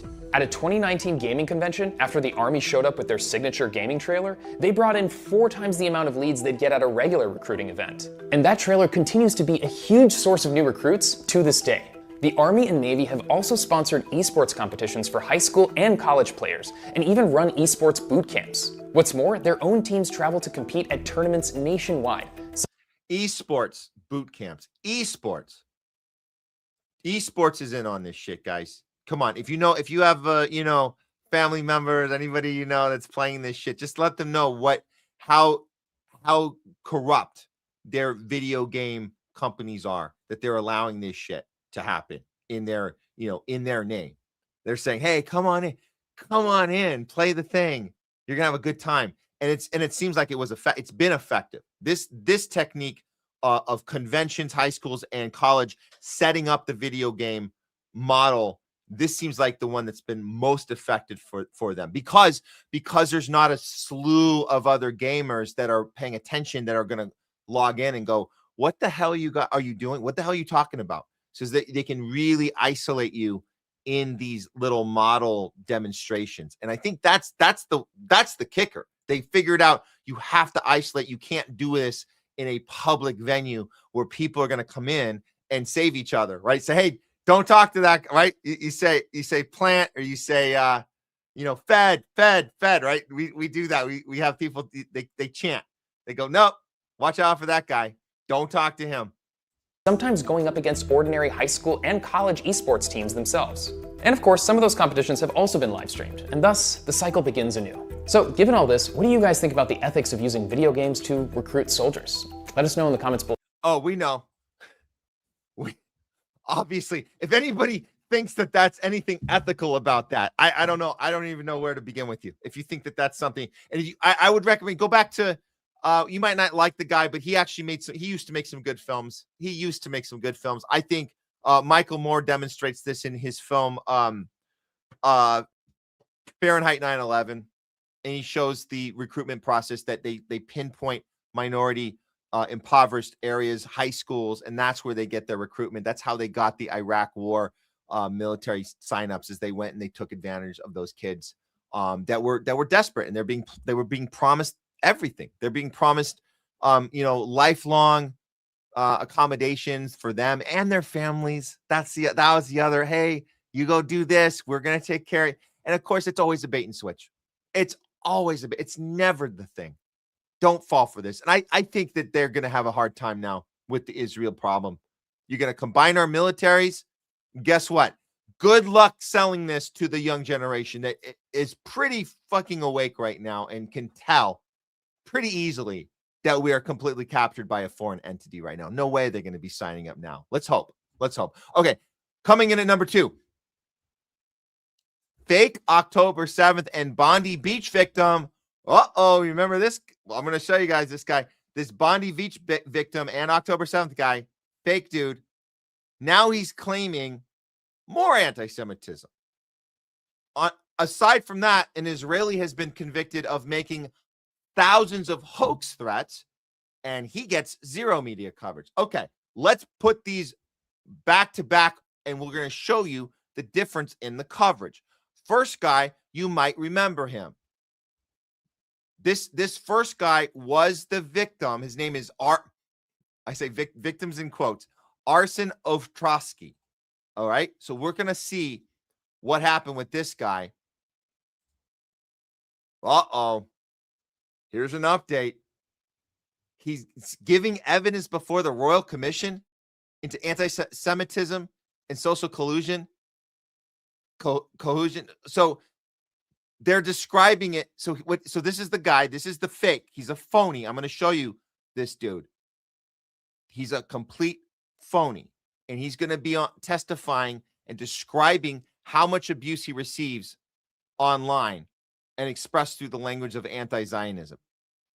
We're going to show you his clip in a second, but let's see the coverage he got first in Australia, because these guys, they love amplifying this victim that he's been through so much. He's been through so much. Check it out. Survivor of the Bondi Beach terror attack has revealed how he's become a victim all over again. Arsen Ostrovsky has told the Royal Commission on Anti-Semitism he's been repeatedly attacked online and wants social media companies to live up to their social responsibility. Arsen Ostrovsky, 3 times a victim of the Bondi shooting, first physically, then online, within hours of being shot. To have found out about... Wait, hold on. You remember that one? You remember that one? Total fake. We already looked into it. That's fake. He got completely. This is a character. He covered. That's fake blood. Getting a selfie while you're in the middle of a terrorist attack. Really? And they're still showing this picture like this is real. Hey guys, coming to you live from Bondi Beach. I just been shot. I don't know where the blood's coming from. It's just everywhere. It's everywhere. I don't know. They just put it on me and they set me down here and I got to get a nice selfie. But okay, who's the victim? Oh, he's the victim. Okay, got it. Here we go. Of being shot. To have found out about this as I was being prepped to go into surgery. The image of his bloodied face emerged on December 14 and instantly became the subject of manipulation, AI deep fakes, online actors. No, wrong. You had real pictures and then AI pictures made from those real pictures to then tell you that it was fake. It was real. Some of them were fake to make you think it was fake, but he really got dressed up for this, and that's really fake blood. And the guy keeps appearing where it's convenient to appear. The only guy we've known that survived both October 7th and the Bondi Beach false flag. Both incidences were false flag operations. But go ahead, Australian News. Tell us more about the victim. Online actors said it was all an act. And it opened a deluge of hate. The focus of the latest hearings, online hatred. Ostrovsky posted to X this morning saying he'd be giving evidence instantly attracting the kind of hatred he came to talk about. Straight away. Stephen Lowy, whose Westfield founder dad, Frank, survived the Holocaust, says his family security team monitors social media. They've found more than 15,000 online attacks against him and his family and referred up to 40 people to police. I have a firm belief that this online threats lead to or inspire others to do violent physical activity. But Stephen Lowy, much like the Commissioner's counsel asking him the questions, wonders how anything will improve if the social media platforms don't cooperate with the Commission. Some social media networks won't even pull it down. Others will, others won't. We'll hear from Meta, TikTok, the SBS and ABC, but not X. The Commission has received no response from X Corp or from Telegram. The Commission resumes tomorrow. Tom Saker, 7 News. No, total bullshit. Total bullshit. We call this thing from a distance. We can see it loud and clear. Just in case you weren't aware that Arsen Ostrovsky, the self-proclaimed survivor of both October 7th and the Bondi Beach massacre, is nothing but an Israeli plant promoting genocide of innocent civilians and attempting to convince our government to do the same. Effing pig. It's disgusting. This clown was given the right to speak at a royal commission in an utter disgrace and a reminder that not all citizens are equal in Australia. We know this, and that's the same for any Western country. They're not equal. No, not by any means. Let's hear a little clip of his performance, because this guy's a performer. He's a master performer. And the fact that he gets away with being just happened to be a victim, blood on his face. He had the same, I'm in the middle of being attacked by Hamas right now in October. So he gets out from Israel and he flies to Australia, and he gets there a week before this incident, and then he happens to have a selfie right in the right place at the right time. And now, what is this hearing about? Anti-Semitism against him since the incident, because he claims the anti-Semitism is us calling his bullshit. He's saying that's the hate crime. Us calling him out as a fake is the anti-Semitism, and that's what he's in the hearing for. Here it is. A significant amount of online anti-Semitic hate that you've received is framed as anti-Zionism. Is that right? That is correct. Essentially, everything that is no longer fit to say about Jews is being said against Zionists. We're saying it about you because you're a fake. You're a fraud. You're a piece of shit. And you're going to go into this hearing and act as if it's really about Jews.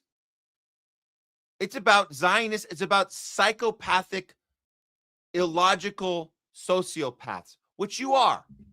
It's about you. That's what it's about.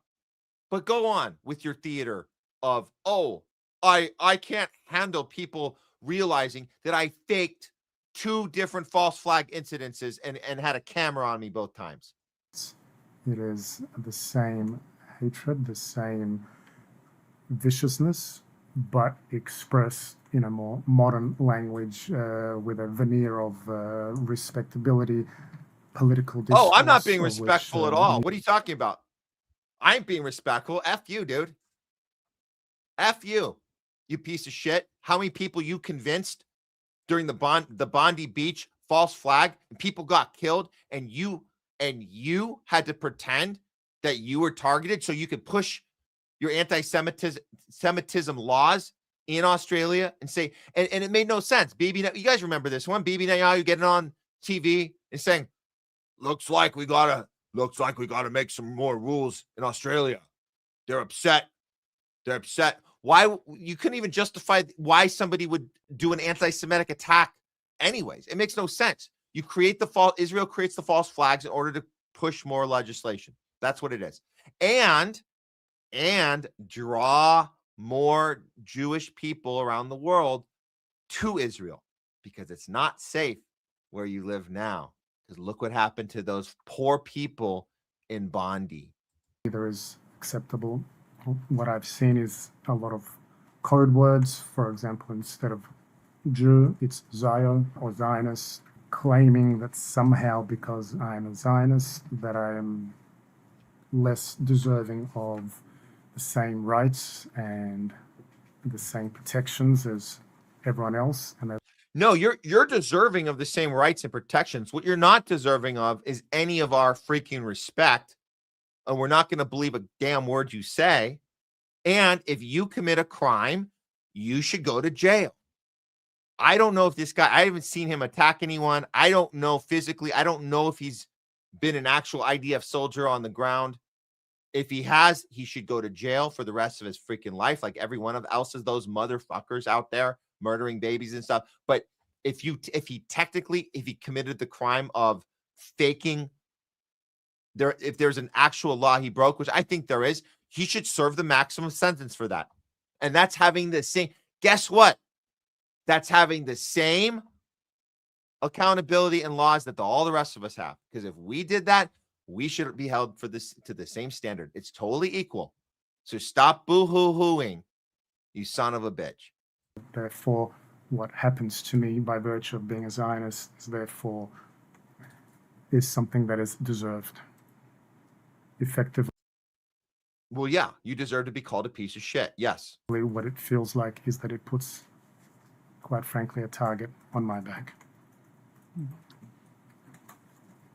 You have given evidence in your statement that you personally draw a distinction between reasonable criticism of the Israeli government on the one hand and criticism that's premised on the illegitimacy of the Jewish state on the other hand. Is that right?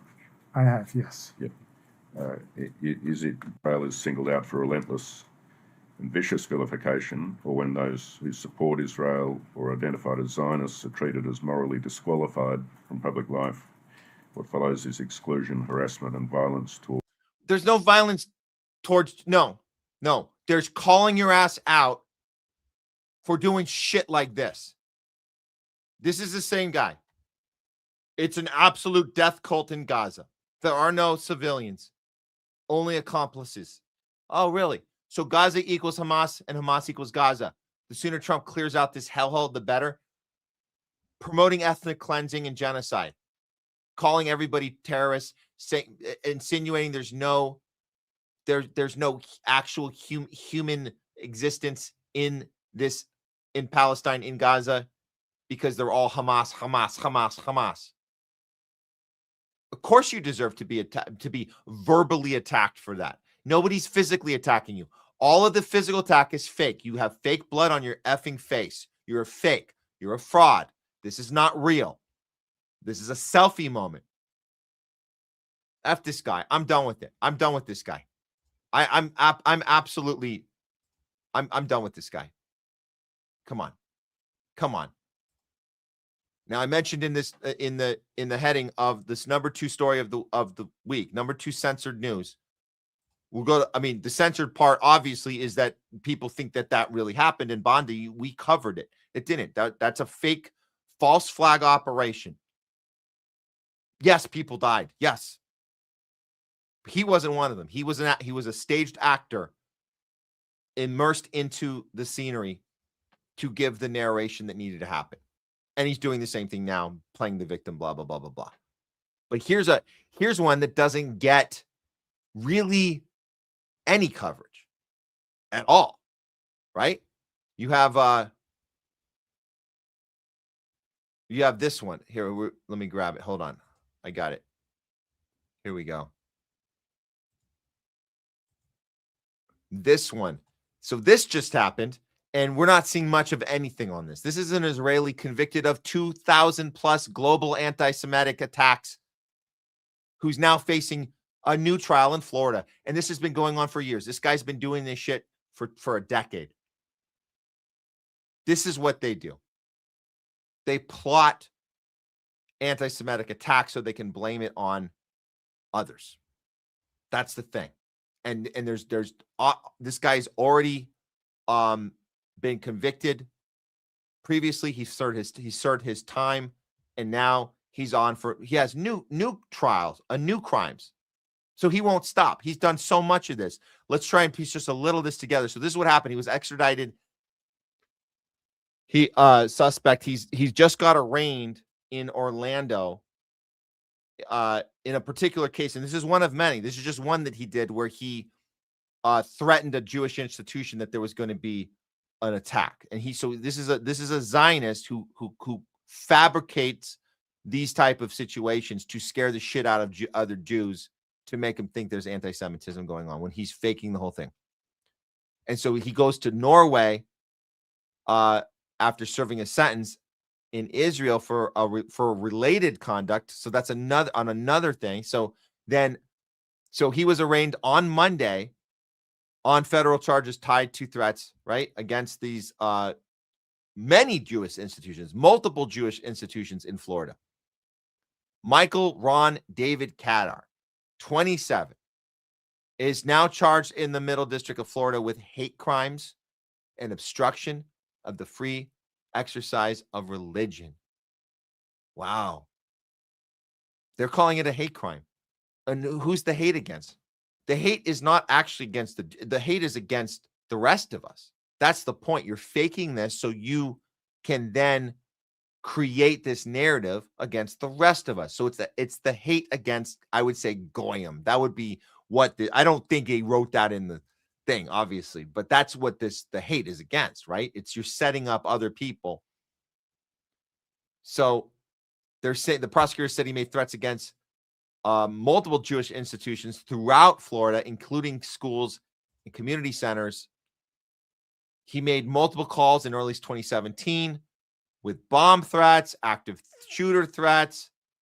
Man, including preschool programs operated at those facilities. What? So those calls obviously led to temporary closures, evacuations, lockdowns, all the stuff you have to do to take these things seriously. Of course, okay, so they don't find any explosives, but it was effective. What he did was very effective.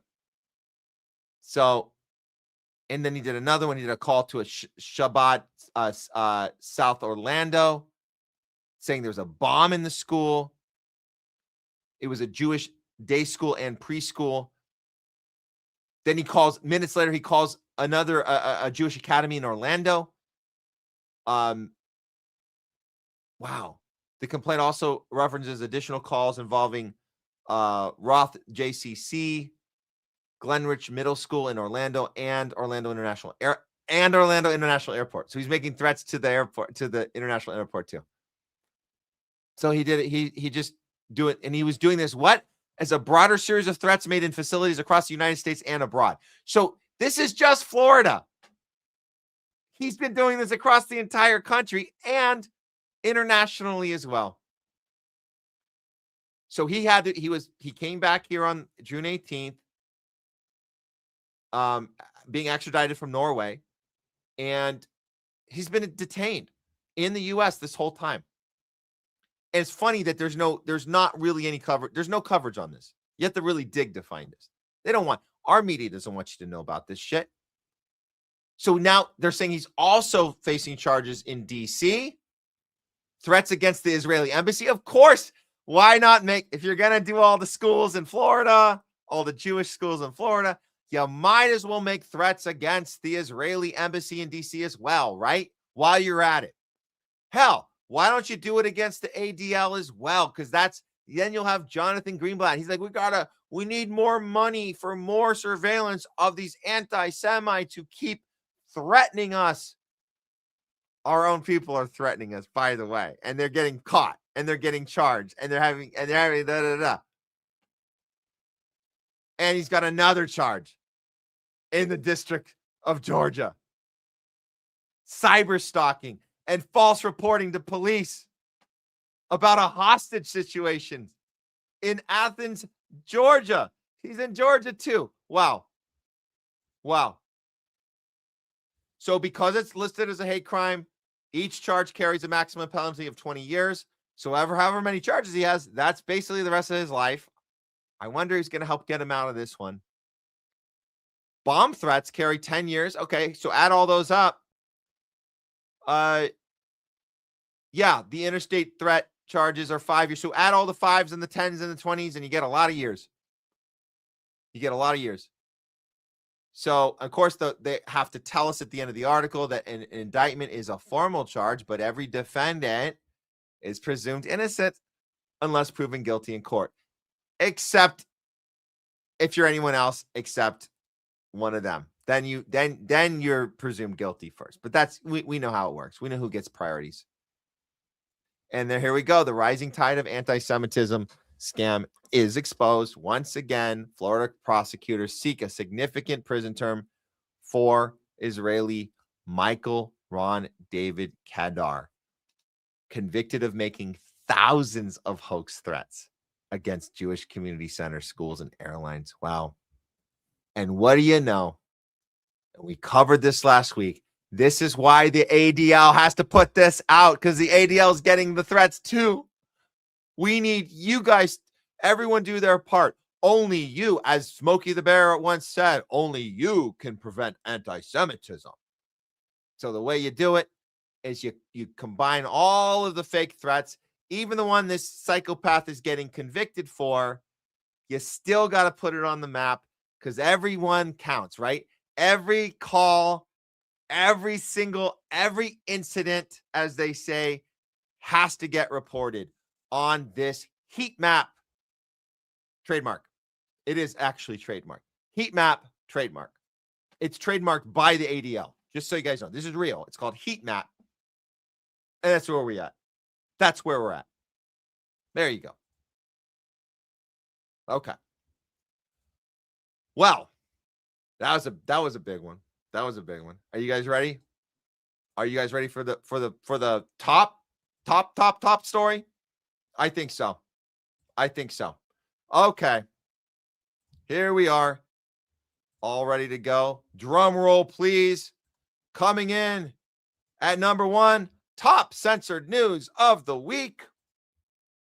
Trump approves use of cancer-causing pesticides, i.e., forever chemicals.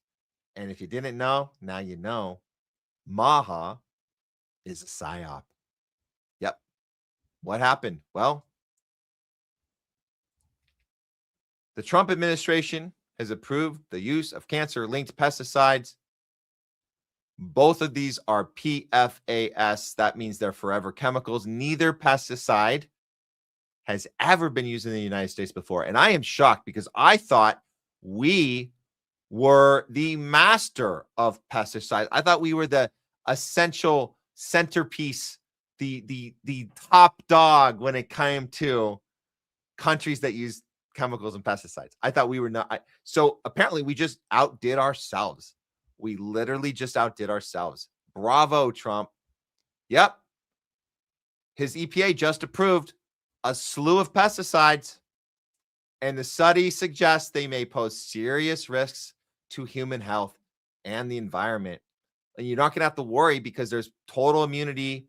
You're not going to be able to sue anyone for this. They've already checked all the boxes there. So, yeah, you're just going to get your problem, and then, Bayer or whatever company is going to issue you your drugs to help treat the cancer you got from the foods that you're eating, from the same companies, the Monsantos, that are owned by the same drug companies, the Bayers. So you guys know how it works. These blatant violations of the agency's owner, I'm sorry, this is the quote from Sylvia Wu, the co-executive director of the Center for Food and Safety. So she says these blatant violations of the agency's own cancer guidelines are unacceptable. But unfortunately, they are acceptable, because they're getting away with it. It's actually happening. And that's that. That's that. So where does that leave us? Where does that leave us? Oh my God. Another one?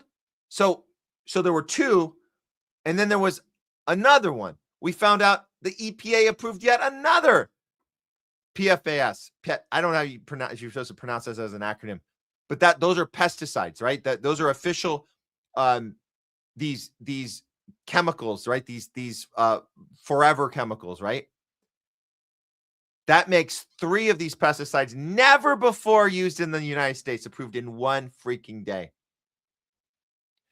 And this part's the most important part. This is the timing of it.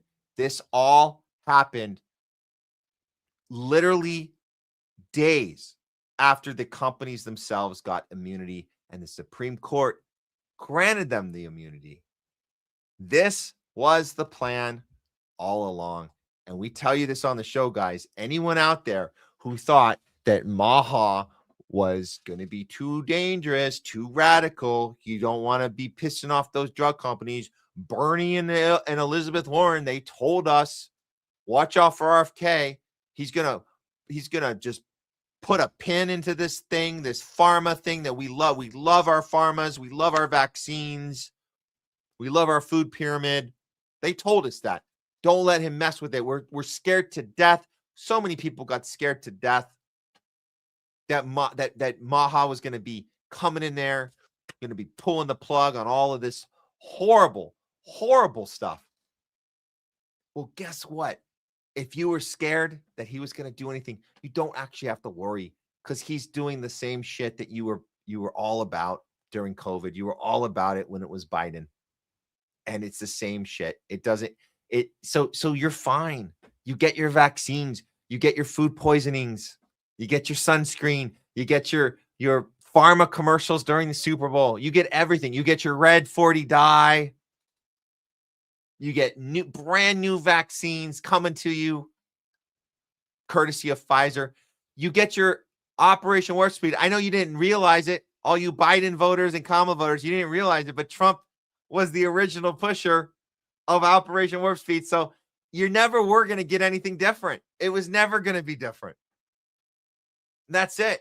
And this story will not be covered accurately at all on the mainstream, because the mainstream is guilty and responsible for confusing the people of our country and in Europe and all over the world and Australia, everywhere, confusing us, trying to pretend this was a left and right battle. And RFK went nuts. He went crazy and joined the Trump team. And now he's going to hurt all of our precious vaccines and our food. Our vaccines and food were already hurt. They were horrible to begin with. Now it's even worse. And that's why we have to come and bring you guys these stories. They won't do it. They're going to be dishonest and leave shit out and confuse you. And that's why we have to come to you and bring you top censored news of the week. All right. Do we want to do one more? Oh, we're at the 5-hour mark. Damn it. Oh, man. I had one more ready. Okay, we're gonna save it. It's actually a good one. It can be saved. It's not urgent. We're gonna save it, and we'll also have a really good loudest voice of the week. We'll be prepared next week as well, guys. So we can't always get through everything we want to get through, but I think we had a pretty damn good show. And we literally just hit the 5-hour mark, so we'll let it rest for today. And I just want everybody to just really think about, as we head into the holiday, because it's a holiday. It's a holiday weekend. It's coming right up. It's happening, right? It's happening. Official 4th of July. It starts now. Just think about what it is that you're celebrating. If you're here in the US, what are you actually celebrating? What is the thing? I actually recommend, if you want to get a little sense of, there's a show that I was rewatching. I want to recommend it. It's called it's on HBO Max. I don't think they would get away with making it now. This was made a while back. This is with Paul Giamatti. It's called John Adams. It's a little mini series. I recommend you guys go check it out if you have HBO Max. They couldn't make it now because there's too many parallels to our relationship with Israel. It's there. They're not talking about it because it takes place in the establishment of our country, right? This is the people who signed this thing, right? This is the Declaration of Independence guys. And this is the guy, John Adams, who didn't really get the credit he might have deserved to be the guy of principle, the guy who fought for rights for people he didn't like. They were his enemy, but he didn't care. And that's why he didn't really, it's a good story. And then it comes to, who do we have loyalty to? Do we have loyalty to England or to France?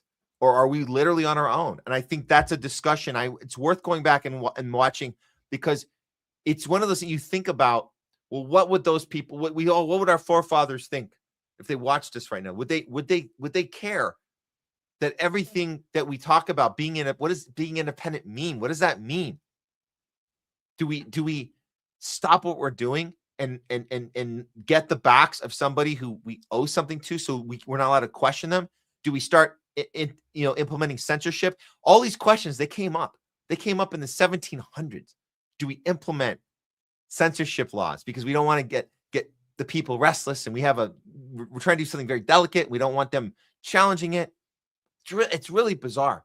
And the idea about who do you give your loyalty to? And I can't help but just it's cringy when you think about that. Like there was a time when we actually cared. We actually cared about what independence actually meant. It meant that we put our own well-being first. Now we can care about others around the world. I mean, that's the thing. We can be pro-humanity.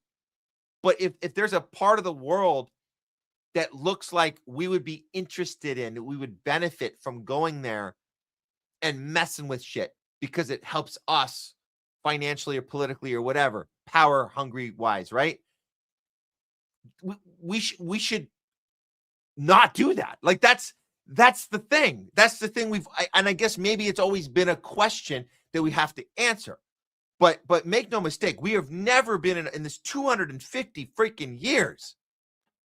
We have never been more tied at the hip, at whatever. You could say tied at the foot, at the knee, at the hip, at the neck, at the head, at everything. We've never been sewed up like a fucking human centipede with anyone like we are right now with our greatest ally, greatest friend, bestie friends of all time, Israel. We've never been so aligned with a foreign country like we are now. And that says something. At 250 freaking years, what are we celebrating? How do we do something? Can we do something about this? Can we fix this? Should this weekend be about, what should this weekend be about? Throwing our hands in there and saying, fuck it all?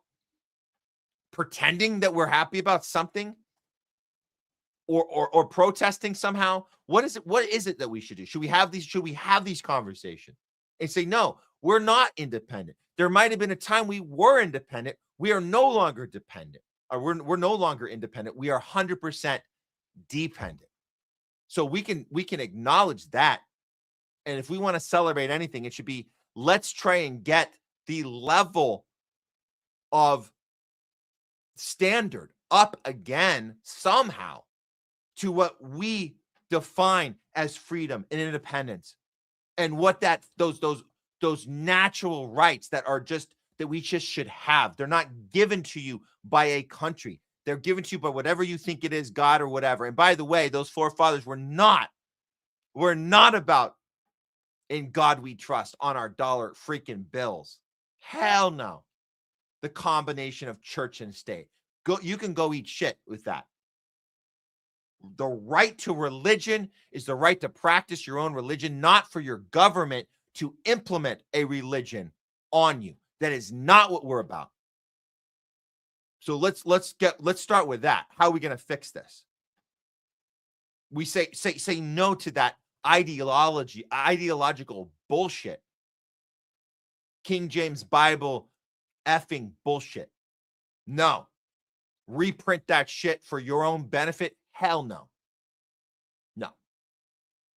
So be careful this weekend when you go out there. I'm not saying don't find something to celebrate within your own communities, your own arm reach, your own people, whatever. Don't go hide in a dark room and pout. I'm not saying that. I'm just saying be aware where we are 250 years. What does this mean going forward? What can we do? What should we do? What obligation, what duty do we have right now to think about how the next 250 years are going to be and how they're going to go? What responsibility do we have to do something about that and fix this problem? Because it's a problem and it's not going to fix itself on its own. We can only do this together. A real bottom up movement. We talk about this bottom up movement from the ground up. People versus the power, the people versus the donor class, the people versus the billionaire psychopath Epstein class, the people versus the freaking baby raper, torture, baby eaters. Yeah. What side do you want? We're with the people. We the people. Happy 4th of July, everyone. We'll see you guys next week for our 100th episode. It's gonna be a good one. We're gonna do it next Thursday. So enjoy the week. We'll be back. We're gonna take Tuesday off. We're gonna need a recovery from whatever happens this weekend, and we have a big show planned for you. So guys, don't miss it. Mark it down right now. If you don't get the notifications, you might not get the notifications. Check your subscribe button right now. Make sure you're still subscribed to our channel on YouTube, on Rumble. I think the YouTube's where we're having the most problems. So please check that subscribe button, like, share, all that stuff. Segments will be uploaded over the next few days. We always try to keep the segments coming 3 or 4 a day sometimes. So that's good. And that should do it for today, guys. We'll leave you with this. This is just a little reminder. We talk about military. We talk about recruiting. That was a theme today. And we know, this military approach to celebrating, stars and stripes and bombs in the air, right? Bombs bursting in the air. All the people we're murdering, right? Let's celebrate with bombs in the air. That's what the fireworks are for. By the way, that's what the fireworks represent. It's the murdering of people. Okay.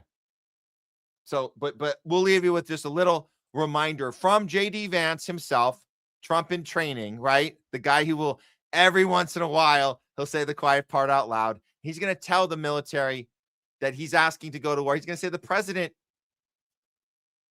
he's going to ask you to go to war. He's going to ask you to die. But he'll tell you why. So don't think he won't. He'll tell you why you need to die. And he'll make up a reason for that. We know what that reason is. He rotates the reason, right? But he's going to ask you to die. And that's the main thing is, and J.D. Vance knows this, the main thing is that at least you know why you're dying, why you're getting murdered. And you'll know why you're killing someone else before you get killed. You'll know. He'll tell you. But he's going to need you to die for a foreign country, not for your country. For a foreign country. Okay. We got that settled. We'll see you guys next time. Remember, when you go out to the world, always go out with courage, with conviction, and above all else, principle. I'm Matt Weinglass. This is the Homeless Left. Power to the people and free Palestine. We'll see you guys next week. Bombs just for the sake of dropping bombs. And that is what the president will never ask you to do. He'll ask you to go to war, yes, but when he asks you to go to war, he'll tell you exactly what you're going for, and I think that is what you should expect out of your political leadership.